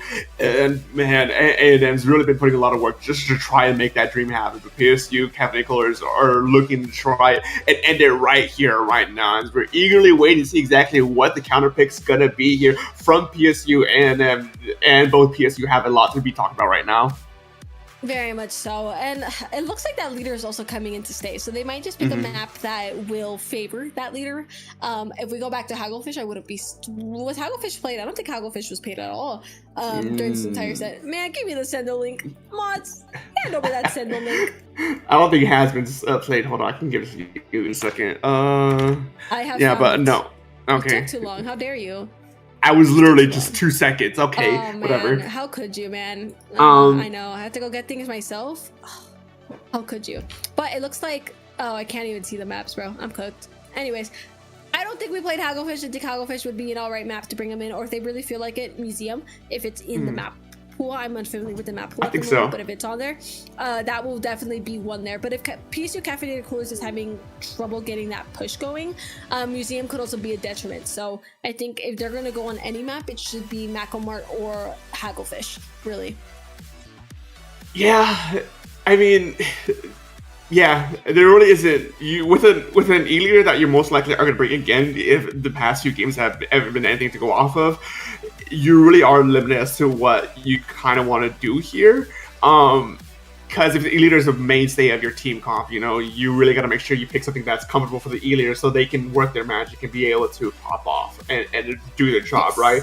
But I mean, A&M has had this entire time to really work their magic to try and figure that out. And so I think, if anything, I think A&M is going to be specking on E-leader favorite maps, so they should probably be talking about how they want to truly start countering out and flushing out this E-leader. Very much so here, and I think a very good thing to do is Zuka them or strike them out. That is probably, if you can displace the leader, you're going to be in for a great time. That being said, I do think that PSU Caffeinated Coolers, something to keep in mind is that you... Okay, for those that don't know, if you are playing with a leader, that leader is going to be the core of your team. Everything you do is almost for that leader. So it's either you get picks on your own or you're moving them for your leader. So your leader can shoot them dead. Or the leader will shoot and they will shove them in a position you'd like. That leader becomes your core. And so Caffeinated Coolers picking a map that favors the very core of their team is what we're expecting. But they are quite taking a while here to pick their counter pick. And again, we're still waiting. Nothing has been quite decided just yet. It seems like there's going to be a lot of thought behind this next choice. Yeah, I mean, I think in the situation you're in, you really want to make sure you're absolutely making the best choice for yourself. Because like I said, PSU has been here for a while now. They want to go home now, and I&M definitely wants to try and stay alive, wants to bring this to back and potentially drag PSU Caffeinated Coolers through another 5 games here. So it's definitely a topic of like, how do we end this game right here, right now, you know? And I do see the schedule has been updated, and we do know that we're going to be going to Splat Zone's Hagglefish Market. I am a psychic. I'm so good at my job, dude. I told you. What did I say? We're going to Hagglefish or Mako. I don't know. I wasn't paying attention. Yeah, I'm sorry that your ears weren't blessed by my beautiful prediction skills. It seems like you're lost, if I'm being honest, because I'm so awesome, I'm so cool, and so good at it. Yeah, man. Don't take that seriously, fellas. I'm not being that serious, but no, you are. The map. The words I want to you right now. That being said, Hagglefish Market, very open, very hallway, and the leader can see so many angles, and especially on a stationary objective, this is exactly what they want. So they are on their home turf. Yeah, and I mean, it wouldn't surprise me. We're going to see strikes again. We're probably going to see the Reef Slider again. We're probably potentially maybe a Zuka on one side. No Zukas on either side. It's going to be. Yeah, the air spray does come out here on the side of PSU, which I'm kind of interested as to why. Okay, I remember it has to be Reef Slider. Never mind, I see exactly why it came through. Yeah, we're going for the cheese. And I also want to talk about these comps a little bit more because TMU Gray has a little bit more range here than Caffeinated Coolers, and that can prove incredibly useful here because going against 3 short shooters is pretty easy if you are a midline here. They are able to, you know, outrange you, no biggie here. But again, leaders on the field, that's also something to keep in mind. But TMU Gray is able to get that first proper control of the zone here, and they're going to be keeping that momentum going here a little bit longer. That beautiful hammer coming in to cause some mayhem, and the Reef-Slider as well to come help cap the zone, and a fight on zone as well. But Caffeinated Coolers finds 3 of their players here at spawn, and the Aerospray cannot take zone by themselves. Yeah, I mean, it's just been constant back and forth fighting between both of these 2 teams, but A&M's running away with these points now. PSU looking to try to get their E-leader set up so they can actually start getting their pressure going. And 2 down for that 1 bomb is a tragic event to happen there for PSU. A&M just running away with these points now, applying so much pressure. We can very well be seeing a bracket reset with how this game has been going so far. Yeah, they have one last chance here to get this going here. I love where this splatter shot is placed here. Those strikes are exactly what you need to try and cap the zone, but getting 2 down with those strikes as well. That's a wipeout for the favor of Caffeinated Coolers. They are still in this, having 0 penalty points here. They have a clean slate to get as many points as they need here, and preferably 19 or lower. Yeah, and now with the E-leader moved up here, it's going to be a hard thing to try and push through without those tri-strikes here. We do see the Reslider and the tri-strikes online now. Could be popped at any moment here to try and displace this E-leader here. Tri-strikes does come out on the zone to potentially push back the E-leader, get the zone in a neutral state, but no, it can't 0 value here as they're still running away with these points. PSU Caffeinated Coolers now online with their own tactical here, looking to try and re-engage here against A&M, who's trying to fight for this zone here, but tri-strikes comes out. They can very well swap the lead here. Yeah, I'm a little bit nervous. Noma really moved up with those strikes that a Rage Slider of Tamu Gray is going to be here to nearly cap the zone. Able to finally get it. That's 2 down on Caffeinated Coolers. Again, score 20-29. But as I say that, Tamu Gray loses 3 of their members in the process. The rest of Caffeinated Coolers trying to find their way back here in center. I would really love to see a flank at this hour to really emphasize that crossfire. But I don't think we're going to be seeing that as whole teams are really focused on just fighting men. Are you going to flank? Oh, nope. No, you're not. No, I mean, right now, it's a very close game. And 9-point differential here. Both these two teams have been doing extremely well against each other. This is how you finish off a set like this, a series like this here. A&M desperately wants to the bracket reset here, but PSU wants to go home. It takes this Division 5 championship, and they're going to do whatever it takes to win that victory here. Even though PSU goes 1 down, tri-strikes and the splashdown means that the A&M is going to be able to take this zone in a matter of seconds, and are looking to try and get ready for PSU as they re-engage here. Yeah, very much so. But seeing that cooler online from Caffeinated Coolers, they are able to get themselves back into the fight quite fast here. Those strikes and Reslider combo are here to cap the zone, provide those penalty points against Tamu Gray. But they are able to recap the zone in their favor. But when you're losing players left and right here, but you're able to even those out with the Reslider. There's so many Resliders, Dark, and I'm talking like a dang auction here. I gotta slow down and breathe. I mean, there's a lot going on right now. A&M just using whatever tools they can to keep the zone in control here, but PSU using those same exact tools to get the zone back on their side. It's a back and forth swinging pendulum with their zone here, and there's still just a 9-point differential, special after special after special after special, and no one's on top just yet here. With 1 minute remaining, it's a bubble that's getting ready to burst here at any second. Yeah, it seems like we're just throwing specials at the wall at this point instead of strategic gaming here. It seems that leader is able to provide their value and get not only those strikes on the floor, but they're able to get the crucial picks needed to push Tamu Gray further back here. Caffeinated Coolers, I'm telling you, you guys need to push forward. If you want a chance of winning this game, you need to push past the center and make sure that those strikes do not touch the zone. Make sure these specials are not touching the zone. That is your way to sustain. And if we continue to let players stick in the middle, this is just going to be a continuous back and forth battle. Yeah, I mean, 45 seconds, though, with an even game like this, and this is exactly what you want to in order to secure this game. PSU Caffeinated Coolers are not able to actually break through this constant line of painting from A&M that's being thrown out here. 30 seconds remaining. They need to do something here, make a hero play out of nothing to try and even the odds here, and that pick may be the thing you need here as PSU is slowly pushing forward. A&M going down with a wipeout. I think that's going to be game there, as now A&M has 1 more team left to try and get things under control. Yeah, I believe they're going to be start building those strikes here, but less than 10 seconds on the board here. It's just a matter of holding this for Caffeinated Coolers. Don't let them play. But go down! Is that enough? Don't is that enough? The splash out coming out! But no, it's not enough to neutralize it just yet. They're holding Go! it. Not enough! Game! Go! We're going to Grants. We're resetting. We're resetting. I blinked. My voice hurts. Dark! We're going to bracket reset! In a last-ditch effort, PSU Caffeinated Coolers had it all in their hand with the wipeout to seal the fate, but they unfortunately clumped up too early.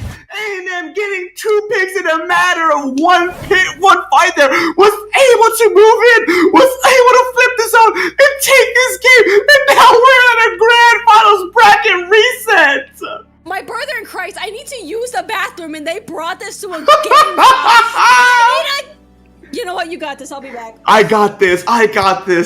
Cause, man, what do you even do in this situation? Caffeinated Coolers, that's such an unfortunate flub here. Oh, man.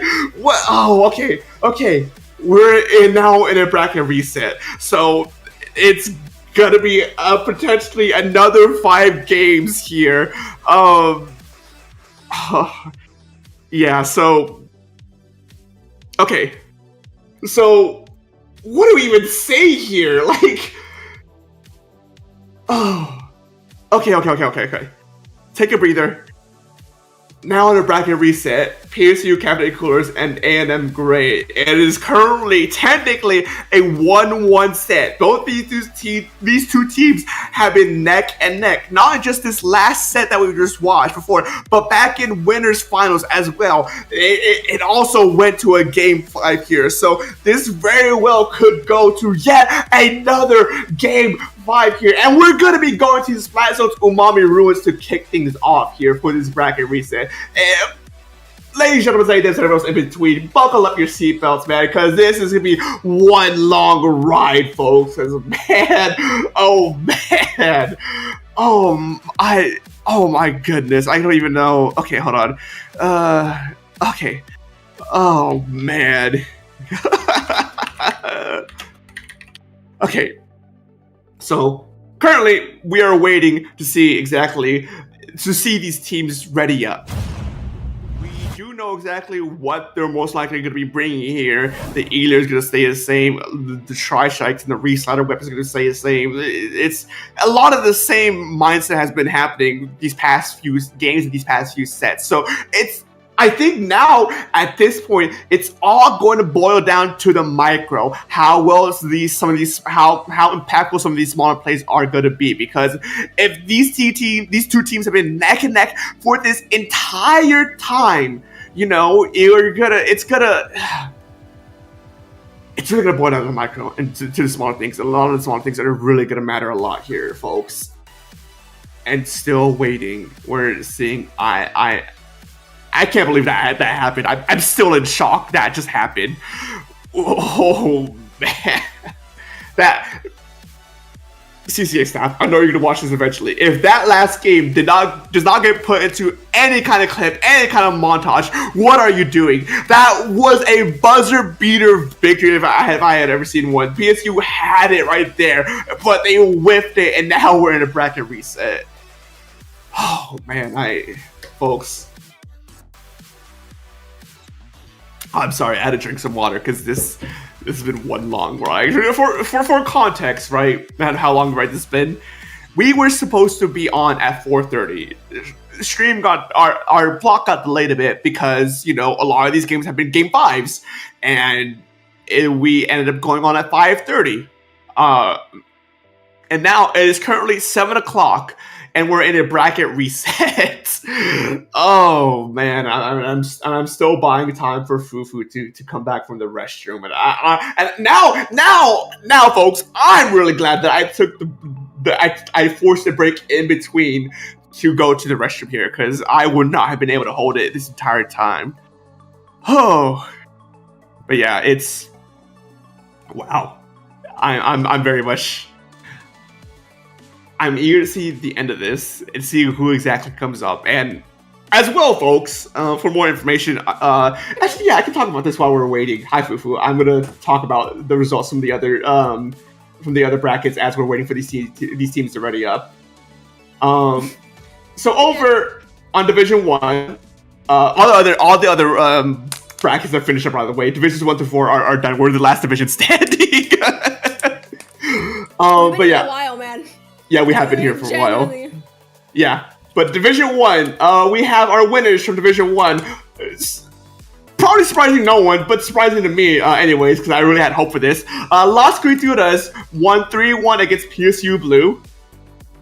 In Division 2, in another bracket reset, by the way, we see Husky Splatoon Knights Violet lose against SHSU Orange. And I'll talk about the rest later on as we head to our bracket reset game 1. Oh man, I came back just in time to see the action starting here. Back at Umami, back in the building, what could say, and that leader is certainly making an appearance once more. And also, speaking of appearances, it looks like Jolts is opting to bring out the Kraken Octobrush, which interestingly enough is running Ninja Squid. I'm not too sure about that decision, but we are going to see how that plays out. Yeah, I mean, we don't really see this Octopus at all, Zipcaster being the main favorite for Octopus, but Umami Zones, being a dual zone map, it's very crucial that you have eyes on both zones at any given time. And PSU Captain Coolers look to at least get the first initial points on their side to get some semblance of a lead here. Okay, pause. Look at the penalty points. That zone was captured Yeah. for less than a tick, less than a second in order to get that singular penalty point. So I never almost see that in any sort of cast, so I needed to point that out. Exactly, you said we're going to be seeing a lot of neutrals during this set just because of the nature of dual zone maps. It's, players have the potential to stall things out in their favor, but it looks like Time of Gray is starting to struggle a little bit here against the pressure that Caffeinated Cooler is bringing up, but with a hammer of their own, they're able to get a little bit of cap on the zone. But again, so much neutral happening, Dark. Yeah, I mean, specials being used left and right to take control of one zone in order for the other zone to get control, and so you move to turn, take control of the other zone, but the other zone gets controlled in return. But A&M here does get a solid hold on this on these zones here, but PSU going in with the Kraken gets a pick and opens up this team fight here as 2 goes down immediately from A&M. Yeah, I'm noticing that Caffeinated Coolers is almost struggling to get quick enough crossfire going sometimes, where we'll see someone from behind, but they're not able to penetrate quite fast enough before Time of Gray makes a play of their own, which is very interesting to witness. But regardless, Caffeinated Coolers does get the head play on putting some strikes here to put some pressure. I need y'all to move up with some strikes going on, but again, control the zone, get some points on the board, just hold it as long as you can. That is the name of the game.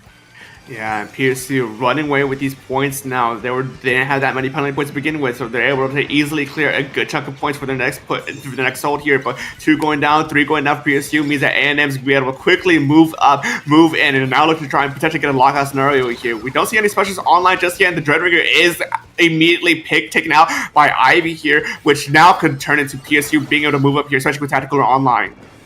Very much so, and the fight continues in center. Caffeinated Coolers finding their way towards the zone here. Slowly but surely, Joel's get a perfectly timed crack in there, barely able to get that off there before dying themselves, and it's enough to distract the members of Time of Gray to get control of the zone once more. Again, and penalty points are just being traded left and right between both of these two teams. There's a lot happening, and I feel like just the more we go through this game, the more tense it gets, because we're just seeing the same song and dance happening just in the form of different maps.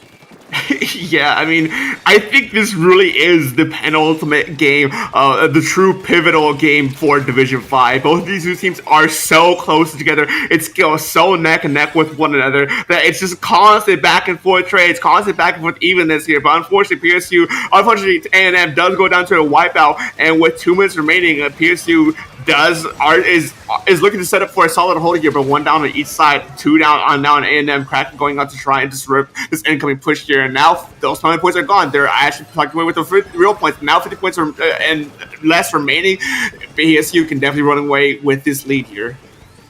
Very much so. And if I'm Ivy, I am living in bliss, or was living in bliss before 2 of your members exploded.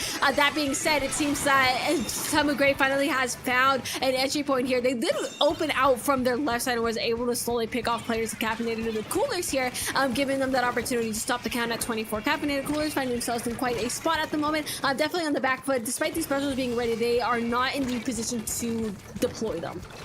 Yeah, and there's no way to capitalize off these specials right now if they get thrown out here, especially with the ends up going down as well. You lose your support, which could be a bit of a fickle thing here into this upcoming team fight. But the Kraken does come out, does not find anyone, but the Octopus does get a pick in return as they get picked out almost immediately afterwards. And now 50 seconds remaining, A&M looking to try and do a struggle fight here just to maintain some semblance of control here, as PSU is looking trying to clean up the mid here, clean up the zones here, especially with Tri-Strike coming out again from A&M. They can look to try and scatter PSU, but it's still not PSU's favorite here. They're slowly losing their grip on this game.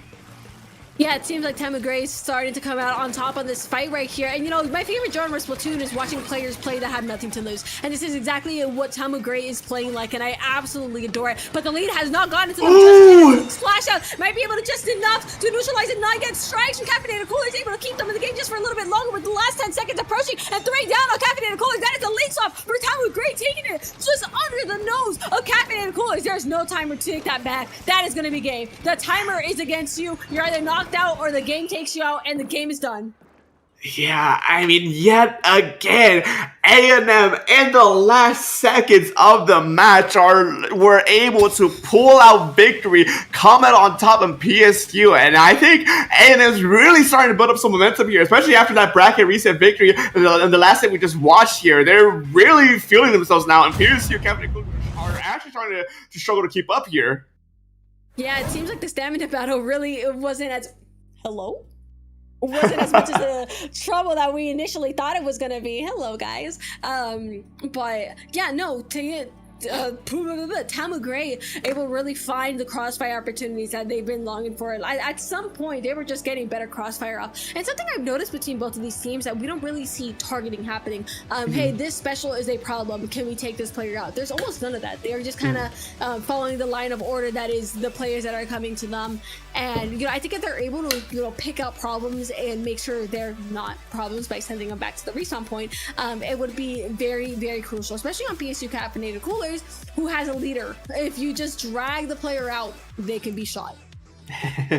Yeah, I think in A&M's defense, though, they've been playing really well around this E-leader at this point. It hasn't really been proven to be too much issue to them anymore now, and I think to PSU's I guess virtue at this point, I don't know what the best word to describe it is. It's kind of started to become somewhat of an issue because A&M knows how to properly play around this E-leader now. They have the specials to probably play around the E-leader now.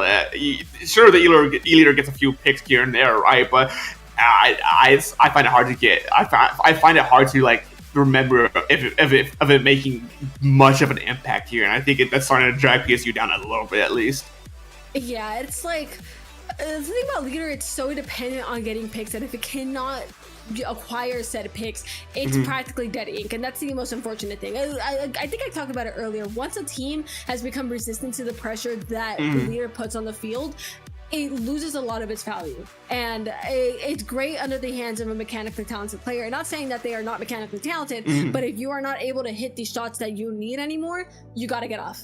You gotta either switch to pen or switch to something a little bit more consistent, because if you have a backup, if your mechanics don't work and you have a backup, suddenly that's why pen is so good, because if you can't hit your shots, you can paint, you can still provide support to your team, and you're not as inclined to hit your shots as you would with the leader. So that is an option for caffeinated coolers. I do not know if their leader player has another weapon under their sleeve, but if you haven't tried pen, now's a good time to try, I guess. Yeah, I mean, really, this next match is going to be a deciding factor as to how the remainder of the set's going to go here, depending on like what PSU Cabinet Coolers wants to try and swap out or what A&M sticks with here. But here in game number 2, we're going to be going to Rainmaker Museum Dolphonsino. Oh man, this is the leader map of all time. Yeah, they're not putting it down. Dark, they're not putting it down. Yeah, whatever I said is out the window because it's not going away. Does what I say still stand? Absolutely, I still love playing Pan on this map. Edit, don't even think about it. It's horrendous on this map. I'll say that not much, but this is a very open map. This is going to be we're going to go 0 to 100 the second the ramp gets touched. So expect that. It's Rainmaker. You know how Rainmaker is. Yeah, I mean, it's so easy to get that first checkpoint out of the way from either side that I think a lot of the contention here for this map specifically is the area past the spinner with that ramp heading down. I think that area overall, I think that's where a lot of the contention is going to be at here, and depending on how well you hold that area, how well you attack that area, how well you defend that area, I think that's something that these teams have to keep in mind moving forward, especially PSU Caffeinated Coolers. You make sure your E-leader doesn't fall into an attack from A&M as they push through there, because the E-leader goes down and they have that spinner wide open to their side. They can absolutely run away with a lot of points. Yeah, and PSU Caffeinated Coolers, once again, is taking the interesting pick of having 3 short-range shooters, and when you have basically a Dread and a Squelchy that's looking at you, you can very well get outranged. You have the firepower, but you don't have the range, and I think the range is pretty crucial on a map like this. So I do love the Dread pick on the side of Tamu Gray, personally, but we're going to see how this first fight ends up, Dark. Yeah, a first initial encounter between these two teams here in game number 2. We're seeing exactly what's going to be happening next, what disruptions are going to be happening next. Tri-Strikes do come out here, finds a pick, 2 down from either side though. PSU Caffeinated Coolers unfortunately do lose out on the back for here as the A&M's able to clean up mid and get ready to pick up this Rainmaker. Now looking to try and eye this first checkpoint right out the gates. Yeah, it seems like Caffeinated Coolers is slipping on the defense here as Tamu Gray makes their way in. Again, I want to see someone on that spinner. If they can get someone on that spinner, it's going to be a really nice offense. But it looks like, as I say that, they do lose 2 of their players, giving Caffeinated Cooler a free ticket out of this defense and able to get themselves set up back in center. Someone needs to grab that Rainmaker very soon, though, because the pitch is a powerful tool, and I need to see them start using it. Yeah, Rainmaker can be one of your most powerful tools, but it's also going to be one of your worst detriments here. It's a double-edged sword in that capacity here, and Gray knows that's that point here, and we're able to play around that. Rainmaker has got set up on spinner, was able to punish it almost immediately. Now PSU Caffeinated Coolers are out of back foot once again here. They're looking to try and force something. It's not looking good for them, as A&M is just playing the zoning game here, just keeping them at bay, keeping them at a distance. Yeah, and I don't think this is a map to play the zoning game, especially if you want more points on the board. Realistically, Tamu Gray's lead is incredibly fragile. It takes a checkpoint break and a dream, and that is over, you know? So I think I just realized they're also half down. It's really hard to tell the clear strategy that both of these teams want. Oh, you know, aside from getting the fish in the passport. Yeah, it's hard to say exactly how much of that is just fatigue from such a long day here, or how much of that is just since these two teams are neck and neck. You know, you're starting to lose the answers you think you had in mind, and now you're just kind of defaulting to just how. I don't want to say how you play without thinking, because I think that feels like a bad way to say it, but it's just like I don't think there's a better way to put it in that sense here, because PSU Caffeinated Coolers gets a push, and they actually are able to get this first checkpoint, which actually closed the gap quite considerably here. But A&M still holds it strong here and not letting anything past them. But the Rainmaker picked up once again, and it just goes down immediately once again. Yeah, this is definitely the nothing to lose moment, except add that with desperation, and this is the match that we have going ahead of us. Oh! That Caffeinated Coolers will get that lead in their favor here. Yeah, they're opting to play at the top, but again, there's a squad low, and they're not able to kill! Okay, they got the kill, but not before the harsh placement of 27-point deficit. Oh my god. That is a huge swing for PSU Caffeinated Coolers to get things back under their tempo. 2 minutes remaining here, and it has a bit of a mountain of time here to try and contest those points here, but it's not necessarily out of the odds for themselves. They have proven themselves to be able to win against win consistent team fights against PSU Caffeinated Coolers here, but that Dreadringer, maybe a bit overextended there, is punished immediately, and now this goes back to a neutral game of a stalemate. Yeah, it seems like Caffeinated Coolers is losing some of their players at the same time. Again, it's so unclear as to what these players are thinking at the moment. And as you said earlier, it could have been a desperation. I mean, honestly, it feels that way. It feels like both of these teams just want to get out of here. We've been playing for so long. These have been delayed for so long. We've been here for hours. Let us free.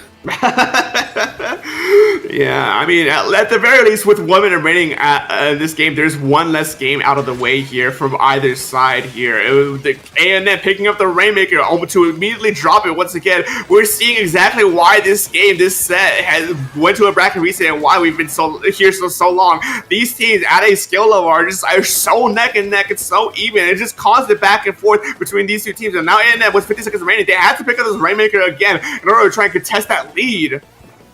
Yeah, you gotta be careful because there's a leader looking at you, and that Rainmaker did not touch the plat at all, forcing it to reset back on the spinner. And it's really, really tough here for Tamu Gray because they have to not only get on this plat, but they also have to survive any of the fire that is going to be going towards them. This Rainmaker, once again, sitting at spinner. Tamu Gray, they're able to find the picks and the specials to really get this going. They could be in for a lot of points, but again, nothing is really happening. Caffeinated Coolers is remaining nice and steady in their base, and is actually able to retrieve the Rainmaker and bring it back closer to home. But there's no box there, it seems, to bring it back up home, but a splash out is going to put an end to that Rainmaker. But whether or not it's going to be enough time for Tamu Gray to see the end, that's early.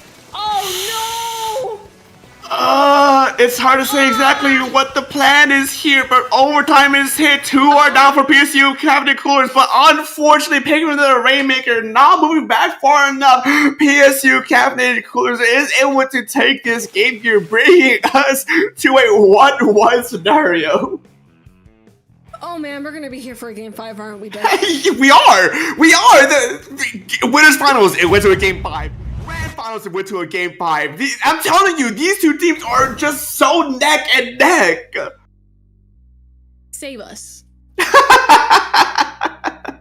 Listen, my concern is that we will not have voices after this, and frankly, I'm concerned these players are not going to have wrists after this. This is how long we've been here, but it seems that none of them are really willing to let go of the trophy that is sparkling ahead of them. Taboo Gray, you know, they each got one caffeinated coolers. You have one. And now it feels like we're just playing a best of 3. Are we playing grand? Maybe we played 3 sets, and one of them was a best of 2. Mm-hmm. But I will say at the very... Right. I was just ignoring the comment. I will say though, it looks like they are at least wanting to get out of here, because we do have our next map already, and we're heading straight back into it. Rainmaker Humpback Pump Track. Yeah, we've been knowing this map, and you know, if you guys were here earlier, you would know that this is the anti-Splatoon 3 map. It has a lot of hills, a lot of bumps, a lot of lumps. It's Humpback Pump Track, and you will be playing the sides for a majority of the game. The second you have mid, you're not playing mid anymore. You're playing sides. Have fun. You're skating. Yeah, no, I mean, we already talked about this map already, you know, like, we've seen it in the last set, actually, and it's a map that blasters, buckets, rollers, they like, right? But it's just... I think we mentioned how it can be a bit awkward for E-Leader, but I don't remember who won on Humpback Pump Track last time. I'm agree. Remember, they're the ones that are here. Was that game 5? Was it a game 5? No. No. Yep. Pause. Am I? Man. Yeah? You good? What do you mean? Yeah. Listen, I'm just here, man. I'm just here for the vibes. Oh, so you're just phoning it in now? Yeah, I'm just here, man. Listen, we have a Humpback Pump Track game that has the potential to go into straight up overtime for like 6 minutes, or it will be done within the first 2 minutes. So I don't know. You want to take your bets now? I don't know. I will say that it's been a one heck of a ride. Also, I'm looking at it. Yeah, it was A&M Gray that won the last Humpback Pump Track between these two teams. Crucially, PSU carries the E-Leader while A&M doesn't, and I'll just leave it at that. Yeah, this is where it can be pretty devastating. Also, remember, Taboo Gray tends to really excel. This was really excel like the non-conventional maps as well. So this is very much within their alley as well. Let's remember that. Yeah, it's. I am. And I'm pretty sure the players are running out of stamina, because I'm running out of stamina here. It's been one ride, and the fact that this could potentially go to a game 5 it's still like hasn't dawned on me yet, and I'm not ready for a game 5. I'm gonna be honest. We started. Okay, let's put it this way. We started at 3. It is now 5:23. Been here for 2 hours and a half.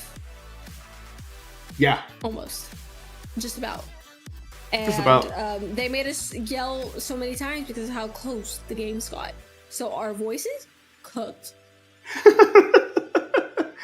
Yeah. And the other thing too, like, I like how they were able to instantly click the counter pick they want, but now they're taking a long time to really think about what they want to do. If acting like they're not just gonna bring the same weapons again here, like. Well, we're gonna see. Maybe they'll change it up, bro. Or maybe one needed to piss, bro. I don't know. You can tell me that's the wrong. Hey guys. The thing is, these teams have been neck and neck so far. Like, why would they want to risk a new weapon comp here that could potentially end up losing it if they know the fact that they have tools already to win? All in. What's that even mean here? All in. Yeah. All right. I was so confused. Okay, we're getting on it. Their action has already started. Yeah. This will start for a second. I gotta go home. But that being said, it looks like no real big advantages have started off on the field just yet here, Dark. No, it is I mean, Rainmaker, it kind of happens at this point. Zipcaster goes in to try and pull some tension away from the main fight in mid here, and it does turn out to get a pick to some capacity here, but I don't know if PSU Cafe Coolers is in a position here to try and convert that into anything. The Rainmaker has been popped here and is currently just sitting uncontested in mid here, no one wanting trying to pick it up just yet. Yeah, and it seems almost like such a shame because that Rainmaker would be such a big tool to help. And it seems like Tammy Gray looking up top has all their specials ready, and just at least 2 of them here to cause a bit of mayhem. Quite an explosive retaking of space as they do take the Rainmaker, but this Octopus here with the crossfire, Jolt's able to take the Rainmaker out to prevent the checkpoint from being split open just yet. But again, a good hammer is ready to outdo whatever one player makes. So that's going to be a checkpoint. Leader cannot get that in time. Now the E-Leader unfortunately whiffed the shot there to at least get the counter pick from dunking the Rainmaker here, but no, A&M has the momentum in their favor, picks up the Rainmaker once again and looking to try and extend the lead even further, but the Zipcaster comes in, does not get the pick there, and unfortunately for PSU anyways, is distracted enough, or yeah, unfortunately for A&M that PSU is able to distract them long enough to be able to get the pick and stop that push here.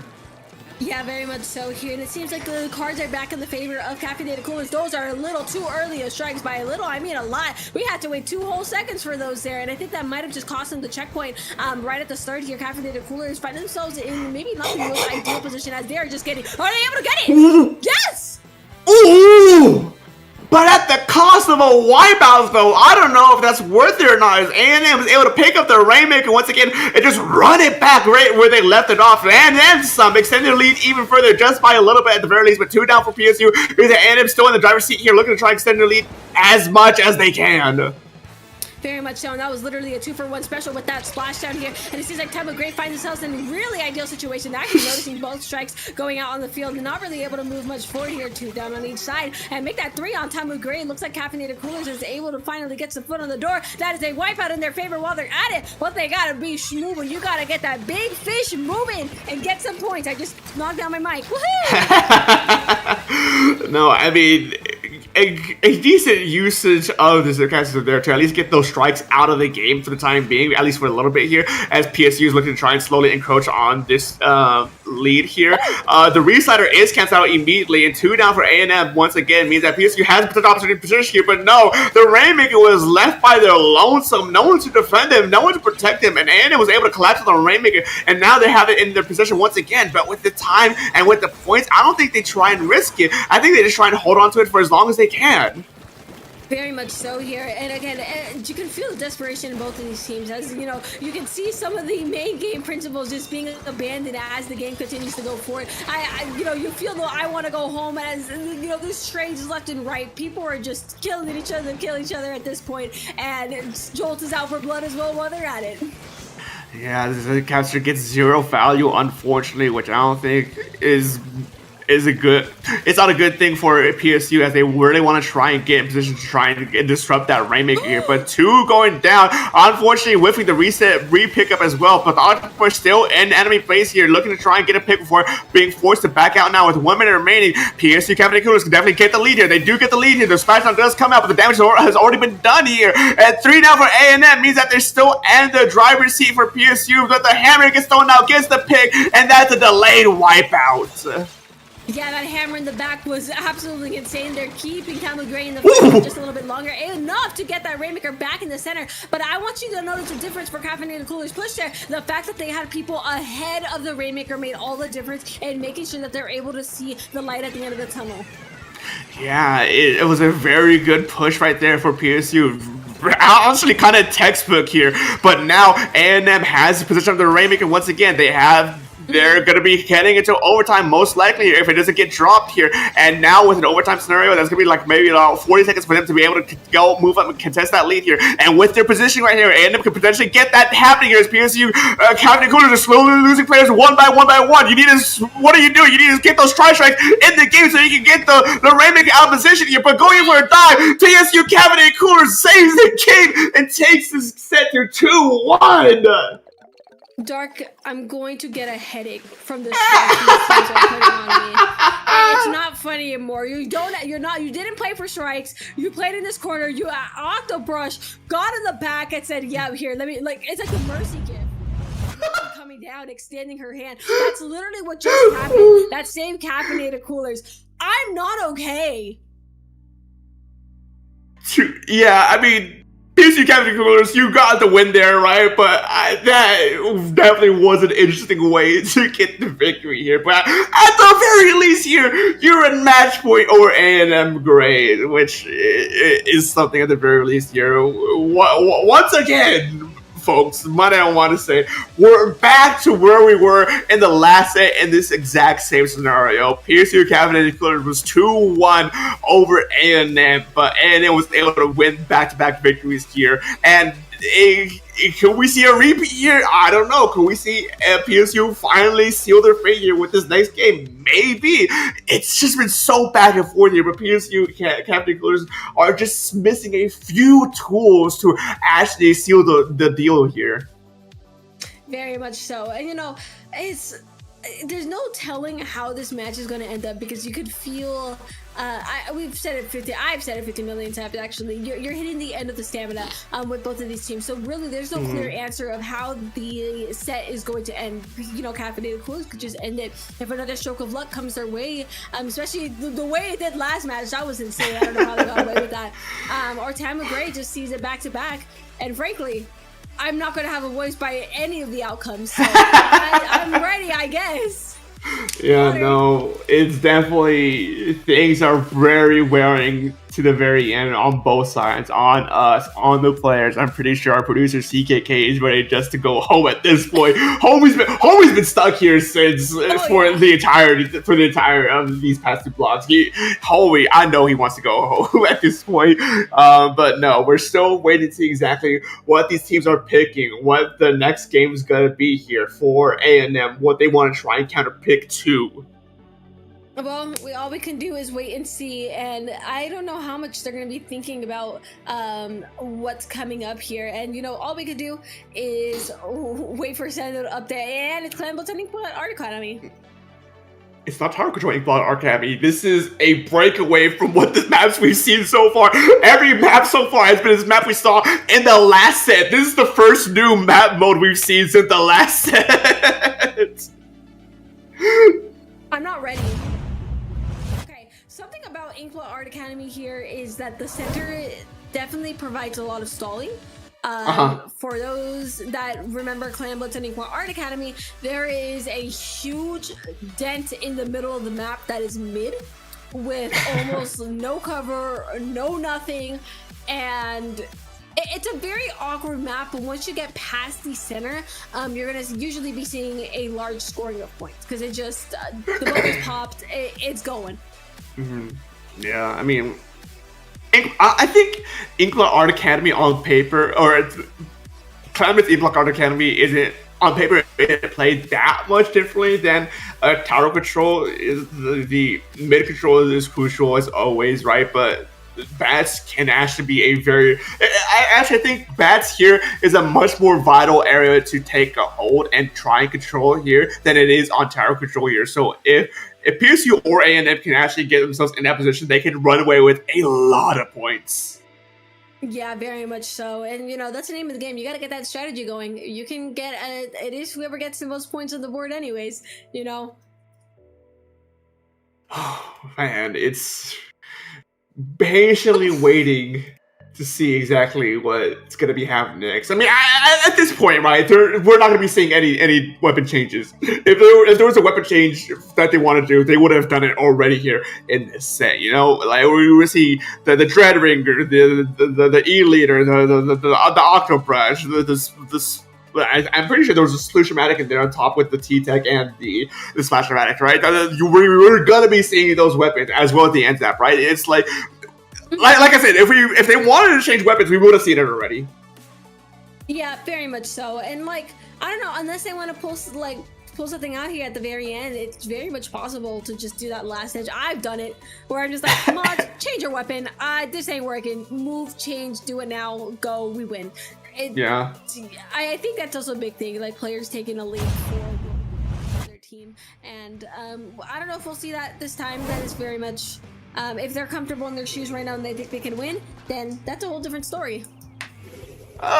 I mean, we got a brush, which isn't that much different, but at least on A&M, I think that's new for A&M. I think it is very much so, and I think the biggest thing that's gonna put a split attention on their team right now, which could throw Caffeinated Coolers for a loop. I think. Yeah, trying to make sure you keep track of everyone is going to be crucial here, especially with the brush on Clamblitz, who can just run around, pick up the clams, and instantly be behind you in a matter of seconds to run away right after they throw the power clam here. But a huge reside here, cracks PSU wide open, and them swinging hard, swinging heavy, and they're looking to try and get things going, but they go 3 down in the process. What just happened? Scoob is our GOAT. That is what we've learned. Scoob just defended home base like their life depended on it. And frankly, might have if their teammates have caught a whiff of that. So, who knows? That could have been such a huge flip for A&M, but PSU Caffeinated Coolers keeps things in control here, not panicking, importantly there, and is able to defend that scary push here. Now, 1 minute passed, no one scored much of anything yet. Restarters online once again, we might see a repeat of the same game plan happen again. Finds no one, and is immediately punished here. Once a play like that happens, you can't go for it again. And now 3 down for A&M means that PSU can definitely try and force a fight here and get those points. Very much so, and it seems like Caffeinated Coolers is taking their sweet time trying to get to the opposing base here. We just hanging out here at mid. We gotta guys, the power climb gotta go to the opposing basket, and we gotta start making that bit of space. I have no clue why they're starting to step back here, because Tama Gray is able to take a lot more space this way. I don't quite know what's happening, Dark. It's hard to say right now. I think both teams right now desperately want to try and secure this win, so they don't want to try and make too many risky plays there. But I guess Joel's here wasn't part of the program, or wasn't in line with the memo here, and it was just wet and got immediately punished with the Zipcaster. But I mean, A&M didn't really capitalize that off of it at all, you know. But now 1 down from PSU, A&M going in with a new slider and the splashdown, gets 3 down and a wipeout on for A&M. With those specials committed, A&M gets wiped out. That is insane. I'm sorry, but all 4 players in the same exact spot, and they all die at nearly the same place. That is insane here. Caffeinated Coolers is able to get that first power clam into the basket, being the only team to have any points on the board at the moment. But Tama Gray has very much been threatening to score the entire game, and I'm unsure if Caffeinated Coolers is keeping their lead for as long as they think they will here. It's hard to say right now, especially with how back and forth this game has been, how back and forth these sets have been. But PSU Caffeinated Coolers are definitely looking to try to maybe potentially just say like, hey, we got the first score, we can solid enough for the rest of the game here. Just play defensively, don't let them push up forward here. And that's exactly what happened. The brush overextended a little bit and got punished immediately afterwards. But unfortunately, A&M Gray does get their own prize there with the Octobrush here. And now it's a bit of a brawl here on the right-hand side of the map to try and get a pick of any kind. Try strikes and the splashdown does come out, but finds nothing as we enter 1 minute 45 seconds remaining. Yeah, very much so. And you know, this match is incredibly interesting because we're not, I feel like so many things are just happening. You know, they're stalled out enough where players are actually getting their specials before they're interacting with each other. And I think that's very interesting. Just how, and I think the layout of the map is definitely adding to that for sure. You know, both of these teams are, you know, especially Caffeinated Coolers, I feel, is taking a very passive approach. And I think at some point, Tama Gray is going to find a way to break past this. And they've been very aggressive with their playstyle at the moment. But Caffeinated Coolers, again, still holding on 2 down on Tama Gray, but they do need more points on the board. They want a less fragile lead. At least if I were them, I would. Now, with 1 minute remaining, PSU Caffeinated Coolers definitely had a plan there to try and get his score going, but unfortunately was pushed out by this ink brush here. And now, with another pick, A&M could potentially try and fish for a push of their own here to try and even the playing field, but no, they can't find anything. They're not in a position to get any clams, get any pressure going off as PSU regroups here. 45 seconds remaining. The A&M is not in the lead right now. If they don't do anything and this goes to overtime and they can't get a proper push going to overtime, they will lose this match. If PSU Caffeinated Coolers will win your Division 5. Yeah, we see Tamu Gray having a good chunk of clams in their possession at the moment, but it seems like they're giving up a little bit more space. Caffeinated Cooler seems almost a little bit confused by the initiative that Tamu Gray has taken. They're probably going to be playing a little bit of a slow. I'm trying to see what they got coming up their sleeve here. Again, 15 seconds left on the clock. This could go either way. It really isn't anyone's hands here because Caffeinated Cooler's lead is so fragile. But is this enough? There's 2 down. Oh, Caffeinated Cooler is going to go to game 5. I think this is going to... No! That's it! That's just one! That's With the wipeout! That's it! That's game, Your Honor! There's nothing saving Tamu Gray. Caffeinated Coolers have taken this home. Oh my God. Man! Finally breaking the momentum, breaking breaking A&M. PSU Caffeinated Coolers branding out with a bang, takes this bracket reset game with a 3-1 victory, meaning after a long day of matches and sets, they are your Division 5 Circuit Season 2 champions. Oh my goodness, what a set. What a collection of sets. Realistically, like we played, how many games? We played 5, 6, 7, 8 games? Like we were here, teams were going through it, but PSU Caffeinated Coolers are your Division 5 winners after a long and gruesome grand finals plus reset. And I mean, they stay true to their alma mater, PSU Blue. I'm sure they will be proud of this victory here over Caffeinated Coolers, man. It is one heck of a ride for both of these two teams, for both of this sets, and from this division here today. But folks, PSU Caffeinated Coolers are your Division 5 champions at A&M. You've done so well. You worked so hard to make it this far, and unfortunately, falling short right at the very end has got a sting. But hey, you fought tooth and nail against PSU, and you got to be proud of that. Very much so. Very good gaming from both of these teams. You guys are fantastic. Gave us a very good show. And to those watching, thanks for joining us till the very end because it's been a long day. It's been a long day, and man, even though there's so much more I want to say, I think we should just wrap things up here and get things packed up and going, folks. And it's been one heck of a ride this season, folks, but we're finally at the end here. And as we close things out, Fufu, anything you want to say, add or plug in as we say goodbye? Well, as we say goodbye, we always plug ourselves. So you guys can find me at SpotFufu on both Twitter and Blue Sky, where I, of course, am commentating here and there. And I will be back to drawing and playing by next year. I will be drawing very soon, actually. You will see art. I'm looking at you. And Dark, I love being on the mic with you. We beef all the time, but you're my goat. Where can the people find you? Oh, you can find me at SPF Dark on most social media websites, and more likely than not, you'll most likely hear my voice time and time again across the multiple orgs we have here in the community, either here at CCA, IPL, Dapper Productions. I'm literally all over the map. But on top of that, I am also one of the heads for Don't Flounder at the Function, North Carolina's very own land here, opening on January 17th. If you're on the East Coast, come hang out, come have some fun. And of course, as we say goodbye, CKK, our producer here, who's been manning the stream, manning this camera, doing all the work behind the scenes for this entire time, literally the entire time the stream has been going for the past 5, almost 6 hours now. Shout outs to CKK. But as we say goodbye now, have yourselves a good one, and man oh man, what a set has been. Yep. Bye-bye, guys.